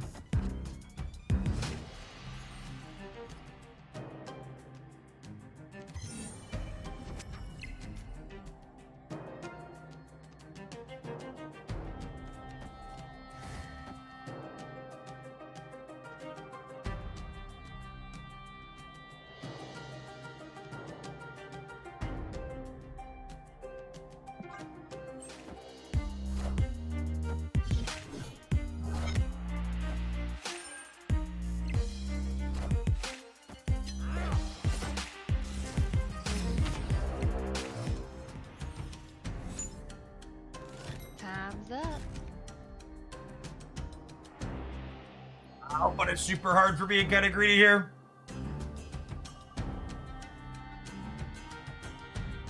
I guess we're probably winning regardless, right? Their deck's pretty bad against this location.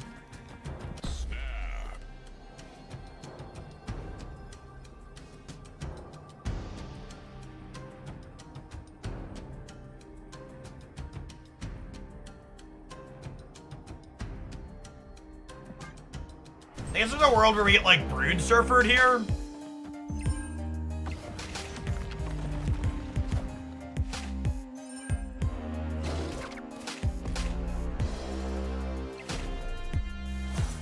Anyway, we might get Brood Surfered because of Elysium.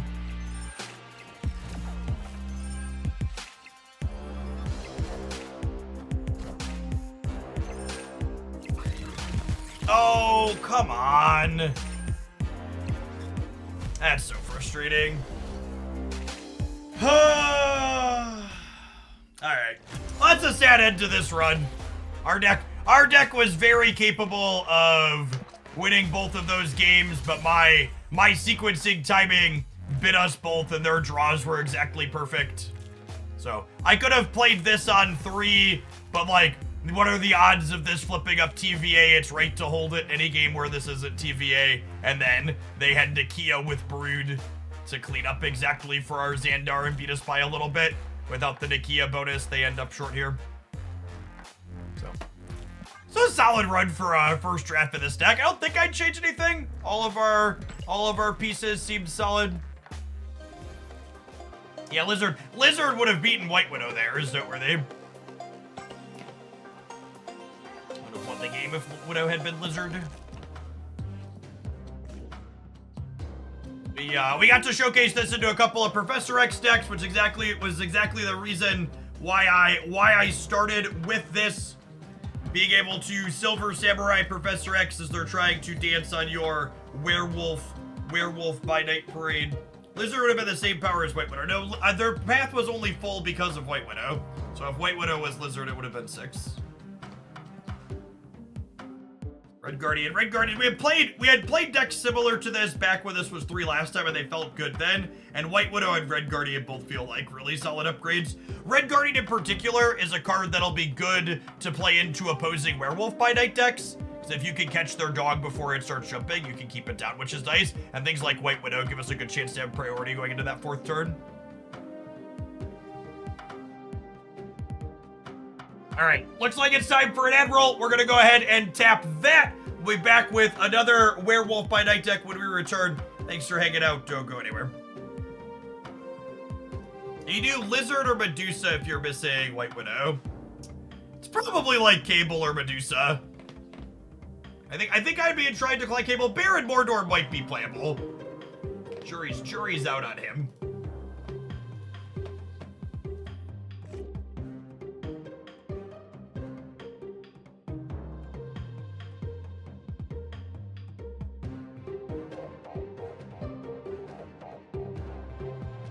Forge is a fun idea.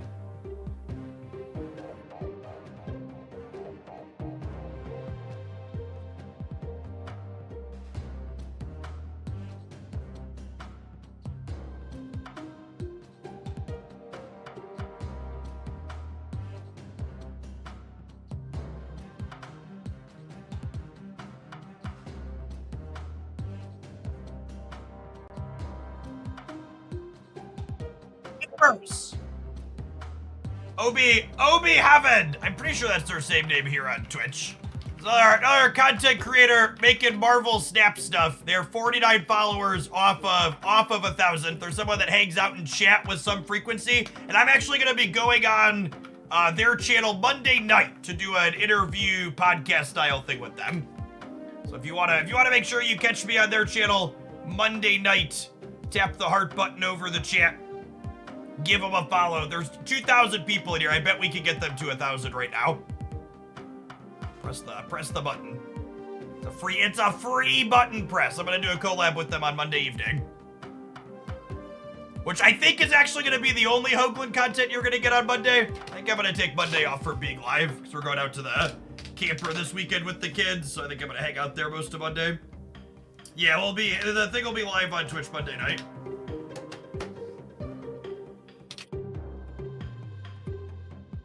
Christie's off work. No Dells this year. Well, you do the Dells in usually June, like end of June.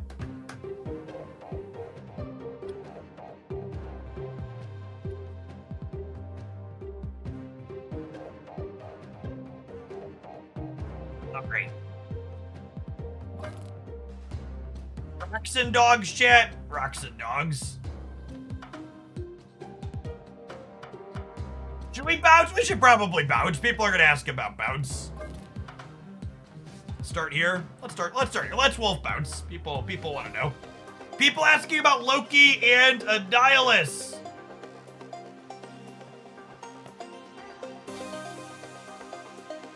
Following isn't free. And honestly, chat, Chris Gotet there in chat, they've been following this channel for almost an entire year and never even used their free Prime sub. So they are the fucking goddamn expert in freeloading and then complaining about things that cost them nothing. Following isn't free. Holy fucking shit, gamer. Touch some fucking grass. Bros, Ned, thank you for the 18 months. I appreciate that. Welcome back. Imagine both thinking that and thinking you should type it in chat. Imagine seeing me shouting out and helping build up a smaller content creator and then fucking actually meing about it. What on God's green earth is wrong with some people? If you're like, I get that some people are shitty and like to actually about stuff like that, but like you could also just keep it to yourself. Like you could not open your mouth and let us all know. Project X, thank you for the baker's dozen. Welcome back. Jones, thank you for the brand new Prime. Appreciate it. Oh man. Temporal Nomad, I appreciate the quarter of a year. Alright, let's bounce a little bit.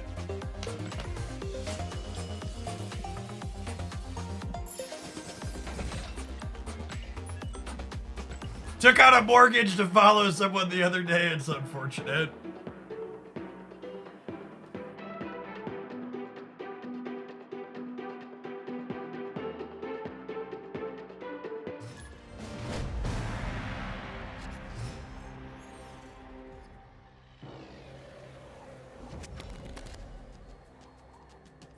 Ooh, piece of candy. We snapped turn one Nico draw in this house, chat. Opponent snapped.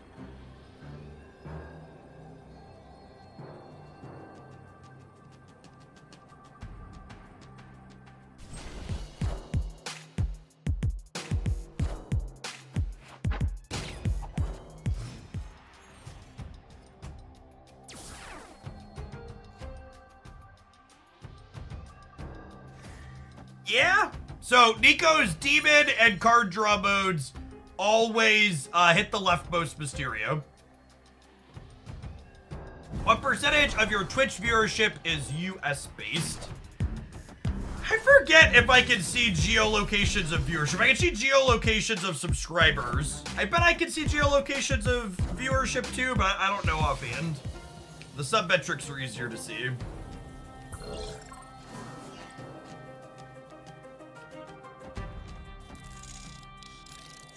I think we do this. Gandalf, thanks for the half a year.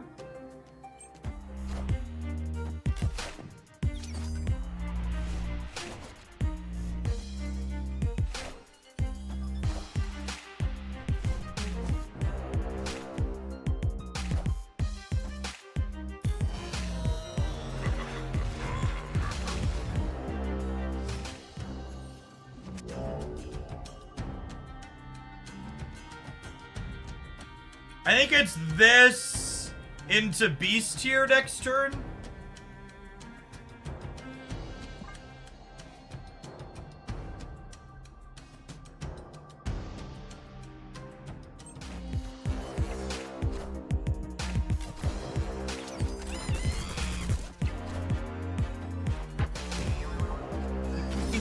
bud.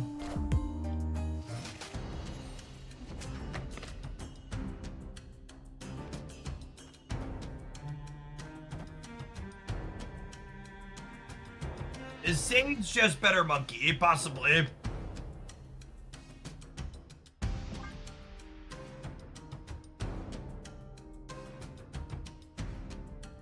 We bounced Real Mysterio, he still comes back at the end of the game. I hope so.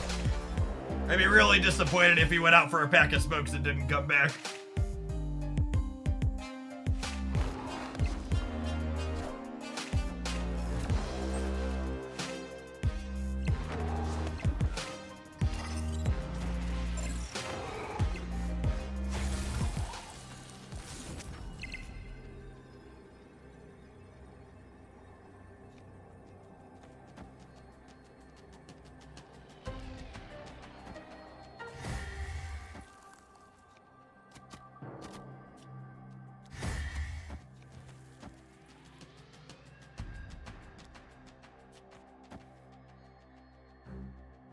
This ends with the dog here.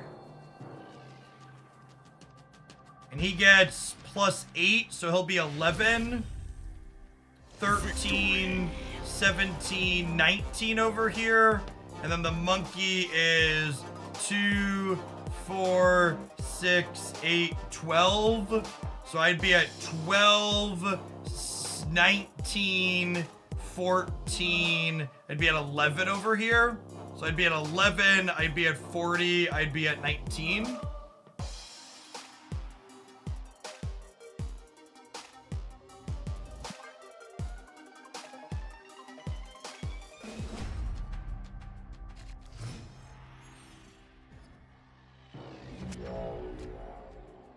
Werewolf by Night wouldn't jump because you filled the left with Mysterio. Actually, I'm pretty sure when you bounce the real Mysterio and replay it, it doesn't put clones back out. Don't quote me on that, but that's my assumption.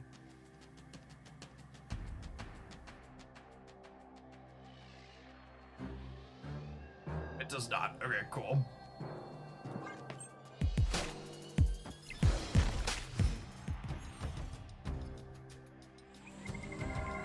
Figured out how Marvel Snap works, gamers. Nailed it.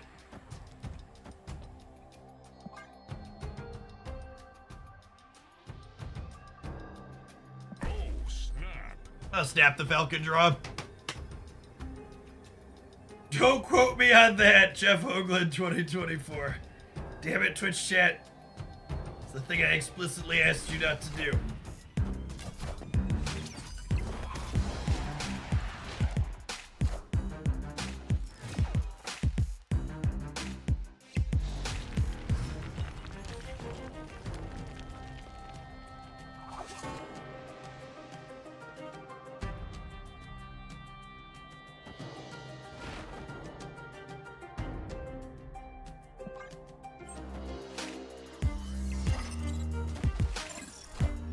That is a really good Sage. Holy. No dual stream today. The YouTube stream's up, yeah? Yeah, there's almost 500 people watching on YouTube. Gamers, don't scare me like that. This deck hurts my head. Can you play some Hella to give it a rest? I'm gonna shrink Hawkeye by 1 to bring these up by a lot.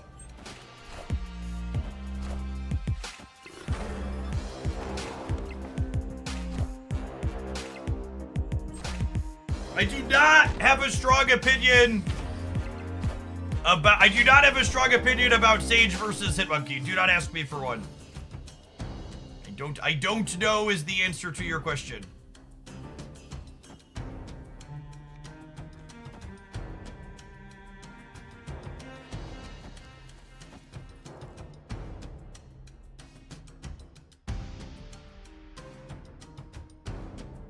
If I do this, the dog actually can't move.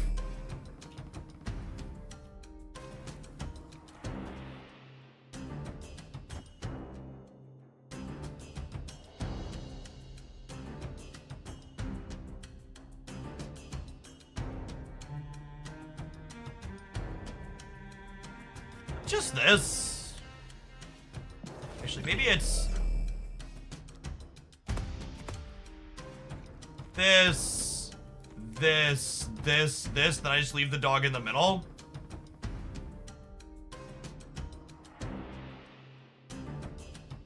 I can also just wait on this. God, this deck hurts, chat. It hurts my brain so much. I think it's this Final Answer. So I want 3 cards to play with Hitmonkey next turn. Oh, bless America.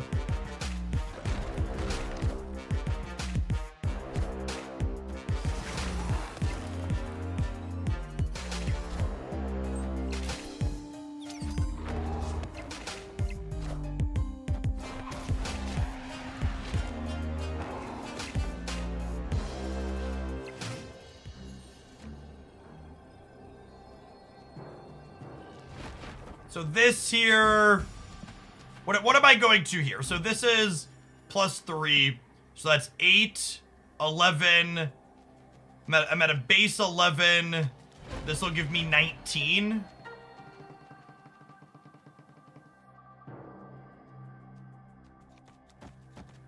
I think it's this.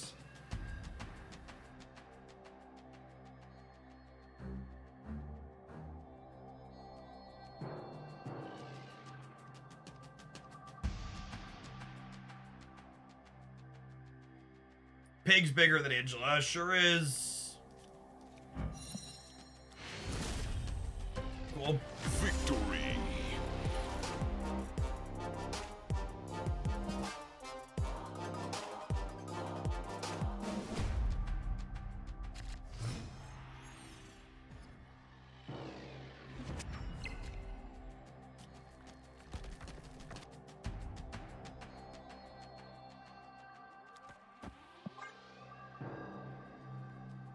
Opponent snapped.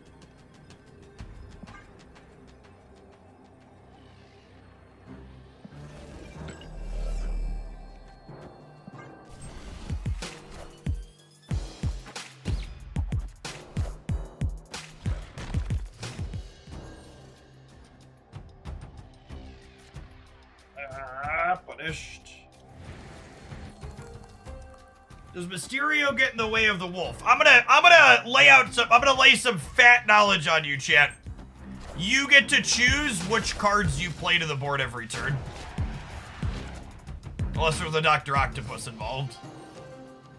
So if playing the Mysterio out is gonna be bad for your werewolf, choose not to. Also, clogging the board fully isn't strictly downside, because there are situations where you don't want the dog to move.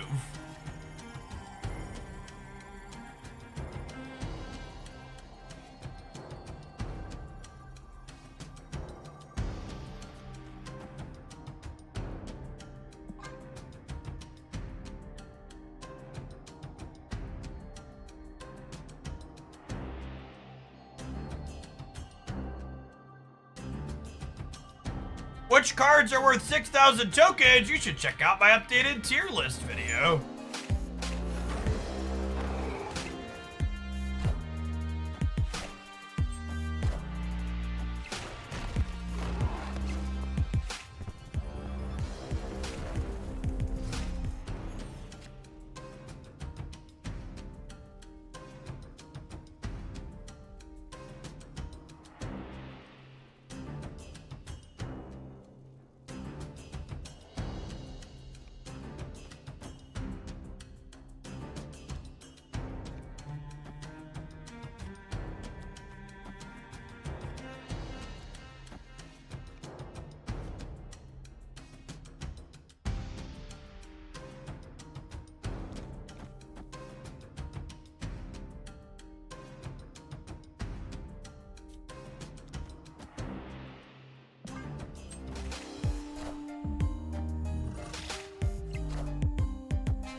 I appreciated how concise your tier list video was. A lot of cards to cover. I think it was like a hair longer than I wanted it to be in a perfect world, but in general, I think I'm pretty happy with how it turned out.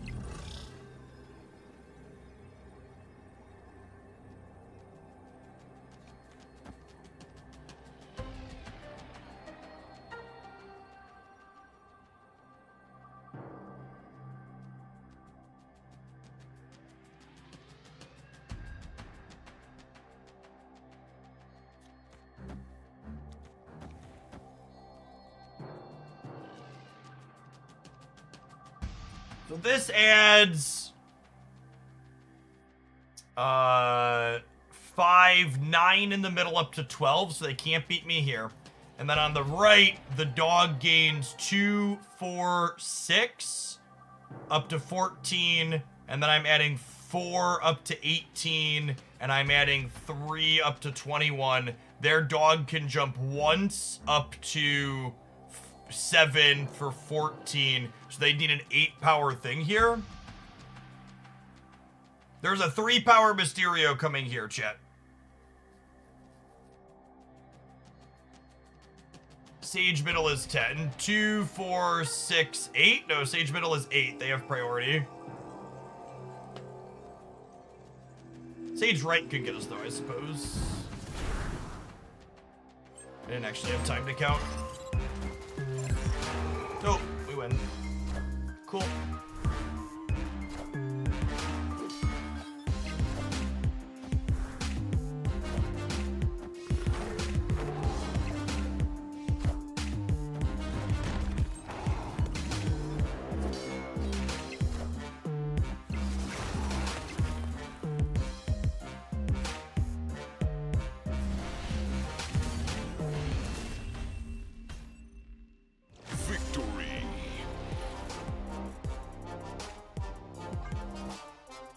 Regarding your video, don't you feel that Annihilus, although better than Cannonball, is always so telegraphed and Impact ends up not being good? Thankfully, the facts don't give a shit about your terrible feelings.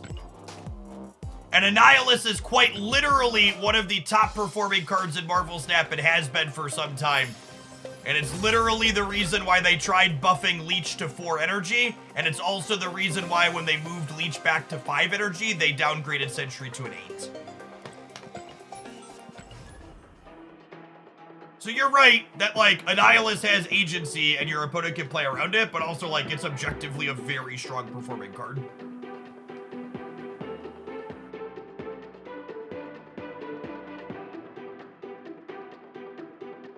Aging Oso, thank you for the 2 months of Prime. Welcome back.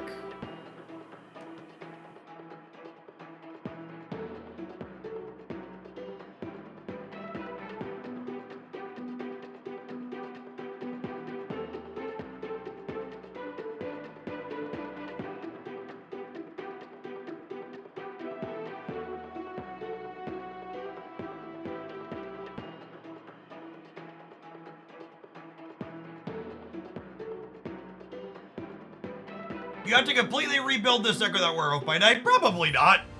I think you could probably sub Bishop or Sage for Werewolf and play a similar game plan. Werewolf's probably better than those other 2, but I think this is a deck he's replaceable in, if I'm being honest. I think we have 100%. A lot of people have been asking questions that I've kind of been ignoring because they're like redundant and annoying. But like, we've hit this critical mass of cards where like, there's 8 or 9 different payoffs. There's a ton of different 1 energy cards like Jeff. Why not Kitty Pride? Why not Bishop? Why won't you do exactly what I want you to do and listen to me? There's so many choices, chat. There are so many very reasonable things you can play in this deck. And I almost assuredly, I have not played enough of this, especially post-Werewolf change, to know what's optimal. Figuring out what is your mix of cards that add stats to the board and disruption and other things. Is Mysterio worth it with Hitmonkey? Should it be Sage plus something else? Like, Those are definitely questions you want to try and figure out, but I don't know what the answers to them currently. You know, with Falcon here, I might wait to start my ones after I Angela.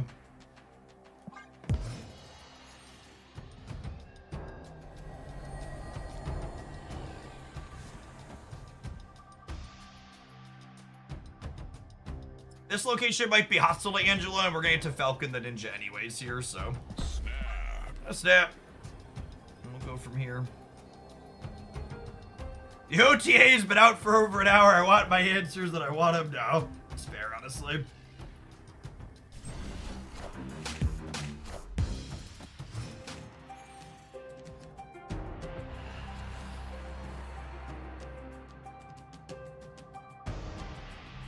Chad, I'm currently experiencing a hostile workplace environment. Please send help.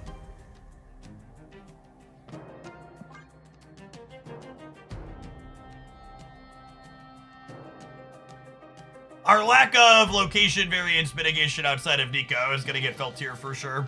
Not them having the random Daredevil on the right. Hopefully we can push through with our 2 bounce cards in hand, but we'll see. Oh, that's so bad for us. Why does the lockout deck always end up getting a free location? That's so frustrating.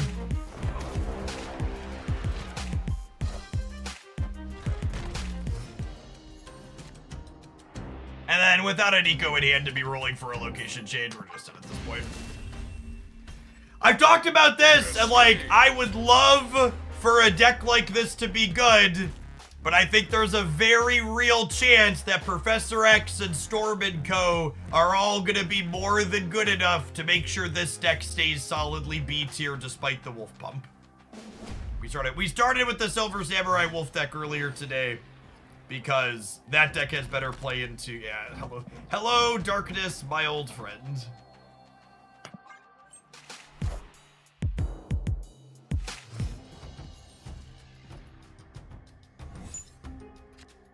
One of the reasons why I was so adamant and frustrated that this card stayed nerfed for so long is I think it suffers enough from lots of different things going on right now that it's really probably not offensive.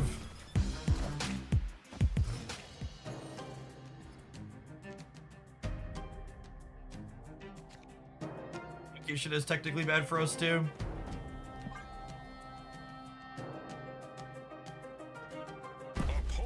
Snowguard is definitely a card I have played in Bounce in part due to the incredibly poor location variance it suffers from.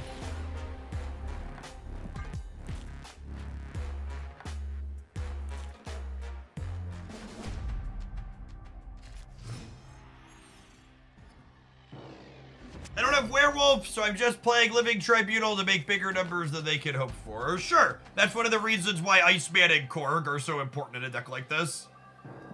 Because the only way you beat decks like Hella and Living Tribunal are to make sure their deck doesn't work.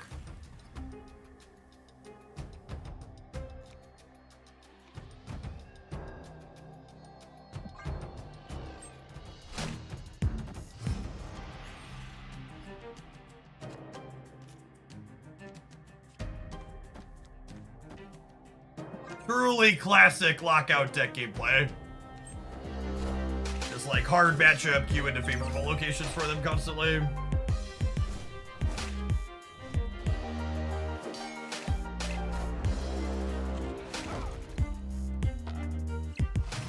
Iceman's still better than Baron Mordor. I mean, it's definitely better than Baron Mordor in my... It's definitely better than Baron Mordor in my, what's it called deck?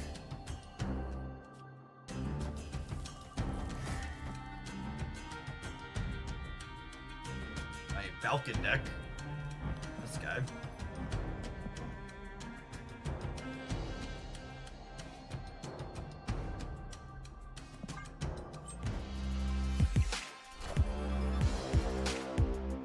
Maybe I should have been greedy and put Nico here.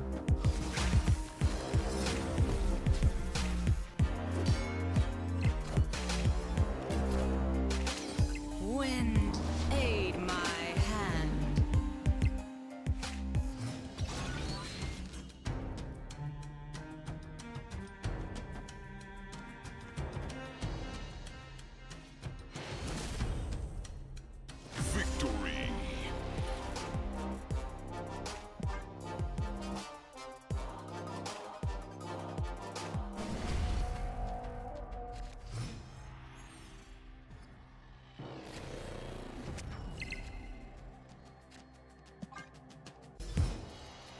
Play offline, usually play on mobile or PC. Almost all of my off-stream gaming is done on mobile or PS5.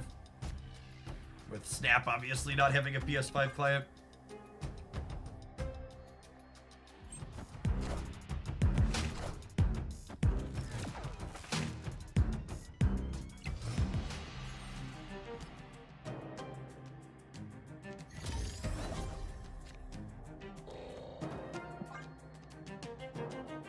Oh, snap.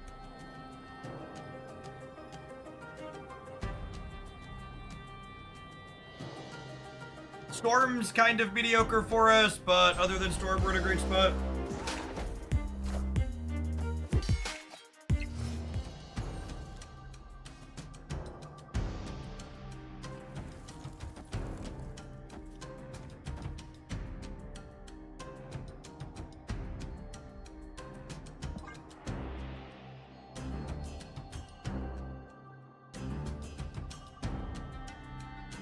Our dog could get Red Guardian tier, yeah. It's another card that didn't exist last time he was playable.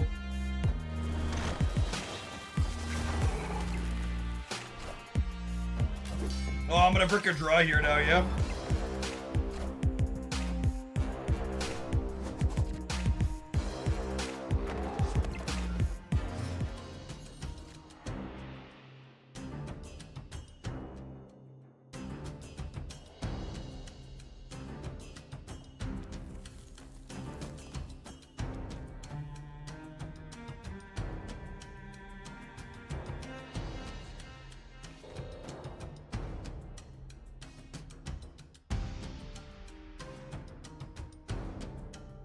I think it's this.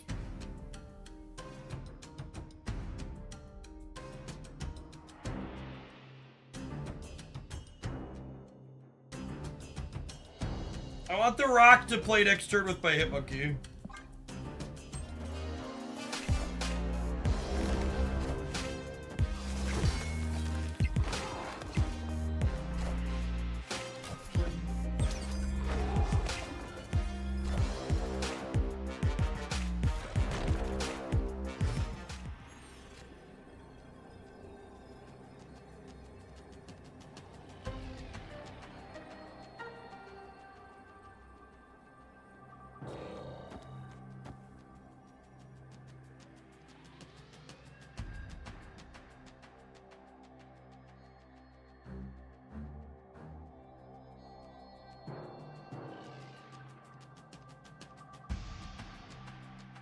This beats Cannonball mid. Loses to some stuff on the right though with Doctor moving. I mean, this matchup's awful for me. I might as well take this gamble. I think we just bank on them playing Cannonball mid like an autopilot.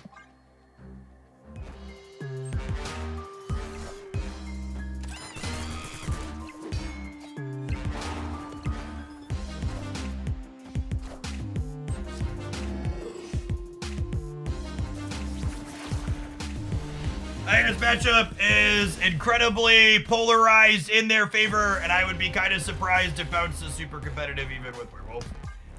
And even if it does end up being competitive, it's definitely going to be a bad choice for Conquest, because you're gonna like queue into someone doing this kind of stuff at least once per Conquest run, and you're just gonna get absolutely shoved in a trash can. Alright, have some adverts to wash the taste of that game out of my mouth. I think we're going to play different non-bounce Werewolf decks when we get back. I don't think I would feel good highlighting that archetype with how much Professor X there is in the format. So let's shop rollover and then some different deck with Dog when we get back.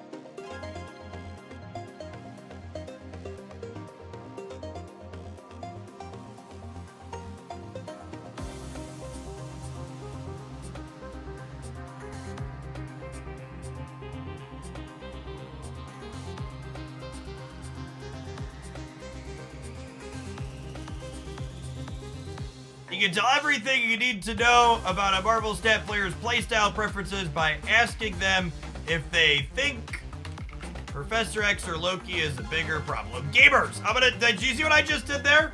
So I read my tweet back to myself before I hit send. If you're incapable of reading, you could always pay Elon Musk for Twitter Blue, so you can edit it afterwards.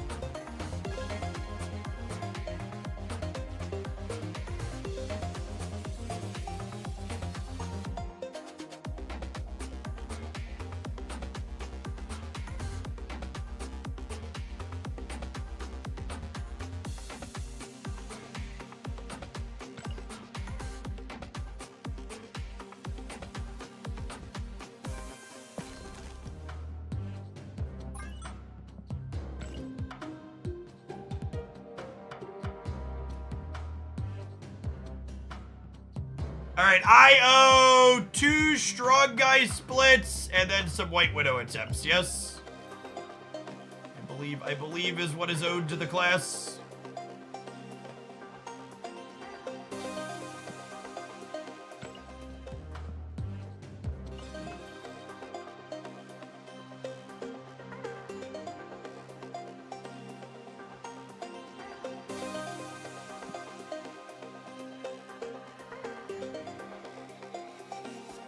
I'm definitely buying that, yeah? And that, look at that. All right, I gotta go. I gotta give Benjamin, this is why I waited to buy currency, because we have two solid bundles here.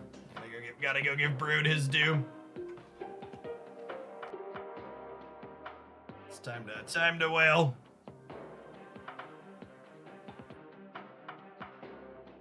It's for you, it is for me.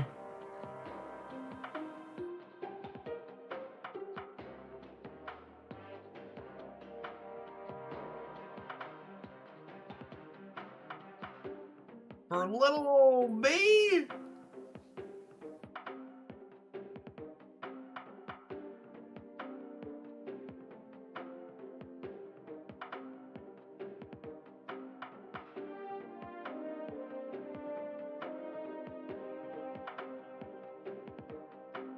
We have login rewards too. Nimrod boosters, don't need those.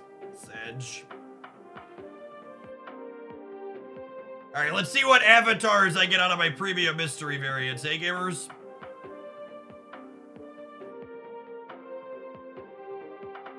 Behind mystery variants number 1.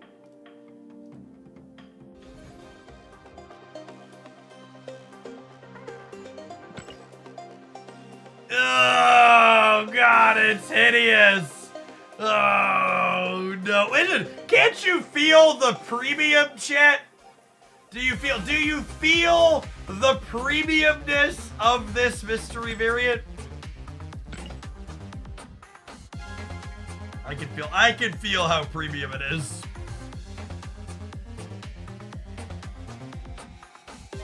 No pixels guaranteed, so that was a lie.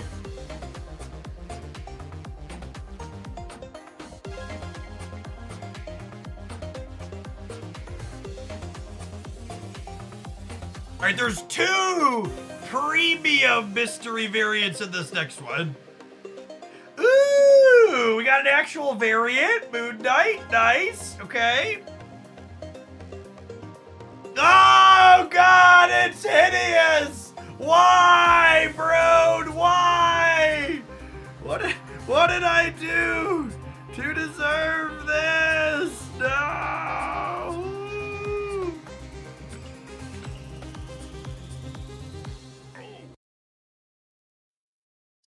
I feel premium.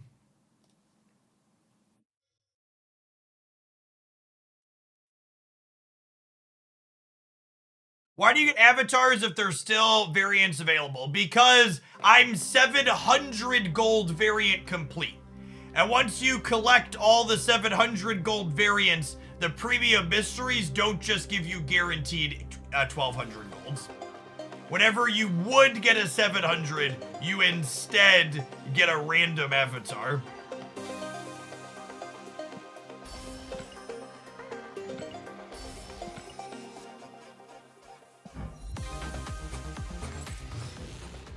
That doesn't feel equitable. It's not similar. It would be nice if they would at least guarantee the avatars weren't going to be pixel avatars. Yeah, it would be a nice change of pace. How long till I'm avatar complete? It's a good question, honestly. Hopefully soon. Alright, strong, 2 strong guy splits, and then 2 white widow splits. Let's see if we can strike some gold, gamers. I believe the loot box says if you're avatar complete, you get boosters out of the premium mystery variants. Which, honestly, boosters would be more valuable than avatars to me in most cases, so...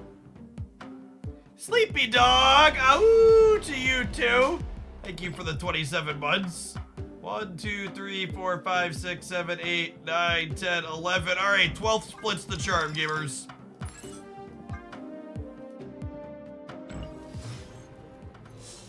Or like stubborn guy, am I right?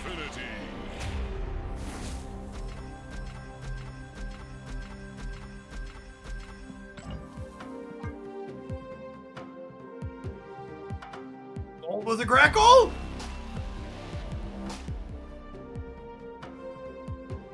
Oh, God. Man. Did I, like, piss in Brode's coffee this morning and not realize it? Freaking two pixel avatar variants? And then this? And then this? Why? Oh, God. All right, White Widow's gonna be the good one, okay? I believe. White Widow isn't even gonna need an extra split. It's this one. This is gold. 5th split gold on her. Infinity.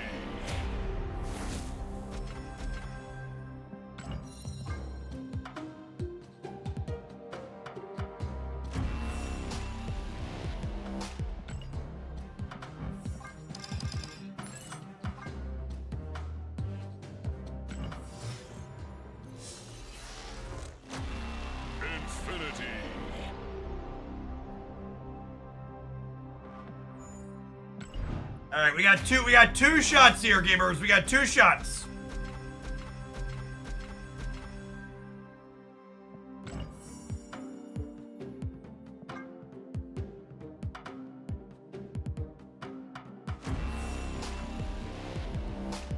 Only needed 1. What a lovely lady. Our lady in red.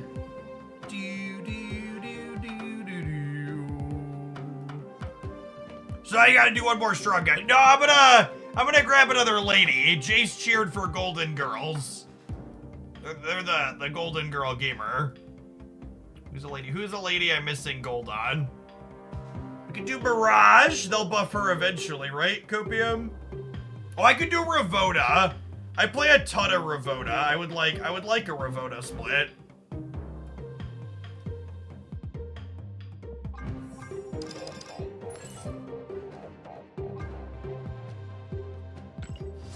Ravona is frequently the only card that's not gold backed in her decks these days. Do you have Pixie? I haven't done any splits on Pixie yet, so going for gold on her is really expensive. Where is Ravona? We're 1 shot off. Oh no, chat! That's a streak! You can't end on a streak, chat! Oh no, 2 in a row! Oh, who are we doing? Who are we doing? How about a heater?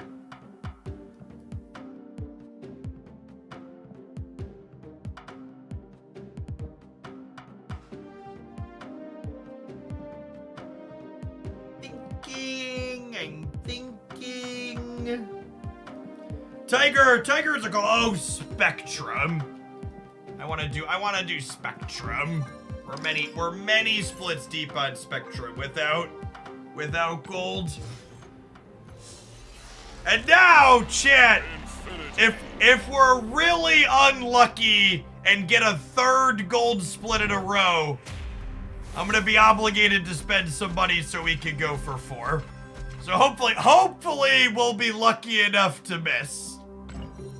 Hopefully this isn't a third gold split in a row.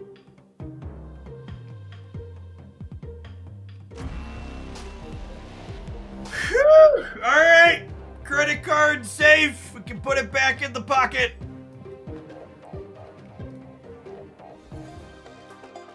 Confirmed unlucky.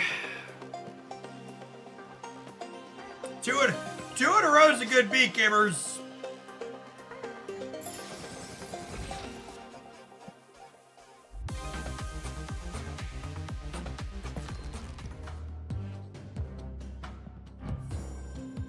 This one has White Widow in it. Let's do it.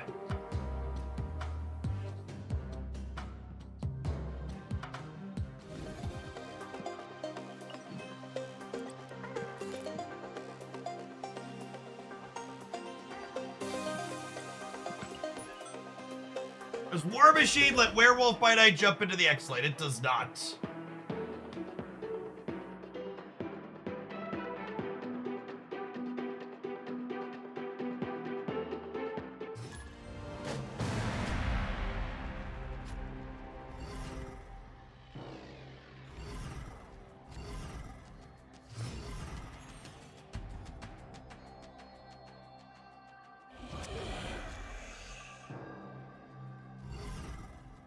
Can't even hit 3x consecutive 20% rolls. Gold's actually only 10%, by the way, gamer. You're 10% for age, 10% for gold. Thereabouts.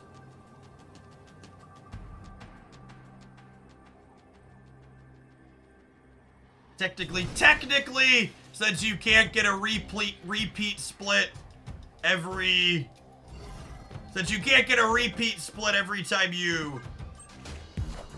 time you miss, you're slightly more likely, but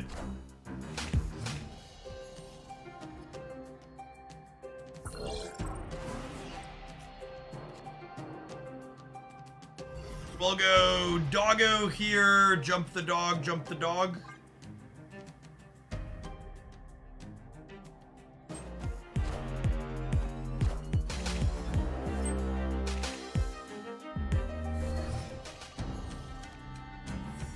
It is a good-looking Widow's Kiss, to be fair.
Yeah, Cerebro 3 is a good show.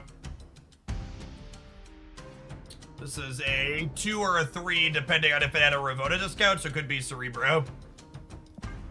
We want a red Guardian middle. No, I don't think so. I think we're gonna have priority going into the last turn.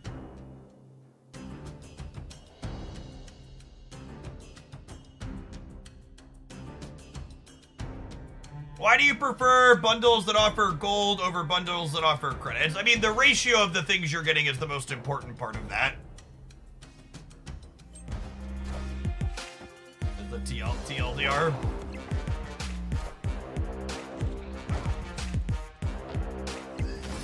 It's a good one for us to hit.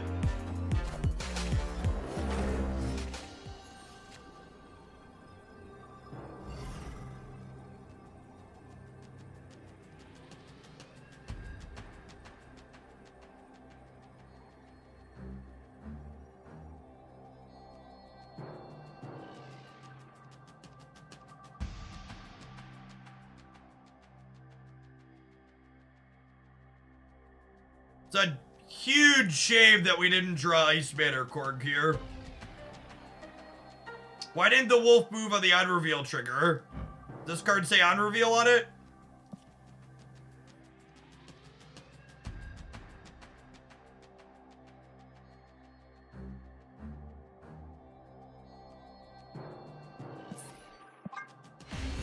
I'm gonna go because of Valkyrie. Escaped.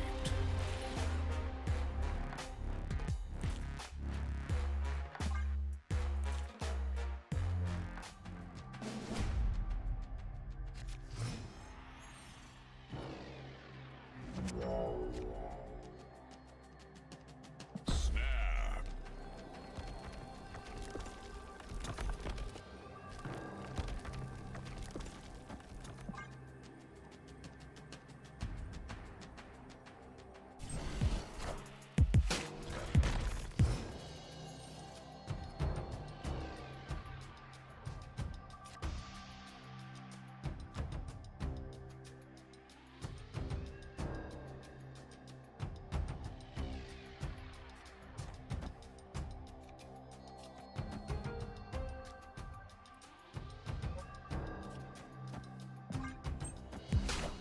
This into Black Widow into Beast them back, maybe?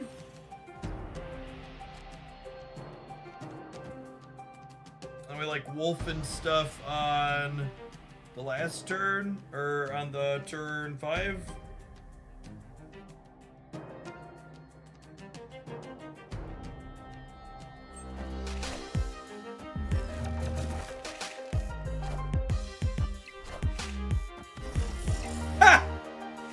Okay, now that's funny.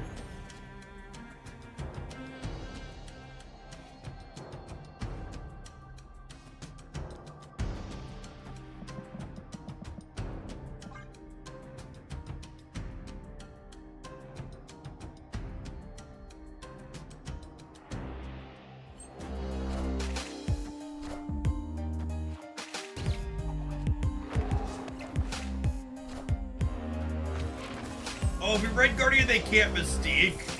That's a good thought. I feel like I needed to get Wolf going, though.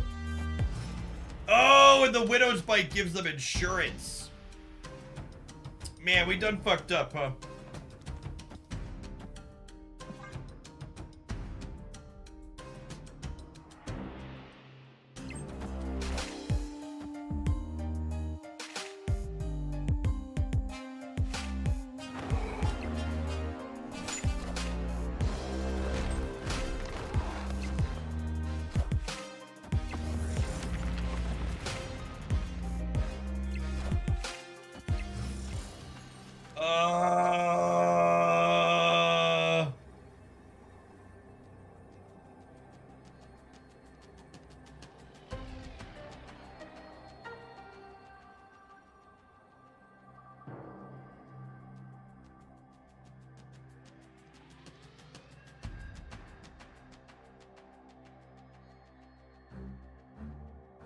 This is 5, 6, 7, 8, 9, 10.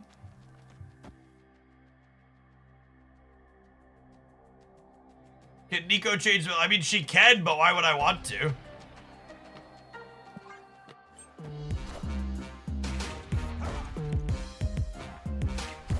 Blue Marvel's not a card in Cerebro 3 usually. I don't think you play around that. Oh, I should have put this here. Instead. Victory.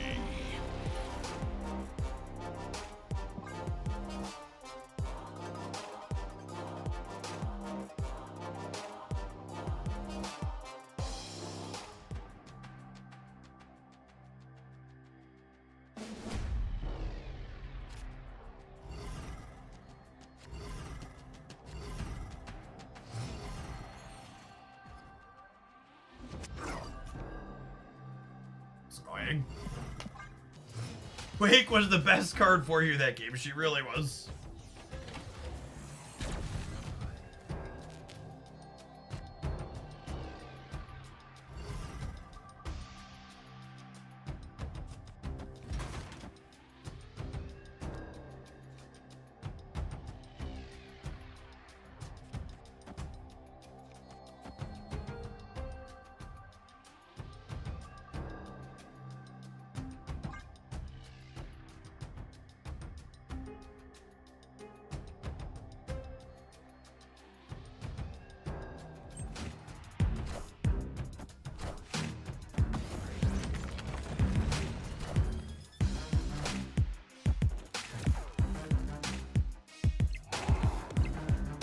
Is that Jackano Darkhawk gone to the wind? It is, yeah, back in the Disney Vault.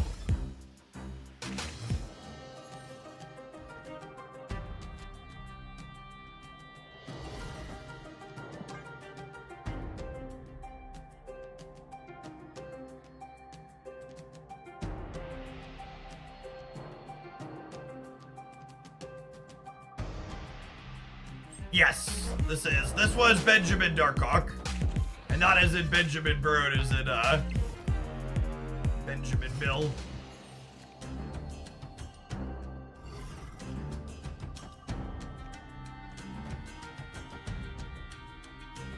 Oh, snap.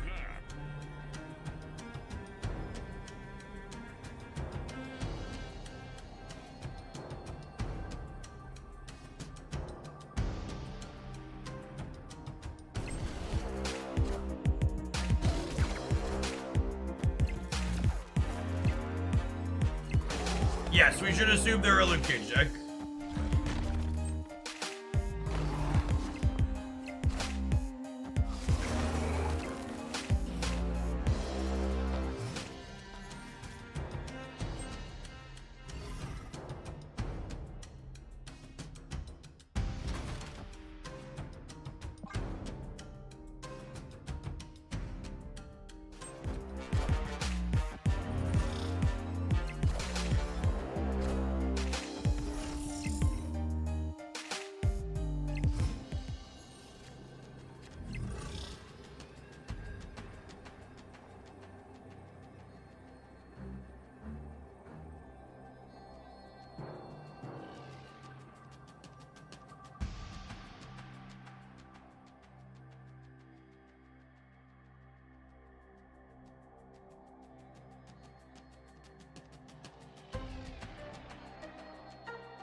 We lose to Mystique plus Luke Cage.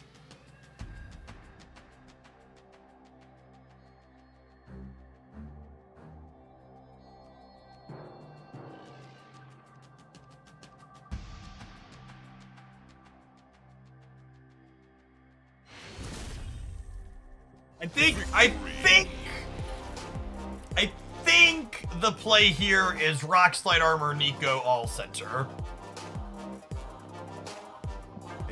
I think is the play.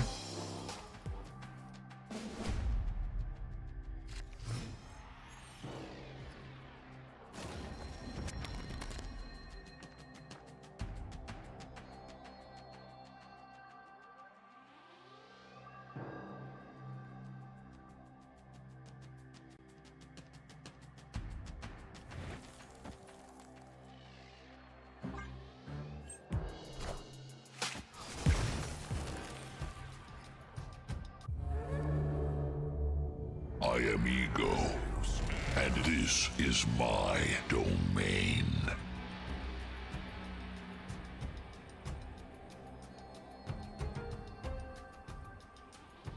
His domain, gamers. Ego!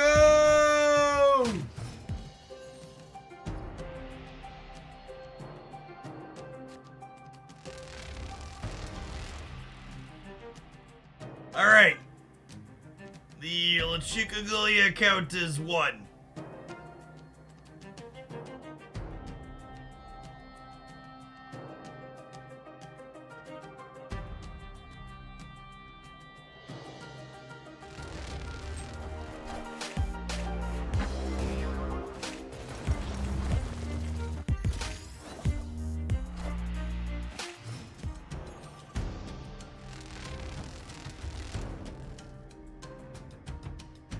The Chicaglia count is 2.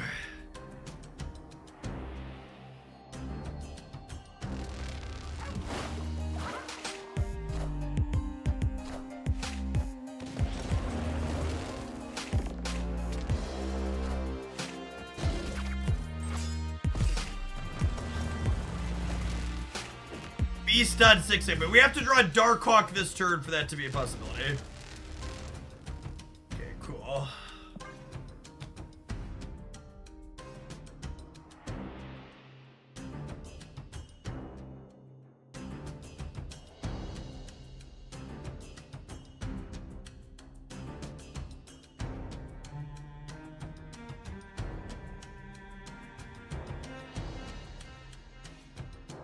Ego and Broad both like rocks. Fun fact, when Ego takes over your game chat, it's actually just Broad playing in his office. Just making sure you personally lose whatever game you're playing. He's got just like 800 tablets under his desk. That's why it's ultra rare. He can only play so many at a time.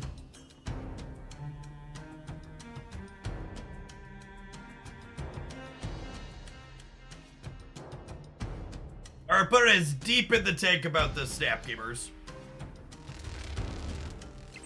It makes sense. I've never seen Ego and Brood in the same room together. It's true, you know.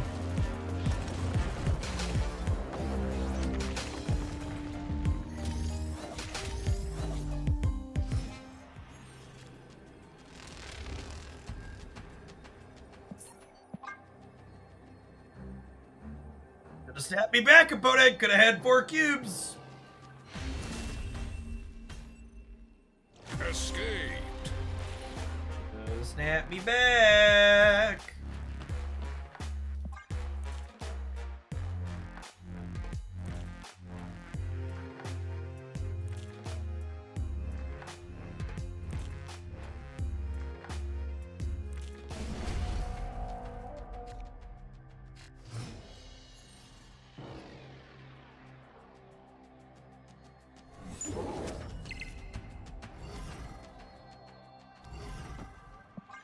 Do you think they'll ever fix the Nico 2x with Beast Bug?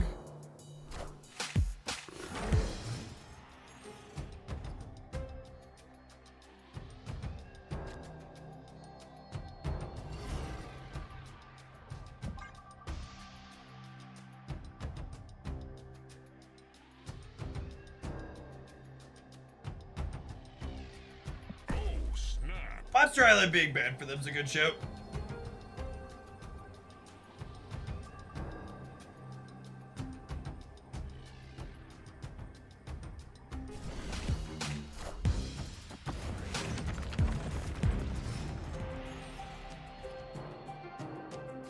Is it bad they have Valk? If they Valk, what's the word I'm searching for? If they Valk the monster, then they can't Luke Cage. I think I want to Black Widow next turn, so that way they have to play the bite into Avengers Compound. Abako, thank you for the 3rd of a year. Welcome back. Good afternoon.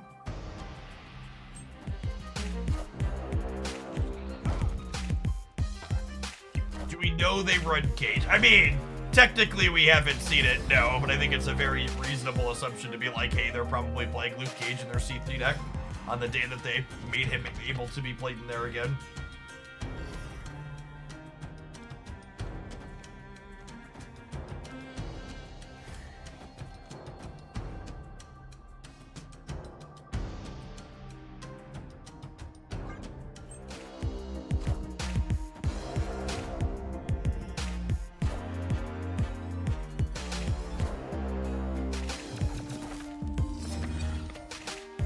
So I didn't White Widow the left because I wanted to cut them off of the draw. Clear for takeoff. Which may or may not be correct.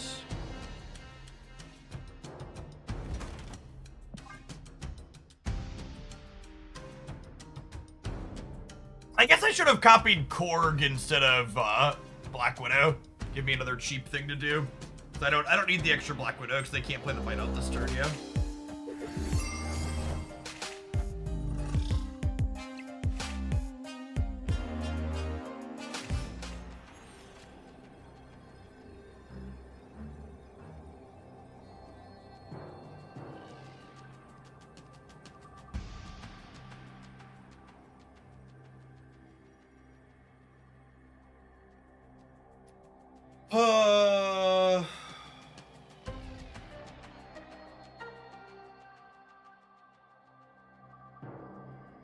So the question is now, do they have Cerebro Mystique and do they... Oh, wait! This kills Cerebro. Because it gives them a 4-power thing and they can't play Luke Cage.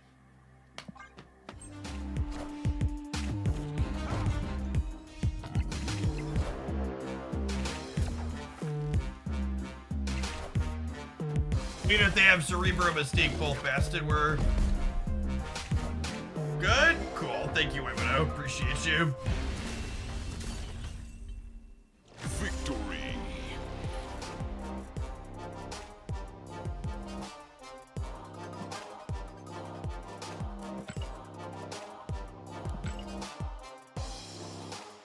Two 6s are pretty good, gamers. 2 6s are pretty good.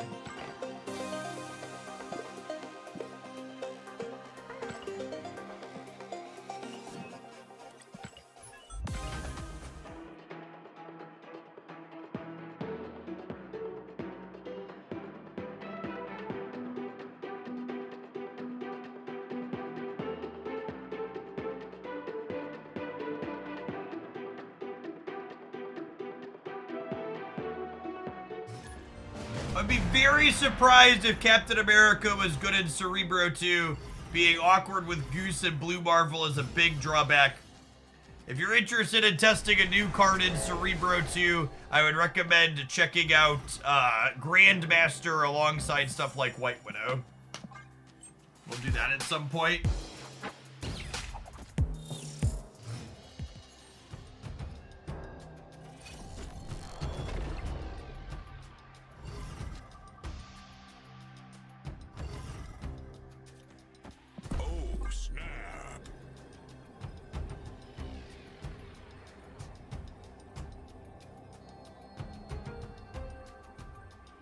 I think if you want to play Grandmaster and Cerebro 2, you probably play like Iceman and White Widow as reasonable targets. It's okay with Brood as well.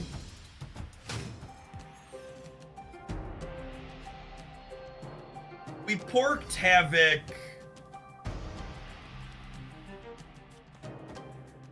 I give him a turn with Ravoda. I might be Mr. Negative anyways. Would it be reasonable to use Master Mold in the place of White Widow? Those cards are not remotely similar, gamer. When you are replacing a card in Marvel Snap, you want to replace it with a card that serves a similar gameplay function. No need for Falcon in this variation. I'm not going to be someone to tell you I have a deck list optimized an hour after changes got made.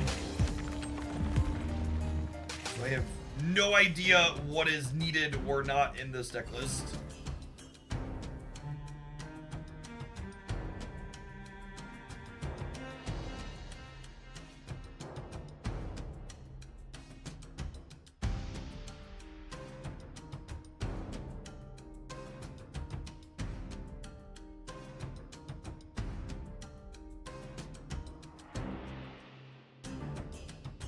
You think they're a Sentry deck? Maybe?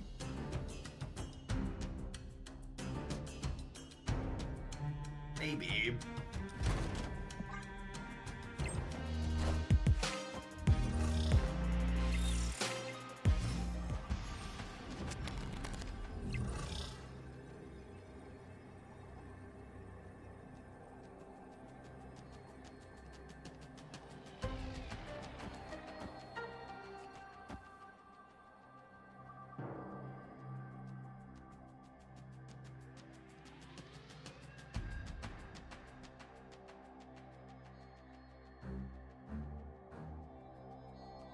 So I'll put my dog on the left at an 8. So I'll be 14. And they have a 5. They have a 5 and like a 2 here. It's probably a bad stay, but I kind of want to see what I kind of want to see what cards are in their deck. I think I'm gonna pay 2 cubes for that privilege.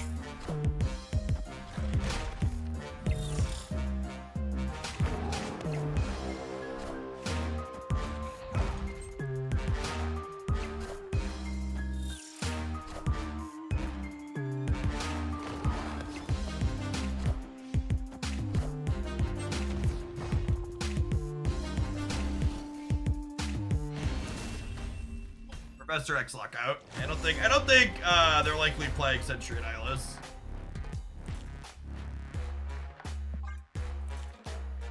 Just Professor X stuff.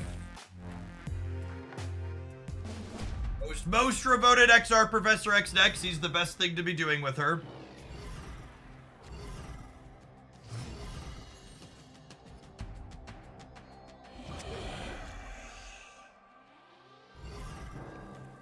Snap.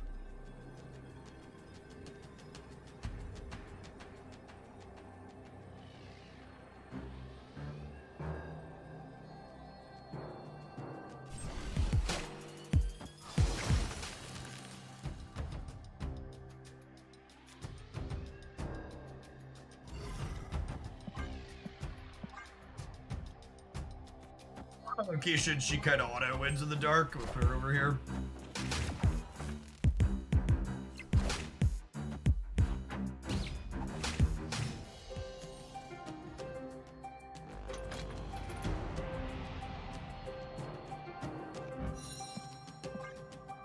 There's a good chance this deck doesn't have enough cards that make numbers in it.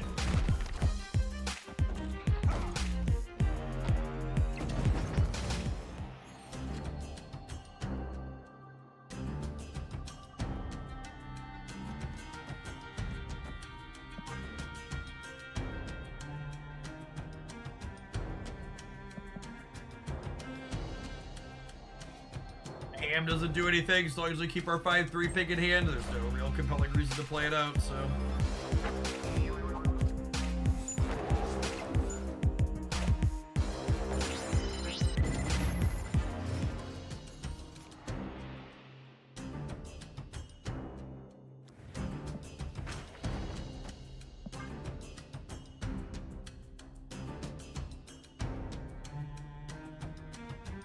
Jeff, I know the OTA just came out 2 hours ago, but can you tell me what card I can buy for 6,000 tokens that will get me to infinite in the next 30 minutes? I am currently rank 43. You're definitely a little bit ranked, gamers.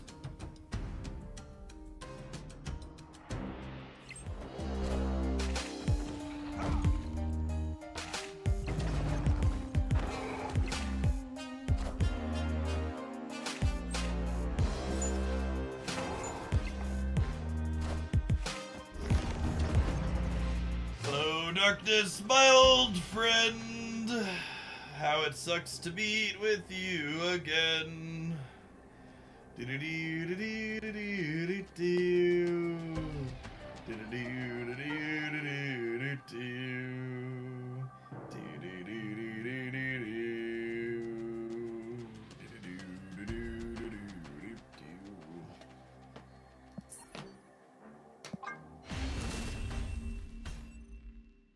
Escaped.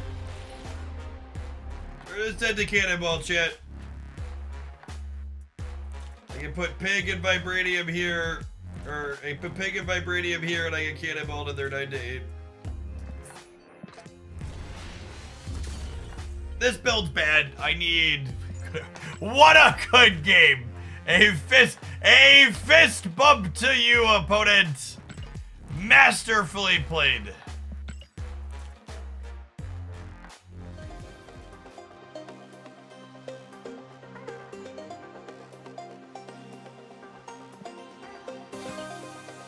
So it's probably not the answer you wanna hear, K-Dills, but when you're low collection level, I think it's almost right to like wait to use your collector's tokens to start until you see how the rest of your collection fleshes out.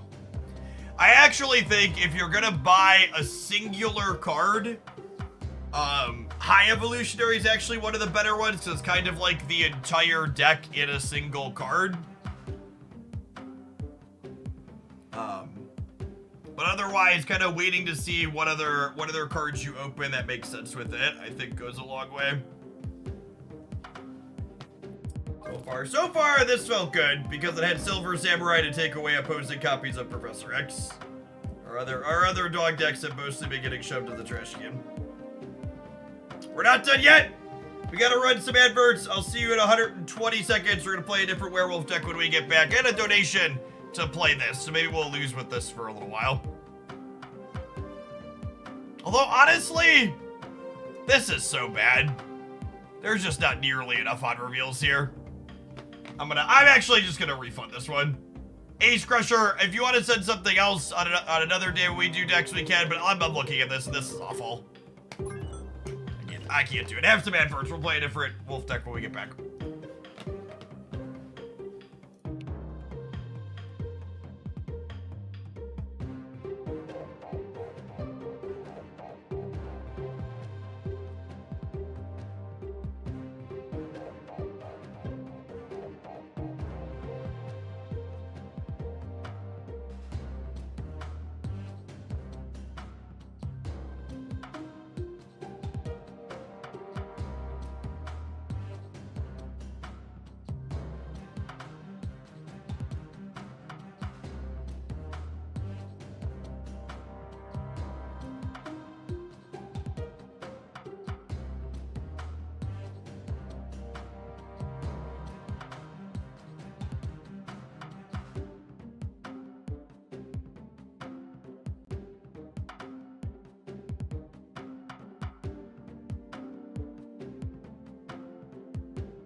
What collection level does it make sense to start picking up specific things? It just depends on what you open when, K-Dells. There isn't like a hard and fast, this is the optimal path to do your collection in, because everybody's snap collection looks different to start. We had some good questions before we took the quick break there. Someone said, Jeff, I've been out of snap for a year. At this point, I had pretty much all the cards, but I'm not sure if it's worth coming back. Any advice? I mean, if you would think you would enjoy playing a fast, fun card game again, I think you should poke back in. I will say I think Marvel Snap's current balance cadence is really good. And I think the game's in, Professor X complaining aside, I think the game's in a very reasonable spot. I think their balance team has a lot more hits than misses, and they very regularly fix the misses when they happen. Someone else asked the question, Jeff, is it hard to balance work streaming as a job and life? Not too much. You'll often hear me say, one of the things about the job that I work is realizing when it's important to go hard and work a lot and when it's important to dial it back. So like you'll often hear me talking about as we go into like the late afternoon, early evening, if numbers are good, I run longer, and if they're not, I take it easier.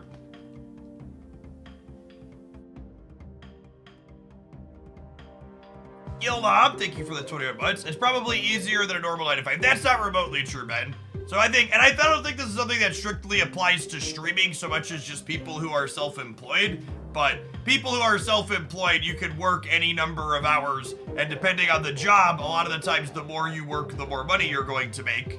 So it's definitely something about learning to strike a balance on when it's worth working more to make more and when it's like, okay.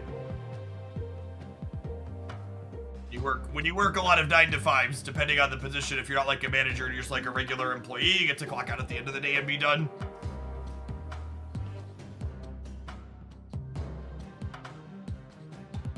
Let's do this. A fun idea.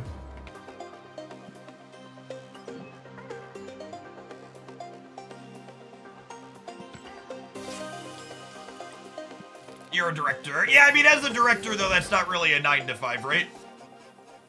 Like a lot of people I know who are directors are effectively salaried, and they end up working outside of working hours quite frequently.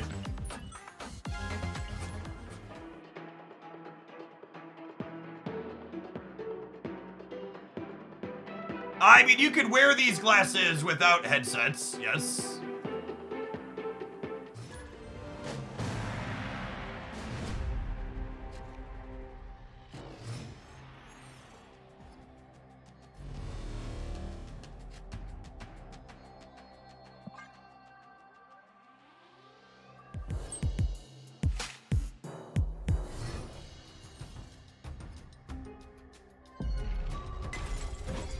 Alright, let the hella hit the board, gamers.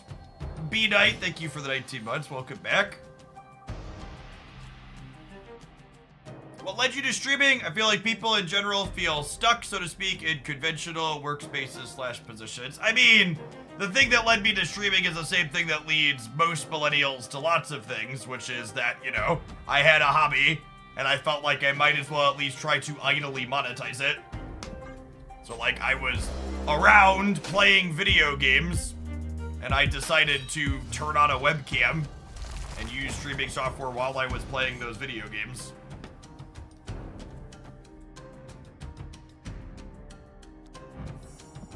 TLDR.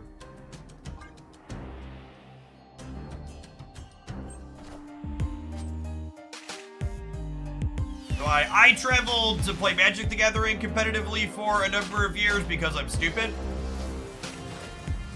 And then I was playing that game on top of... I was playing their digital versions to practice for tournaments. And then that eventually led to me, gaining a little bit of notoriety from success in competitive stuff, and the numbers on here picked up because some people knew who I was. Listed, thank you for the 7 months. Welcome back.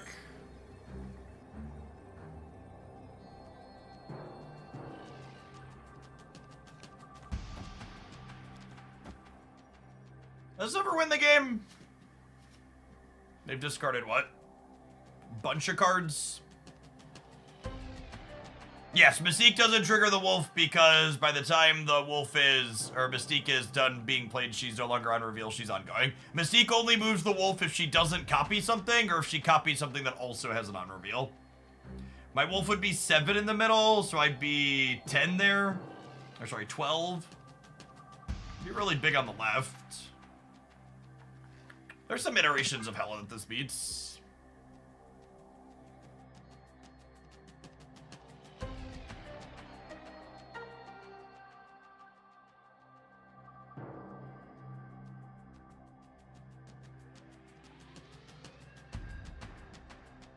For a cube.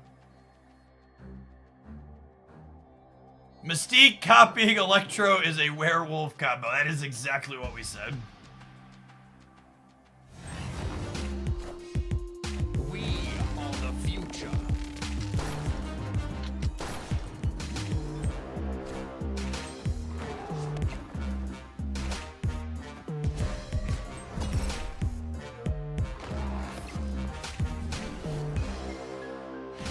Is there any possible replacement for Sage in this deck? Well, as you can clearly see here on your screen, this deck probably sucks shit. So if you're missing a card in it, you could replace it with anything else you care to, and the deck will probably still suck shit.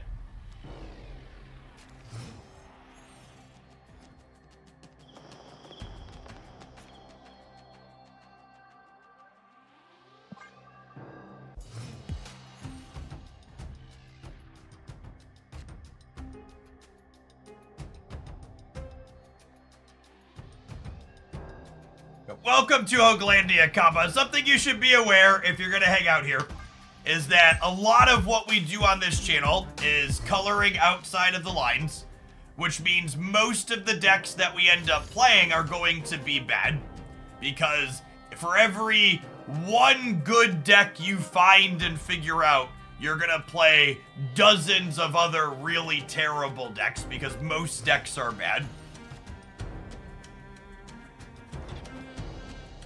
And if you want my thoughts on which of the decks I end up playing that end up being good, you should check out my YouTube channel here, where the highlights end up getting posted after the fact. Hey, OB! Glad you got some follows off of our shout out earlier. Hope your Thursday's going well.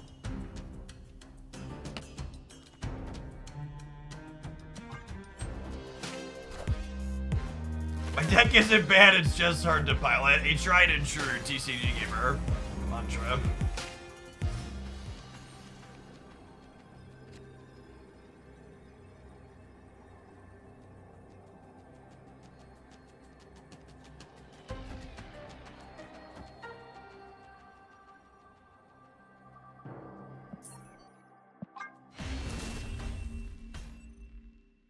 Someone in chat asking if Prime subscription are no longer a thing. What's going on, blind man?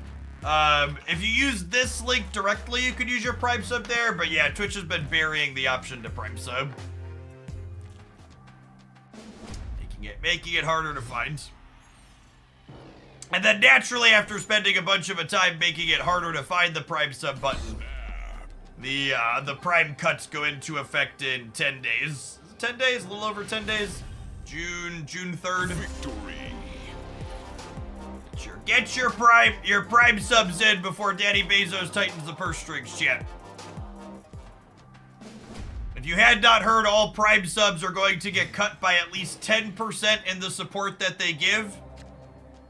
And if you live outside of the United States / Canada, your Prime sub's going to be worth significantly less. The average non-US, non-Canada, non-Australia Prime sub is worth about $1.09 as opposed to $2.50 that it's worth now. Thanks for those brand new ones, Fatchy and Scrubby Dog. Appreciate it. Think I wait on this? Nah, I should play it with Mr. Negative in the deck. We can draw him. Bless your heart. Thanks for blessing Oglandy with your Prime sub for 11 months. Lupa Tackle, thank you for the brand new primer. Wild Man, appreciate the 14. And Tiziati, thanks for the brand new prime. What a wonderful, wonderful game board. That is definitely useful and helpful for me to be able to play Marvel Snap on. Chat, I gotta be honest.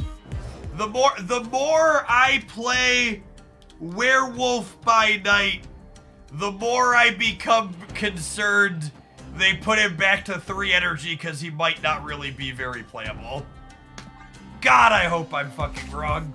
Please let me be wrong. Mr. Bob, thank you for the 2 months. Mike Awesome, thank you for the 13. Please, I want to be wrong. Ah, yes, Red Hulk. Lovely. Don't say that, Jeff. Lie to me. Yeah.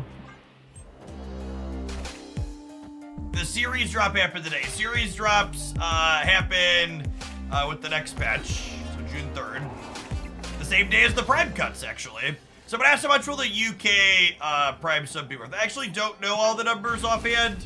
If you want to know what your Prime sub will be worth after the cuts go into effect, this help link on Twitch will show you per country what they are. All things considered, I'm definitely going to be one of the people in one of the more fortunate positions with the Prime cuts. About 80% of my personal subscribers are from the US or Canada. So I estimate my personal income will only get cut by somewhere in the 10 to 20% range. Which is still not nothing, but it's a lot less than what some people are going to get hit by.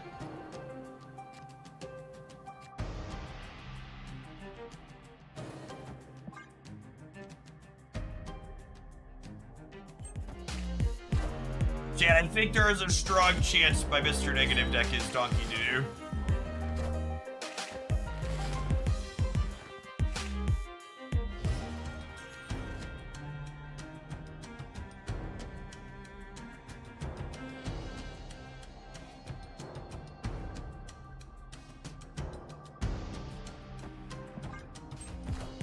That which is dead may never die. It's true, you know. Minions to me. We are the future.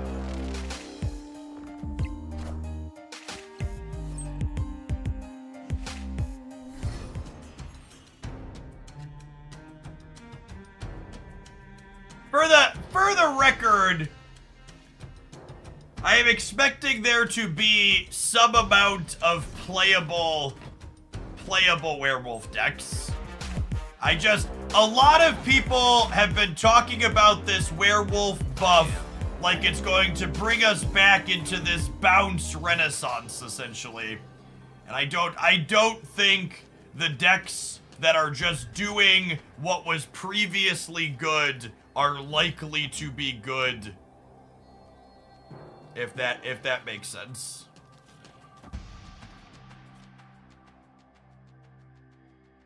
I think they're gonna look different than what they were previous.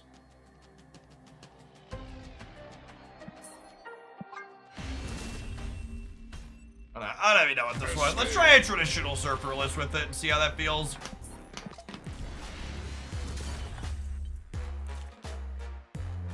Yeah, we played, for reference, the very first thing we played at the start of the stream, or the start of the OTA, was like a stature werewolf deck, and that felt really clean. Felt like it had really good tools, and Wolf felt really competitive in there. That's definitely the winner so far. Surfer and Thor are both old builds that felt reasonable before, so I want to try them again.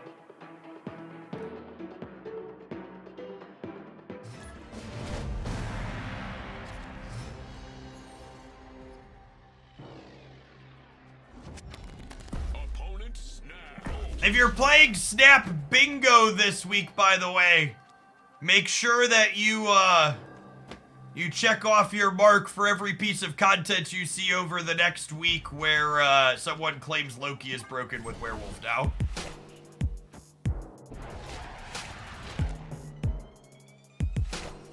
Any plans to try camp today? No, we're gonna be all Werewolf decks today. I've got enough of those to fill many hours yet. We will eventually do other things, but my short term is all Werewolf decks. That's the free space, right? Yeah, that's true. New card broken with Loki is probably a free space. That's a good take. Face the might of Asgard, Mjolnir!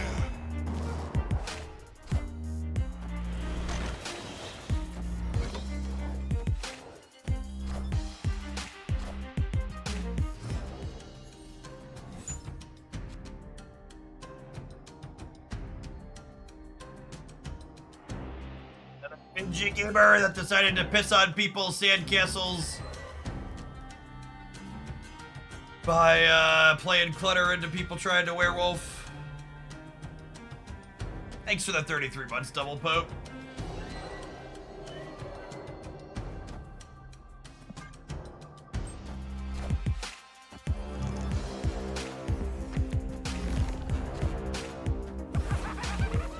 Couldn't have happened to a nicer opponent, really.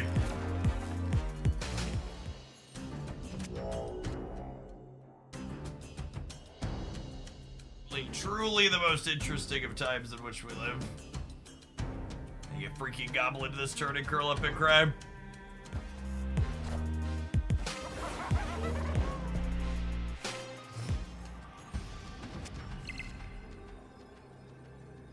What compelling Marvel Snap gameplay I have experienced here today. Truly, today, on the day of days, it is a time when my werewolf shall roam free.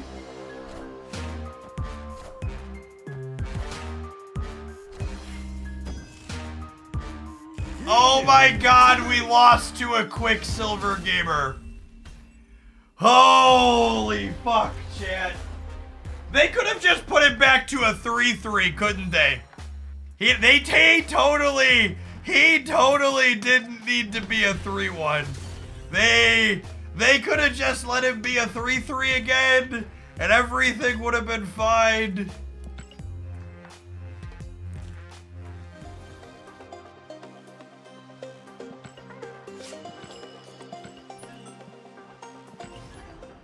Help. I need somebody. Help. Not just anybody. Help.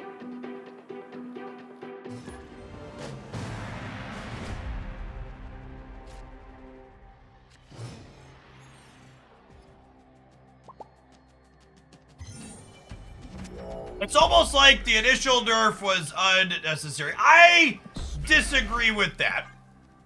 I think Werewolf definitely had stats and play rates to be worthwhile for the nerf when it got nerfed.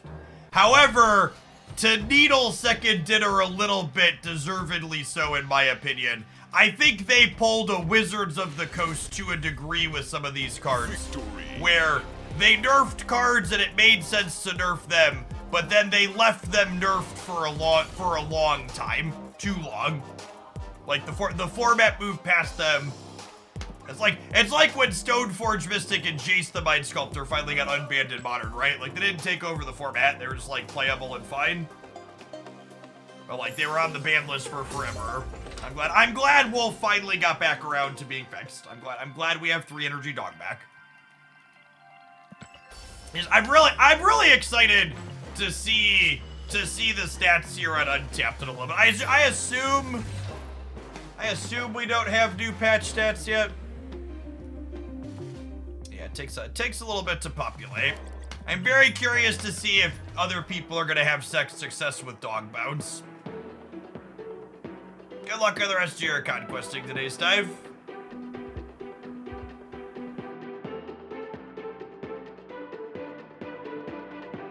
It's exactly why I take Zabu as a temporary nerf with a massive Great Assault. I mean, I think nerfing Zabu had such a massively positive, widespread impact on the format that I hope they never give us back old Zabu, and I hope they just rework it into a different card.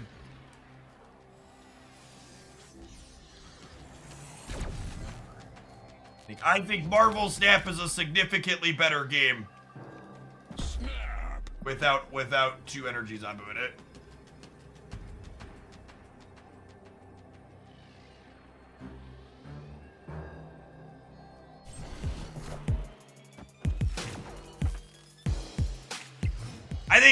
I think Hope Summers is a far healthier, my mid-rangey deck wants to make extra energy on occasion card.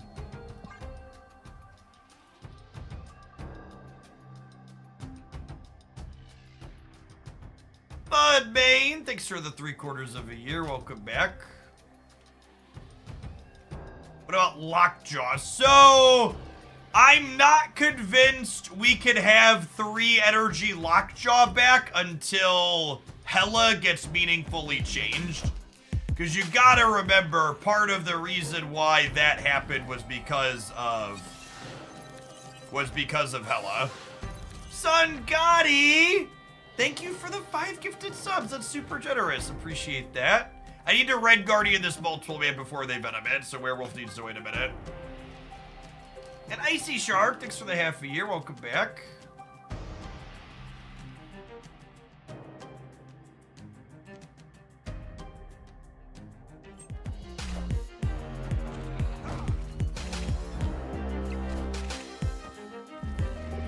Hey, Obi, thanks for the gifted sub.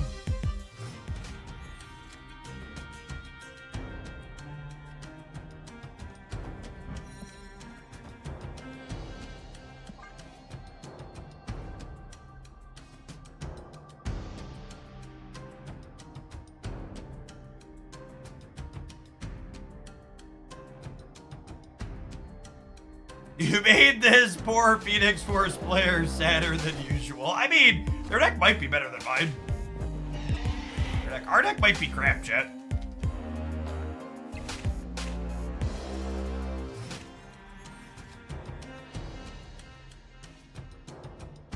I know you said you've got too many RPGs in your pack at the moment, but you checked out Wuthering Waves. Wuthering Waves is actually posted up on the Twitch bounty board, which is a place that you can take sponsorships from. So we're gonna play Wuthering Waves for an hour, either at the end of today's stream or the end of tomorrow's stream. I haven't decided yet.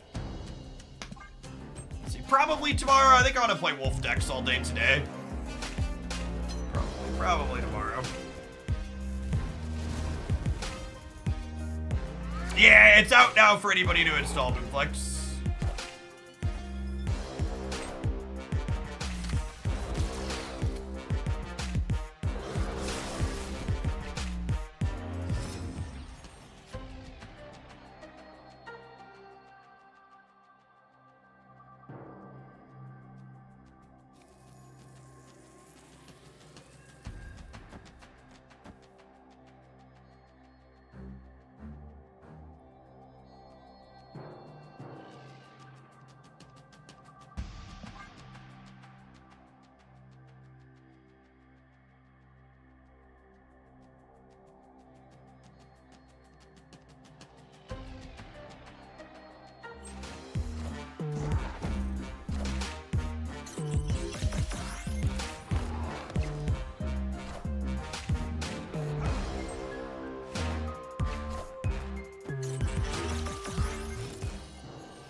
Have all my Marvel Snap cards, gamers.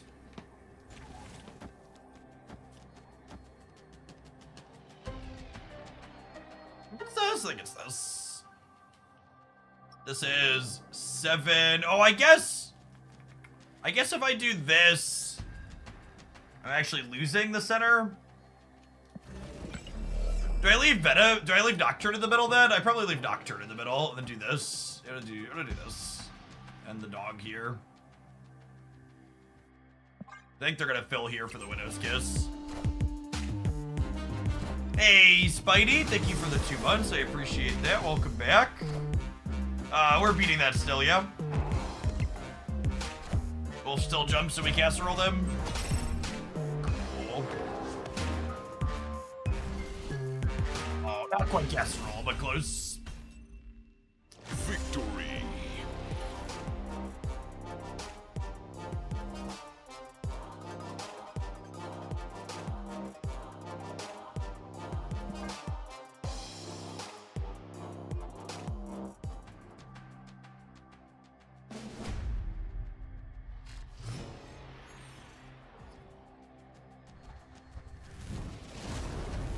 Any tips for the Widow location with 10 power or less mission? Yeah, pretend it doesn't exist, and then eventually you'll get it done anyways.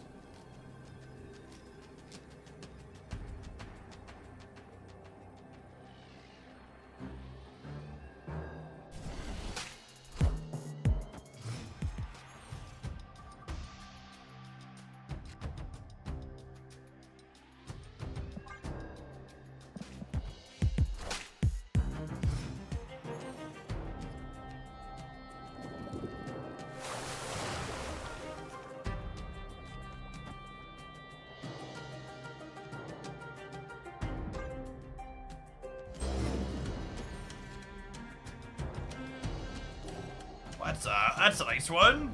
They bring back Human Torch.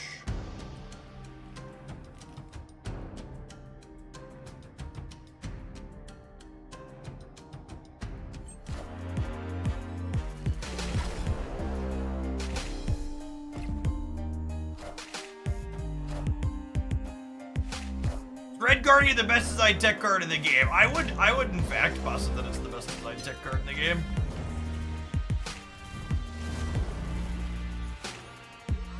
So now their Phoenix Force has a small chance of bricking, which is nice. Very nice, very nice.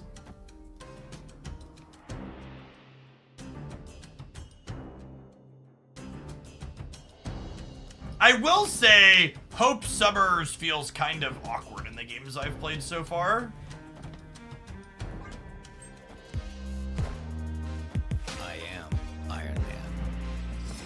Oh, chat absolutely torched.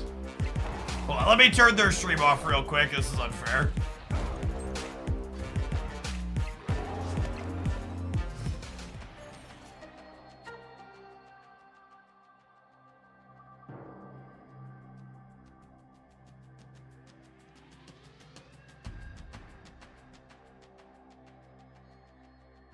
They do have a second one. They do, yeah.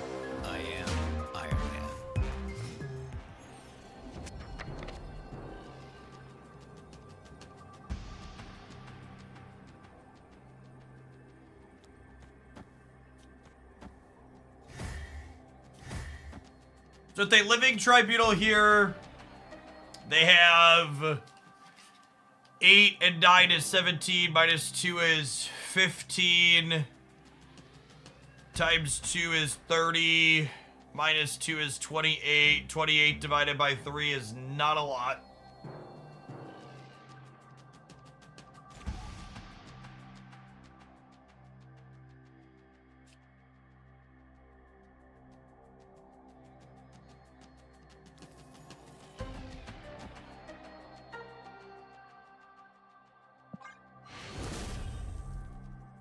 Victory.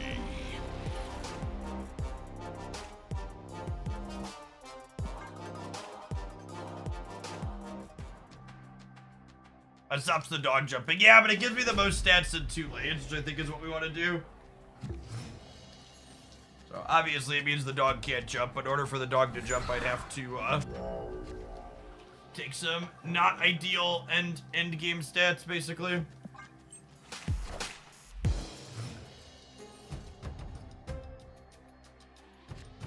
Snap.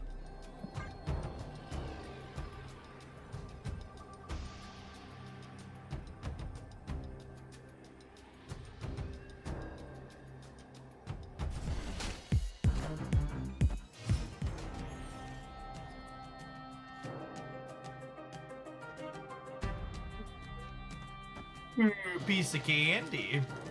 Although, if they venom into Phoenix Force, I get into trouble here. Or Carnage into Phoenix Force. No, venom into Phoenix Force. I'm not gonna have priority to Killmonger them. Oh, they ate the Raptors though. Need a deck list? Yeah, it would be if you have a, what's it called, list? Wolf list, I'd love to see it. This is not a game where we're playing Wolf out, huh? Opponent snapped. Excuse me? Excuse me?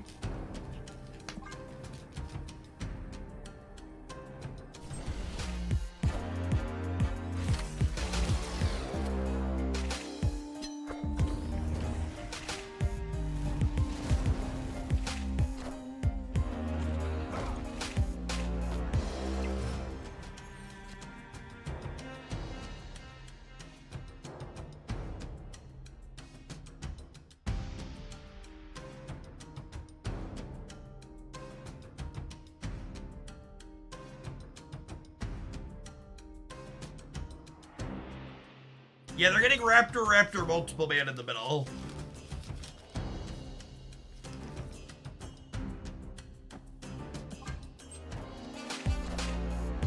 I am Iron Man.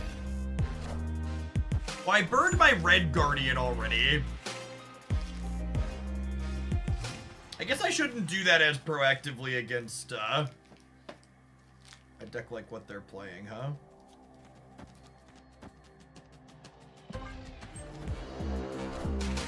Behold my mighty hand. Yeah, I messed up playing the Red Guardian. What I did, I should definitely be saving it for the Iron Man.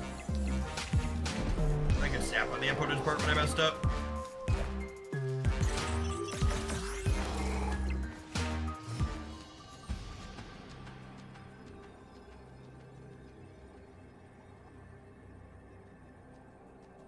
So their living tribunal on the left is 15, 24 times 4 is 96, 106, 109, 109 divided by 3 is like 36 per.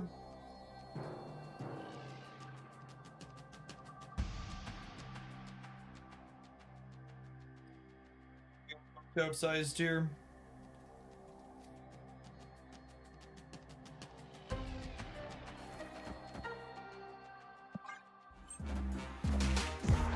Oh my god, they don't have it and they juked us? Sick. Freaking got me.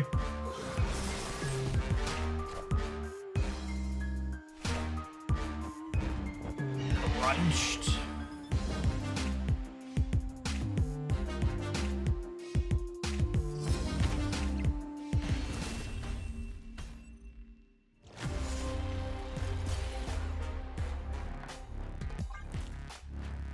I'm confused why anyone would think Sage would be good in the deck we're currently playing. It's just like a random on reveal, I guess, but there's other much better 3 energy on reveal cards. We are very explicitly not really putting cards on the board outside of White Widow.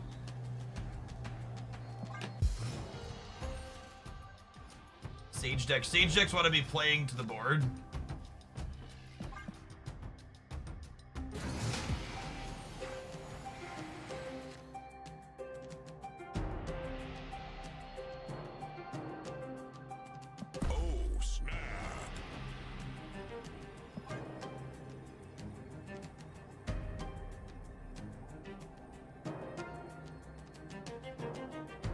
And I think there's a chance that, like, some Sage Wolf decks are fine together, but they're probably ones that involve not Silver Surfer. They want to, like, play to the board early.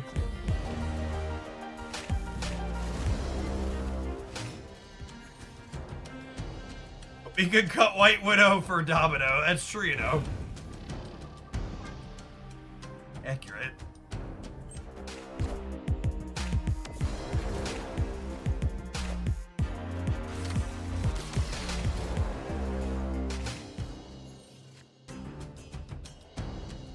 Does this deck want Pixie to shuffle all the 3 costs? There's a fucking gigantabrain idea. Does this deck want Pixie to shuffle all the 3 costs? There's a Twitch chatter cooking with yes. Absolutely love it.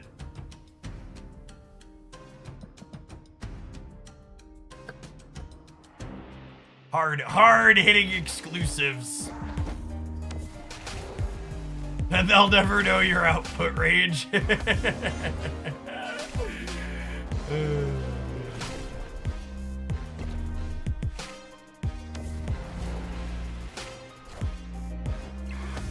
Venom just ate a human torched living tribute, or human torched, what's it called there?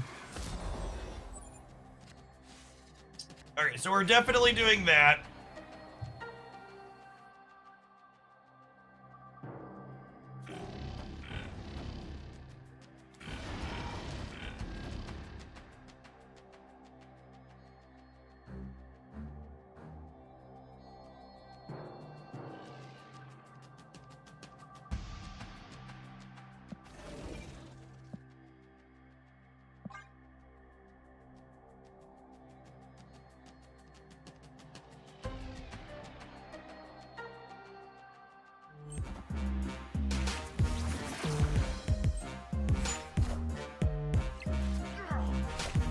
We are unfortunately a little overcommitted on the left. It's also possible I should have swapped Red Guardian and Gladiator here. We'll see if that burns us. 14 in the middle and 9 on the right. Mjolnir, to me. Average variance or vector here. Some of these cards are just shits here. Alright, we're winning the right currently. I am Iron Man. Got him?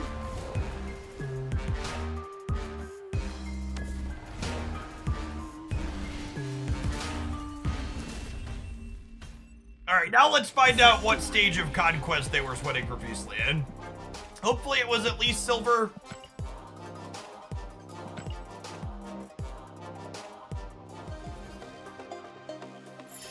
It was silver. Alright, understandable. I never really fault anybody for taking things above the proving ground, so seriously, even if we snap by aggro. Alright, gamers, we're gonna tap some ads. I'll see you in 120 seconds. We're gonna play some more of this when we get back. Thanks for hanging out. Don't go anywhere.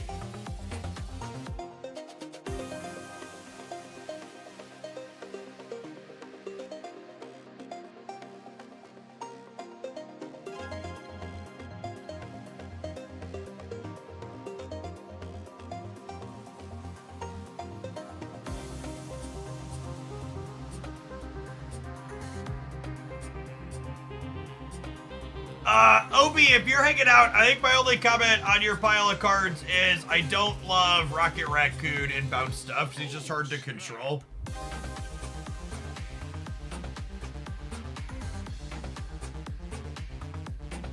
Hawk with only Korg might be a little bit of a miss too.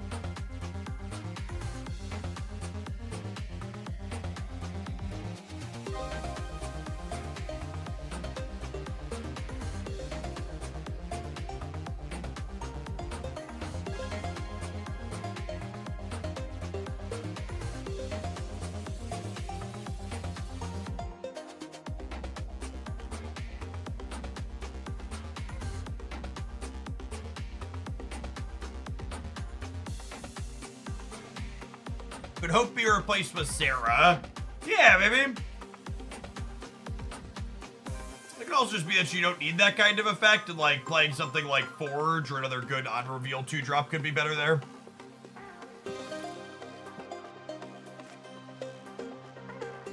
I discarded the negative list after like a game and a half with it. I wasn't feeling it. I kinda don't hate that idea. Just play a different good 2 energy on reveal.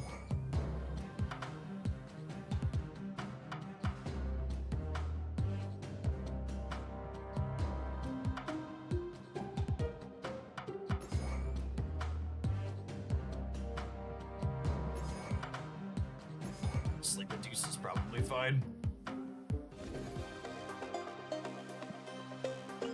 Also, the thing you need to understand, Jorbino, is not everybody has to wait minutes to find a Proving Ground match. So, like, I understand not wanting to auto-snap in Conquest if you are having multiple minutes to wait for a queue time. But, like, the types of people I'm queuing into in Silver and Proving Grounds on my server is you generally wait, like, less than 15 seconds to find a match. But that's not true for everybody in every MMR, I understand that.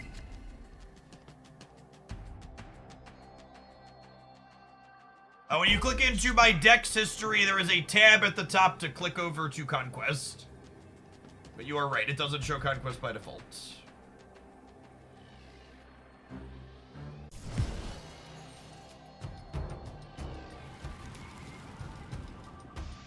Breaking news. At low collection level, it takes a really long time for you to find Conquest, sometimes 10 minutes. Yeah, the base levels of Conquest definitely have collection level based matchmaking. Is a thing. Oh, goody.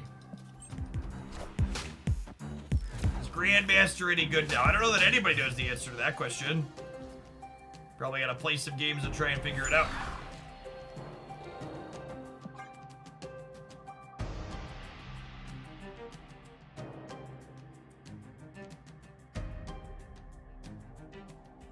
Face the might of Asgard. Mjolnir.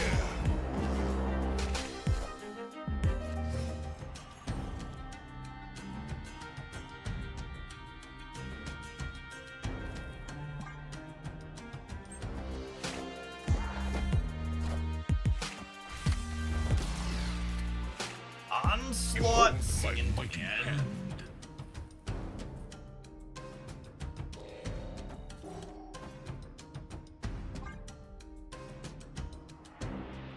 Yeah, could be Hella. Sandman Hella's a thing, for sure.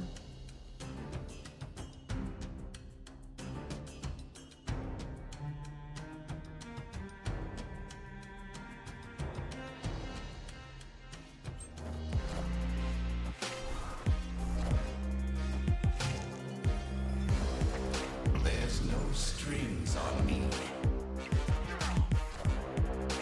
I am Iron Man.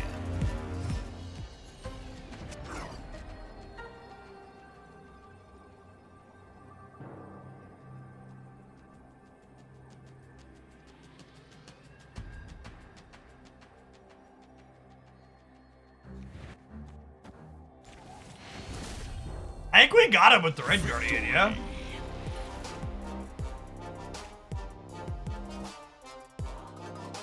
Is there a different payout rate for different countries' bits as well?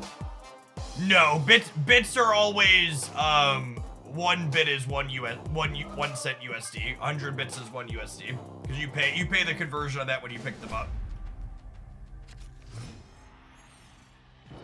Could Patriot still get us there? I have no idea. No, we were gonna Killmonger, right? No, we were good. We could Red Guardian Killmonger plus Hammer.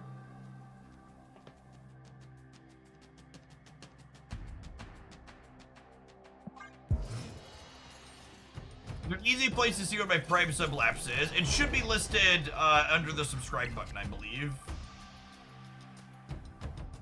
Which Werewolf by Night deck has felt the best so far? Definitely the Stature Black Bolt deck.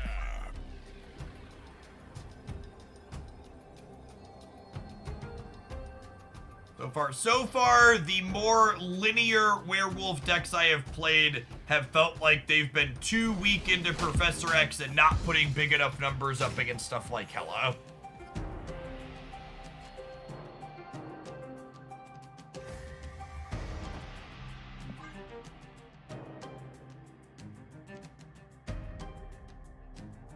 Eco to nuke the ongoing. I have Nocturne to nuke the ongoing if I need to.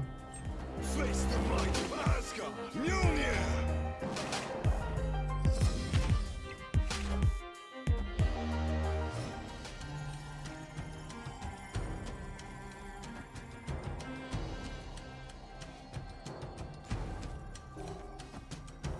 A way to turn on this in case they like limbo here.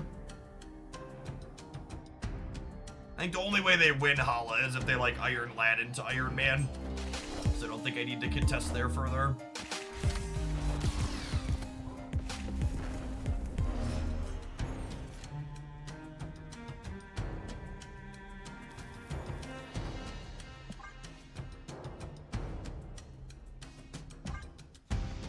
I'm gonna play the Mjolnir out because we saw Sandman from them last game.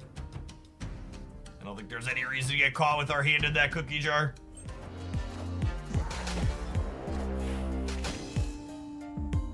Mjolnir! To me!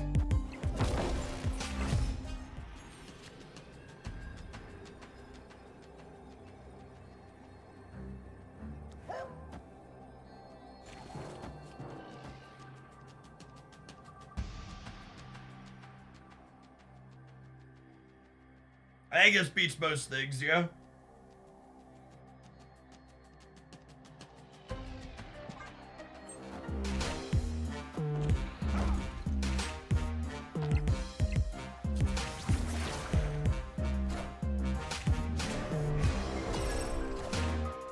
There's no strings on me.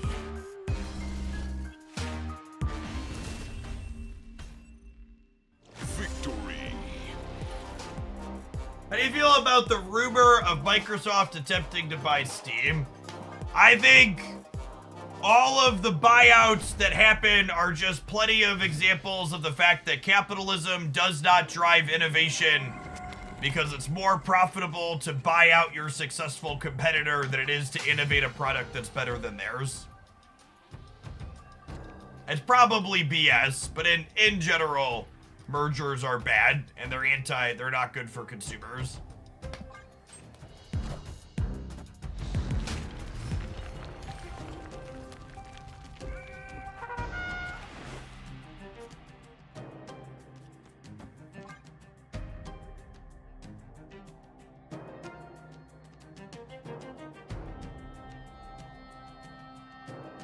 Valve is a private company and is in no way up for sale. Now, my dear naive gamer. Everything is for sale. That's just, you know, some of you can't afford it.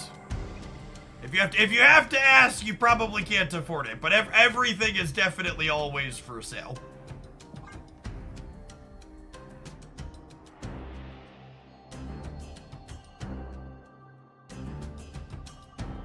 Even you.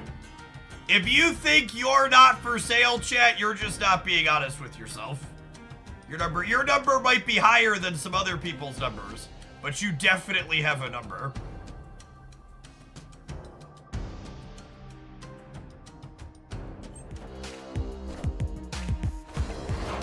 Face the might of Asgard! Mjolnir! Oh, you know what? I should have played Thor here in case we drew Medusa. I give more flexibility. This works out. I can Red Guardian than this. Medusa was definitely a great ad. I definitely wanted another 2 energy on reveal, and Hope was super clunky. Get to punch Patriot here. This is lovely.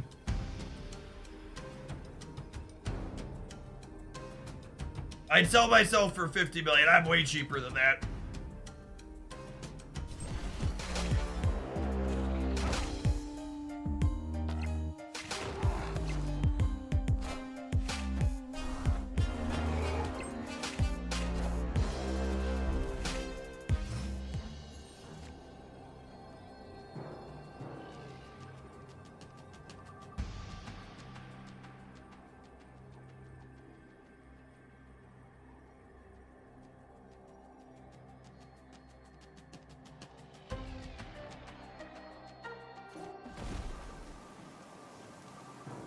This beats most Ultrons, yeah? This beats Ultron? Yeah, okay.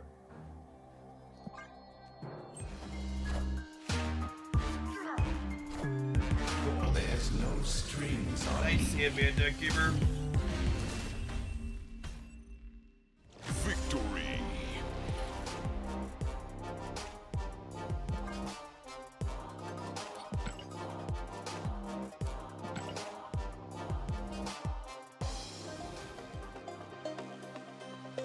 This deck's felt alright so far. Medusa definitely feels better than what we had in her slot before. It might even be right to trim another 3 and get another 1 or 2 in here. Nova could also potentially be suspect.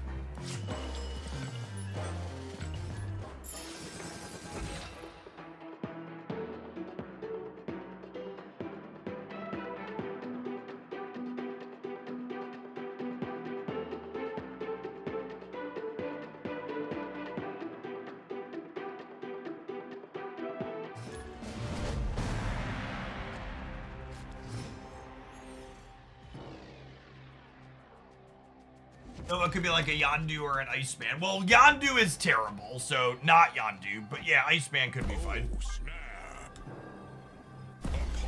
Iceman could definitely be fine. Snowguard! Snowguard's actually a great shout.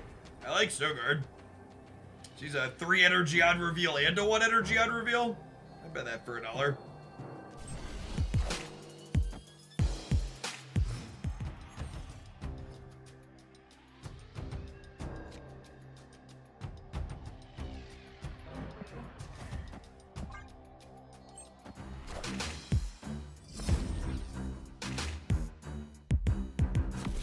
You got Killmonger without Nova. Yeah, maybe.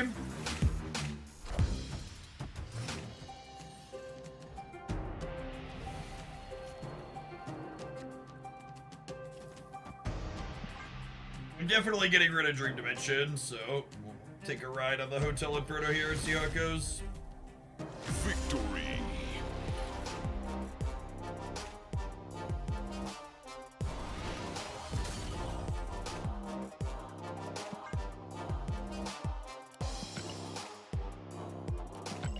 Somewhere to go.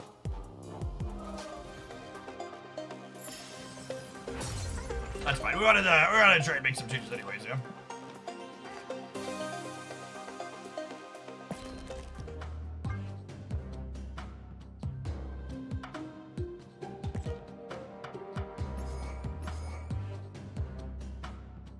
If I cut Kill Daddy, do I want another cheap on reveal?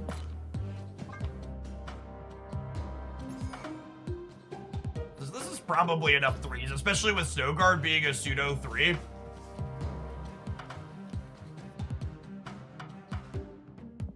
Is this Copium? How Copium is this? It's probably just Iceman, yeah? It's probably just Iceman. She just wants to bump my fist, chat. Look at she's like, come on, put me in, coach, put me in.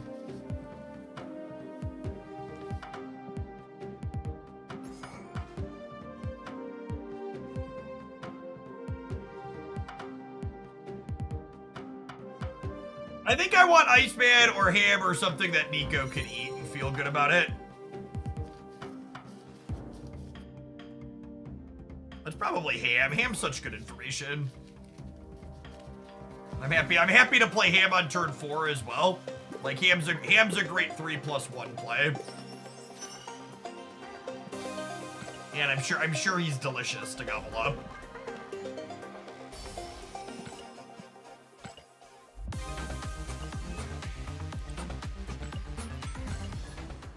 Would America Chavez giving +3 be too much? Probably not.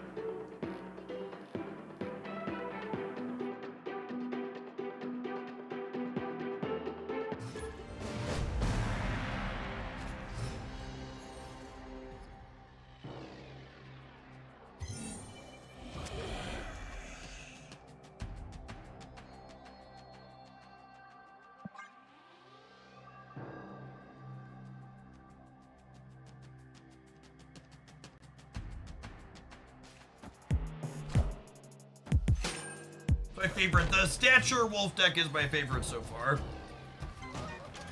Like, it had good tools.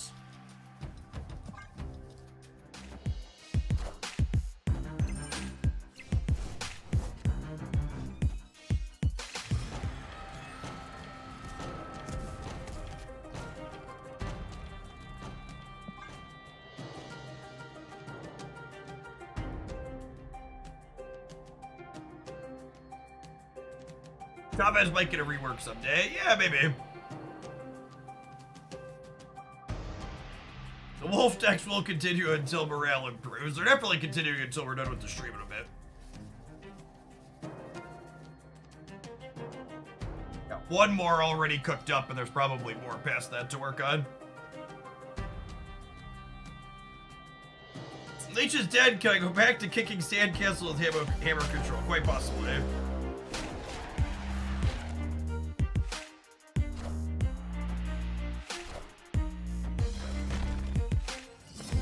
I don't know that I like our odds of drawing Thor's Hammer Champion.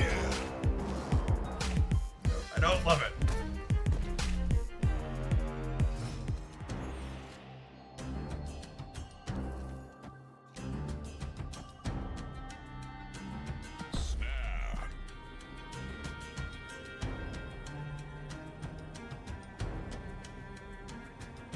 Another 2 is definitely a solid add. Being able to 2+3 on 5 feels good consistently.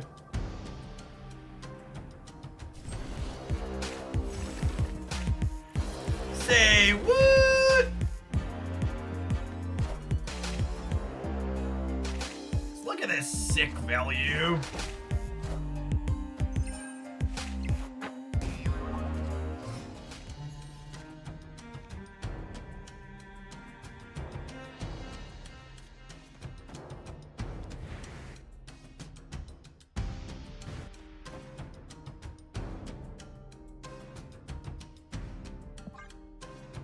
This.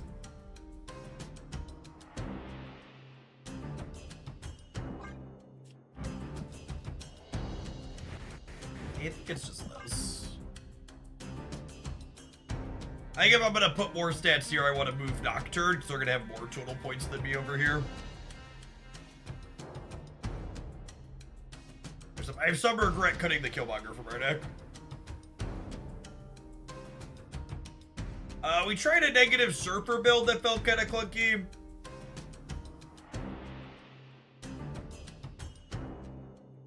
Or a more traditional Wong negative could maybe be okay and worth trying.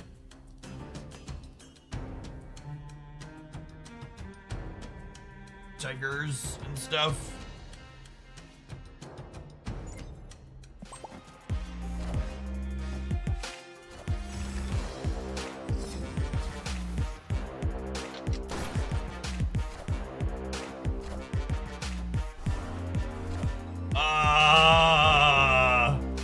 Honey. I'm just very confused that they used the entire rope and that's what they ended up with. Victory. They wanted Grandmaster dead. Fuck this guy. He's not buffed, he's -2 power.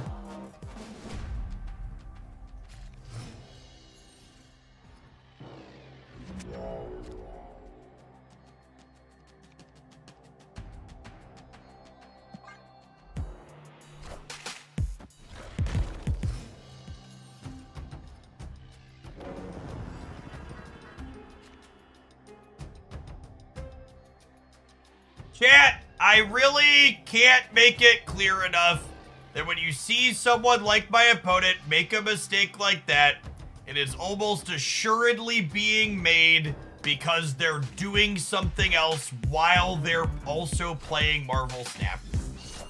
Think of how rarely you at home are sitting there and Marvel Snap is the only thing you are doing. Very, very rarely is that the case, right?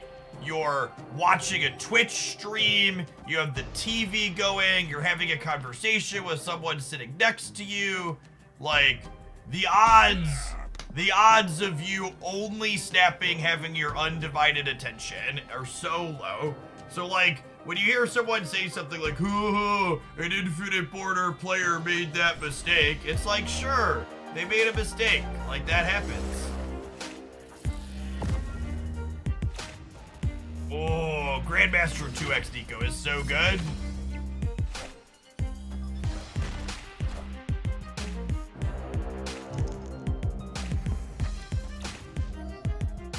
Damn it, Gladiator.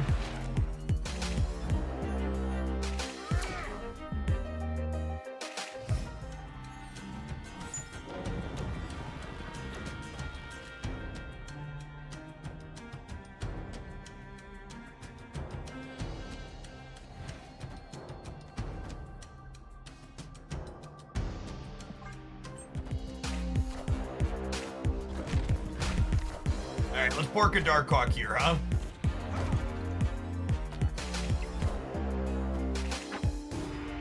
Miss Marvel. That is not a card I was expecting to be in their output range.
That one.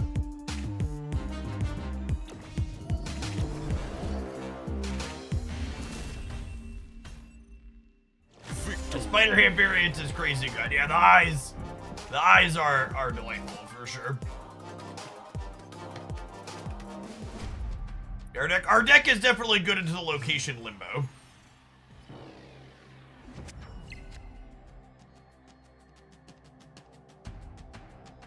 Do you have a link to that tier list? By link to that tier list, do you mean, do I have it in tier list form in a single image? To which the answer is no, I don't have that easily available, because if that exists, people just look at that instead of watching the actual video, and then all the time I spent doing it ends up not being monetized.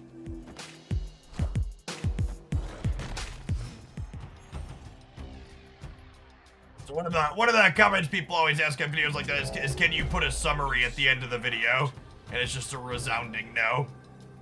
Putting summaries at the ends of those types of videos kills performance. Escape. People can mouse over on the YouTube track to see visually what's happening where.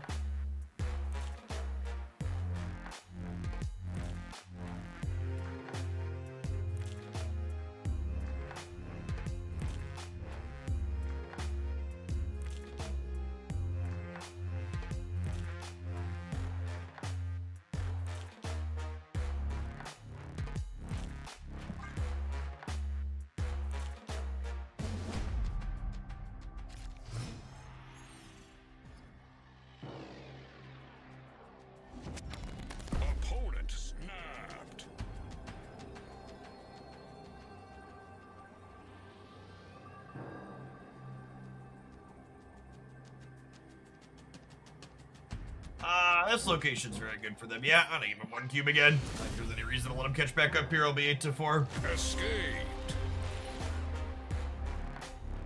I'd say thanks for the Gene Spectrum deck. It worked out great last month. Ended up with 2 Infinity Borders. Yeah, that one's super solid. I think even after the couple of points it lost today, it's still very good. Jeff cares about money. Me too. Wow, he's so relatable. Thanks, I try. Snap. Hey, would you like to make this the game? I think this could be the game, or next one could be the game, either way.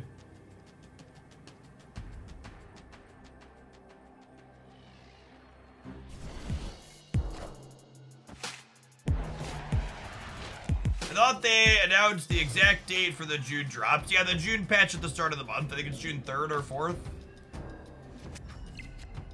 June 4th. So sad. I'm so sad!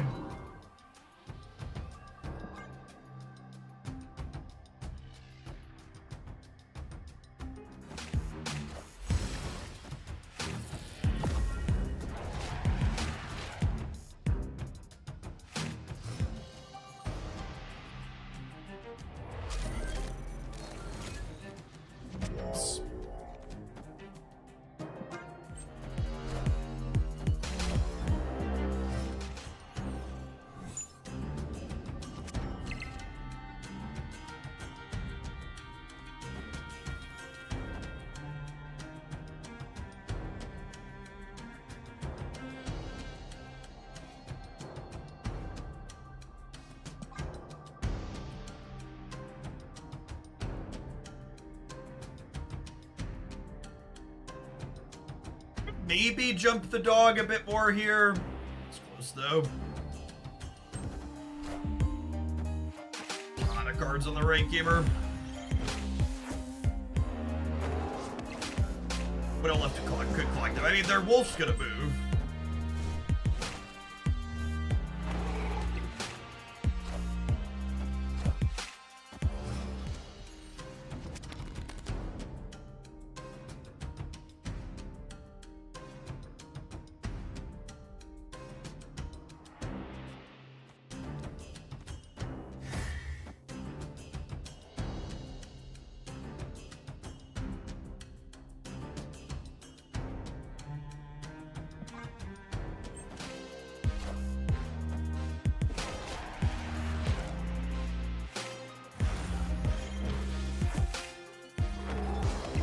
Does work how I want it to. Yeah, it should give them the White Widow and Trigger the Castle, then also draw me 2 cards.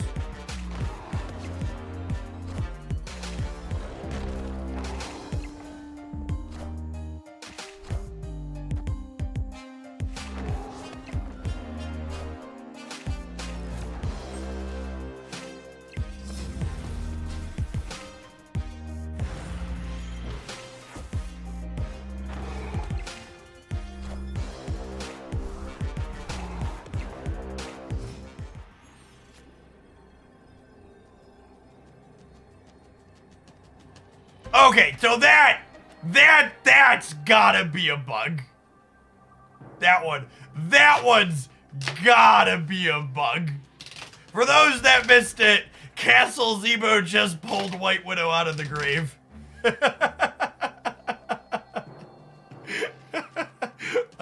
Unexpected. Okay, so their what's it called? Their Darkhawk is 10 currently.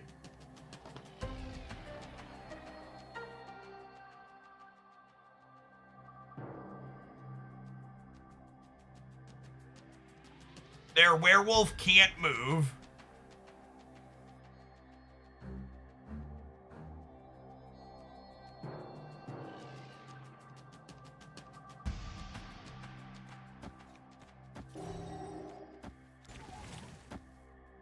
This gives me 8 here. I lose to their Darkhawk.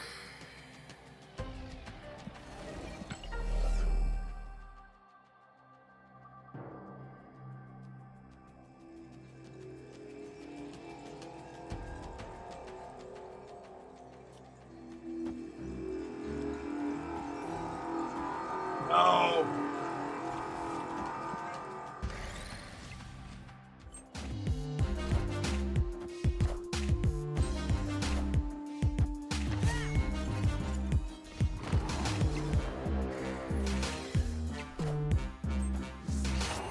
Hank, we're dead. Short.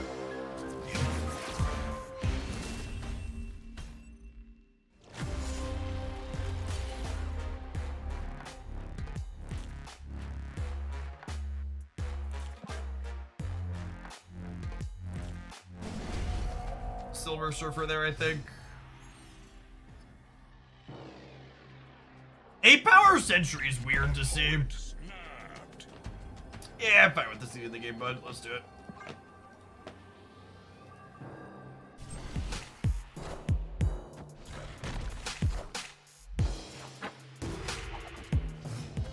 Someone just tagged me in a post saying the Castle Zemo Nico interaction was bugged for Glenn Jones. Thank you. What did we park, chat? I was looking at my Discord tag. What did we park? Miss Marvel, okay.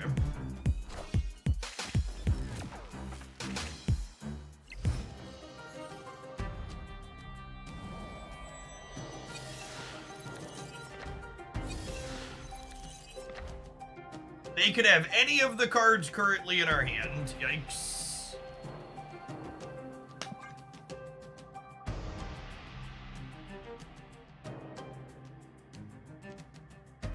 Face the might of Asgard. Mjolnir.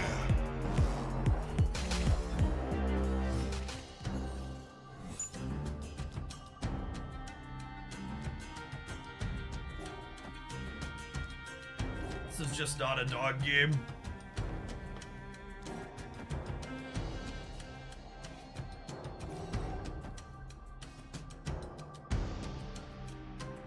Gladiator's kind of scary to play.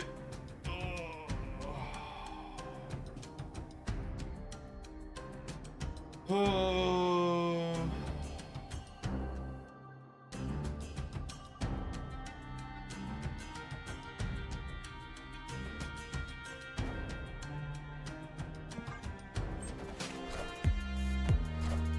They're a much better wolf deck than we are.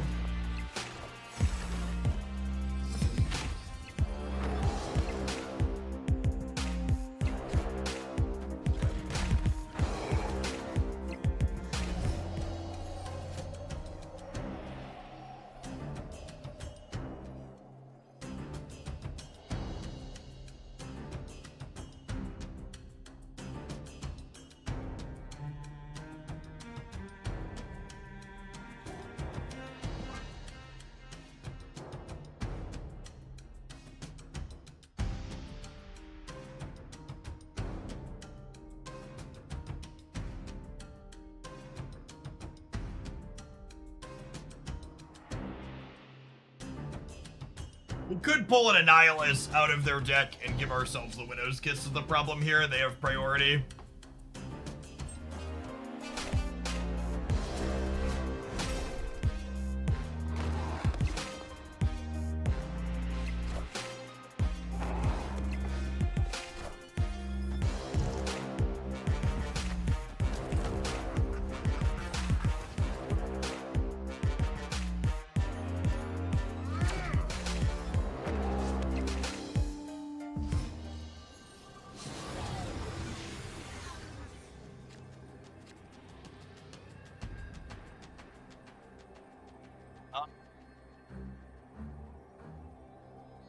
Guess we're dead. I guess we're dead.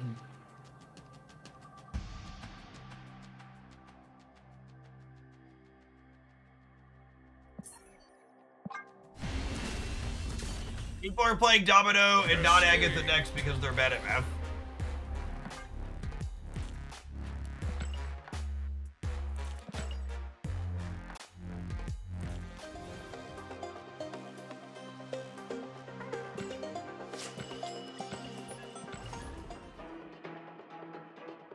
They're doing it because some random person with a high ladder number did it and was successful with it because the rest of their deck was good and they all copy and pasted it and didn't think about any of the actual numbers behind it.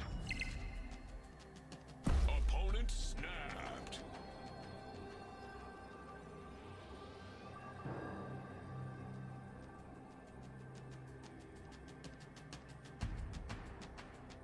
Oh, snap.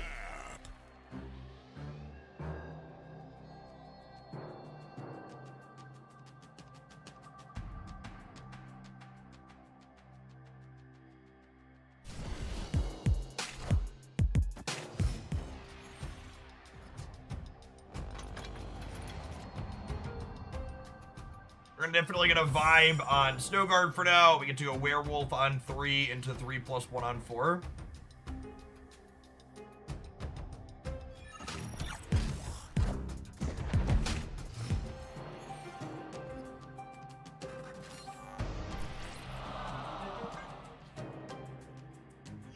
Can you release a YouTube short explaining why Domino is bad at making command for it? That sounds an awful lot like doing work for no money.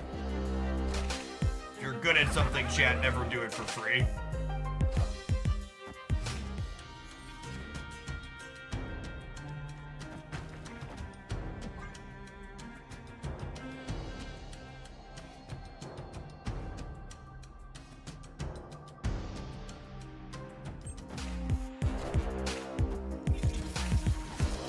Buster Nightcrawler. Okay.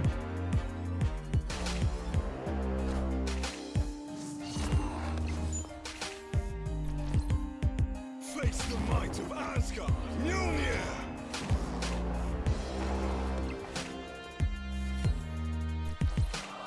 Namora. Yeah, probably Namora. It's a good show.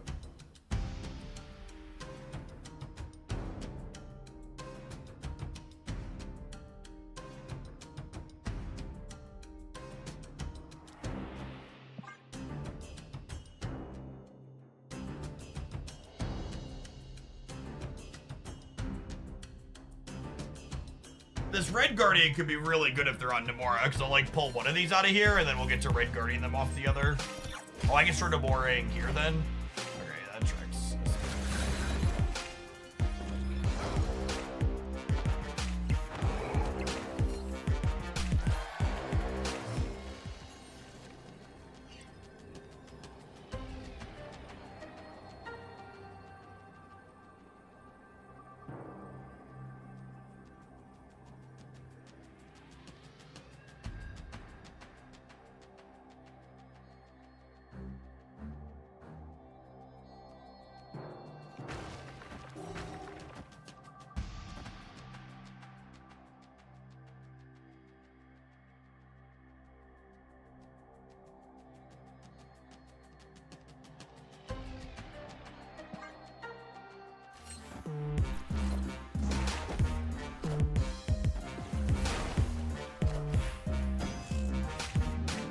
Mjolnir, to me. I guess Gladiator could technically get us into trouble here. Cerebro 2 feels good so far. I mean, Cerebro 2 was good before the recent Son of Genius, so it's probably still good after, yes.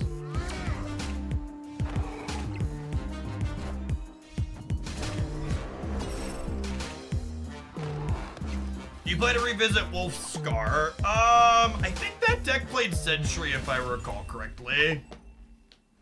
Also, the Wolf getting -2 power to start makes it a lot more challenging for Wolf to trigger Scar.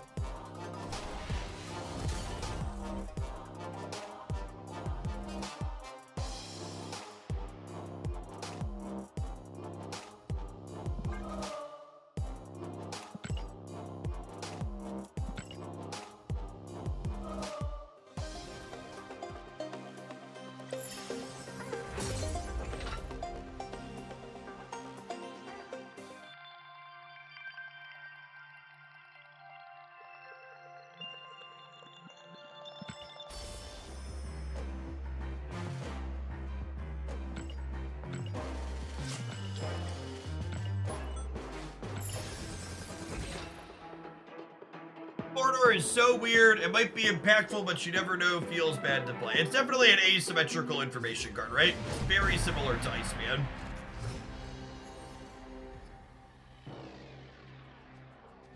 It says a Wolf Day stream.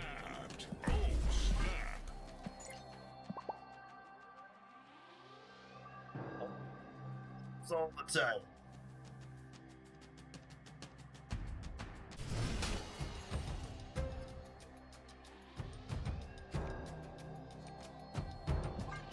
Widow on the rakes, we're getting the free card in the expansion.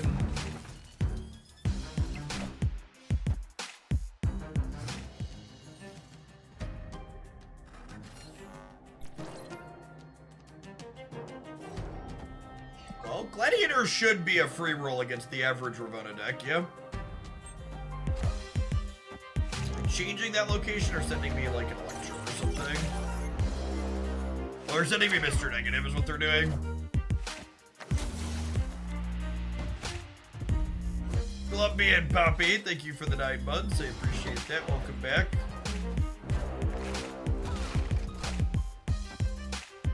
It's all an expansion diff in our favor.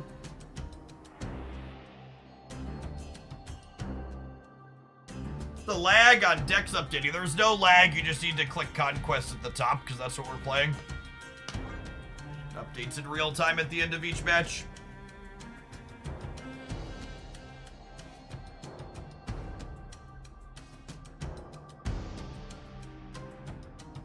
Face the might of Asgard. Mjolnir.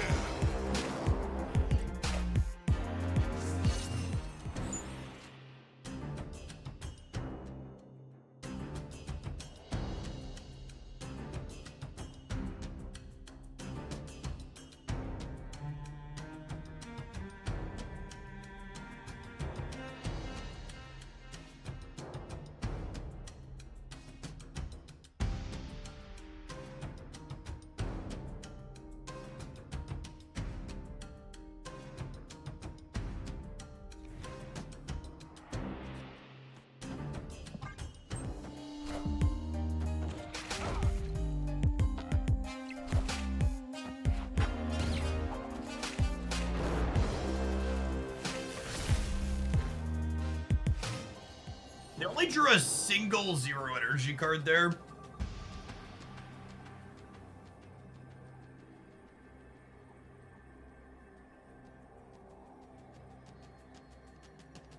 Probably still enough to beat us because our hand's kind of mid. There's only 11, 15 over here on the right. I probably didn't need to punch Angela. I probably should have. Red Guardian on the right for stats there.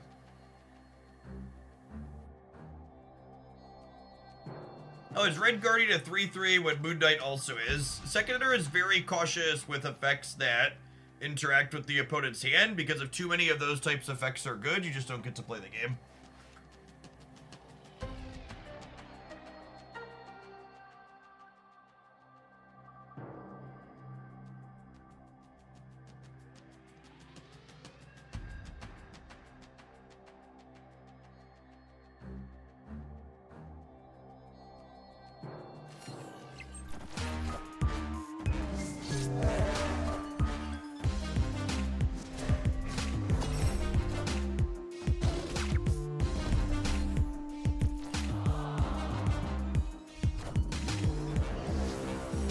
Is this a white tiger or is this the spookiest fucking play you've ever seen? Weird.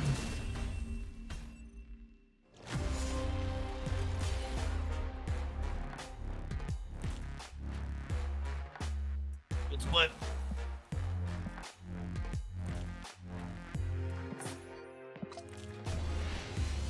Alright, gamers. I think I'm gonna go ahead and call it an afternoon. We've been going for almost 7 hours.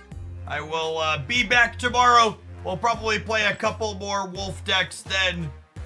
And then we'll try some other things as well. So far, the only wolf deck that felt good today was the Stature Wolf deck. We'll have some stats to look at tomorrow morning with it. If you didn't catch the Stature Wolf deck, it'll be up on the Jeff Hoagland YouTube channel here in probably about 30 to 45 minutes once it finishes processing. Thanks for hanging out. Don't go anywhere. Well, sorry, my autopilot. I'm gonna raid somebody. I'm going somewhere. You can stay. Check out Woody. I'm sure he's bouncing. Oh, he's actually surfing as well. So check out some surfer. He's playing Surfer with Grandmaster. Check him out.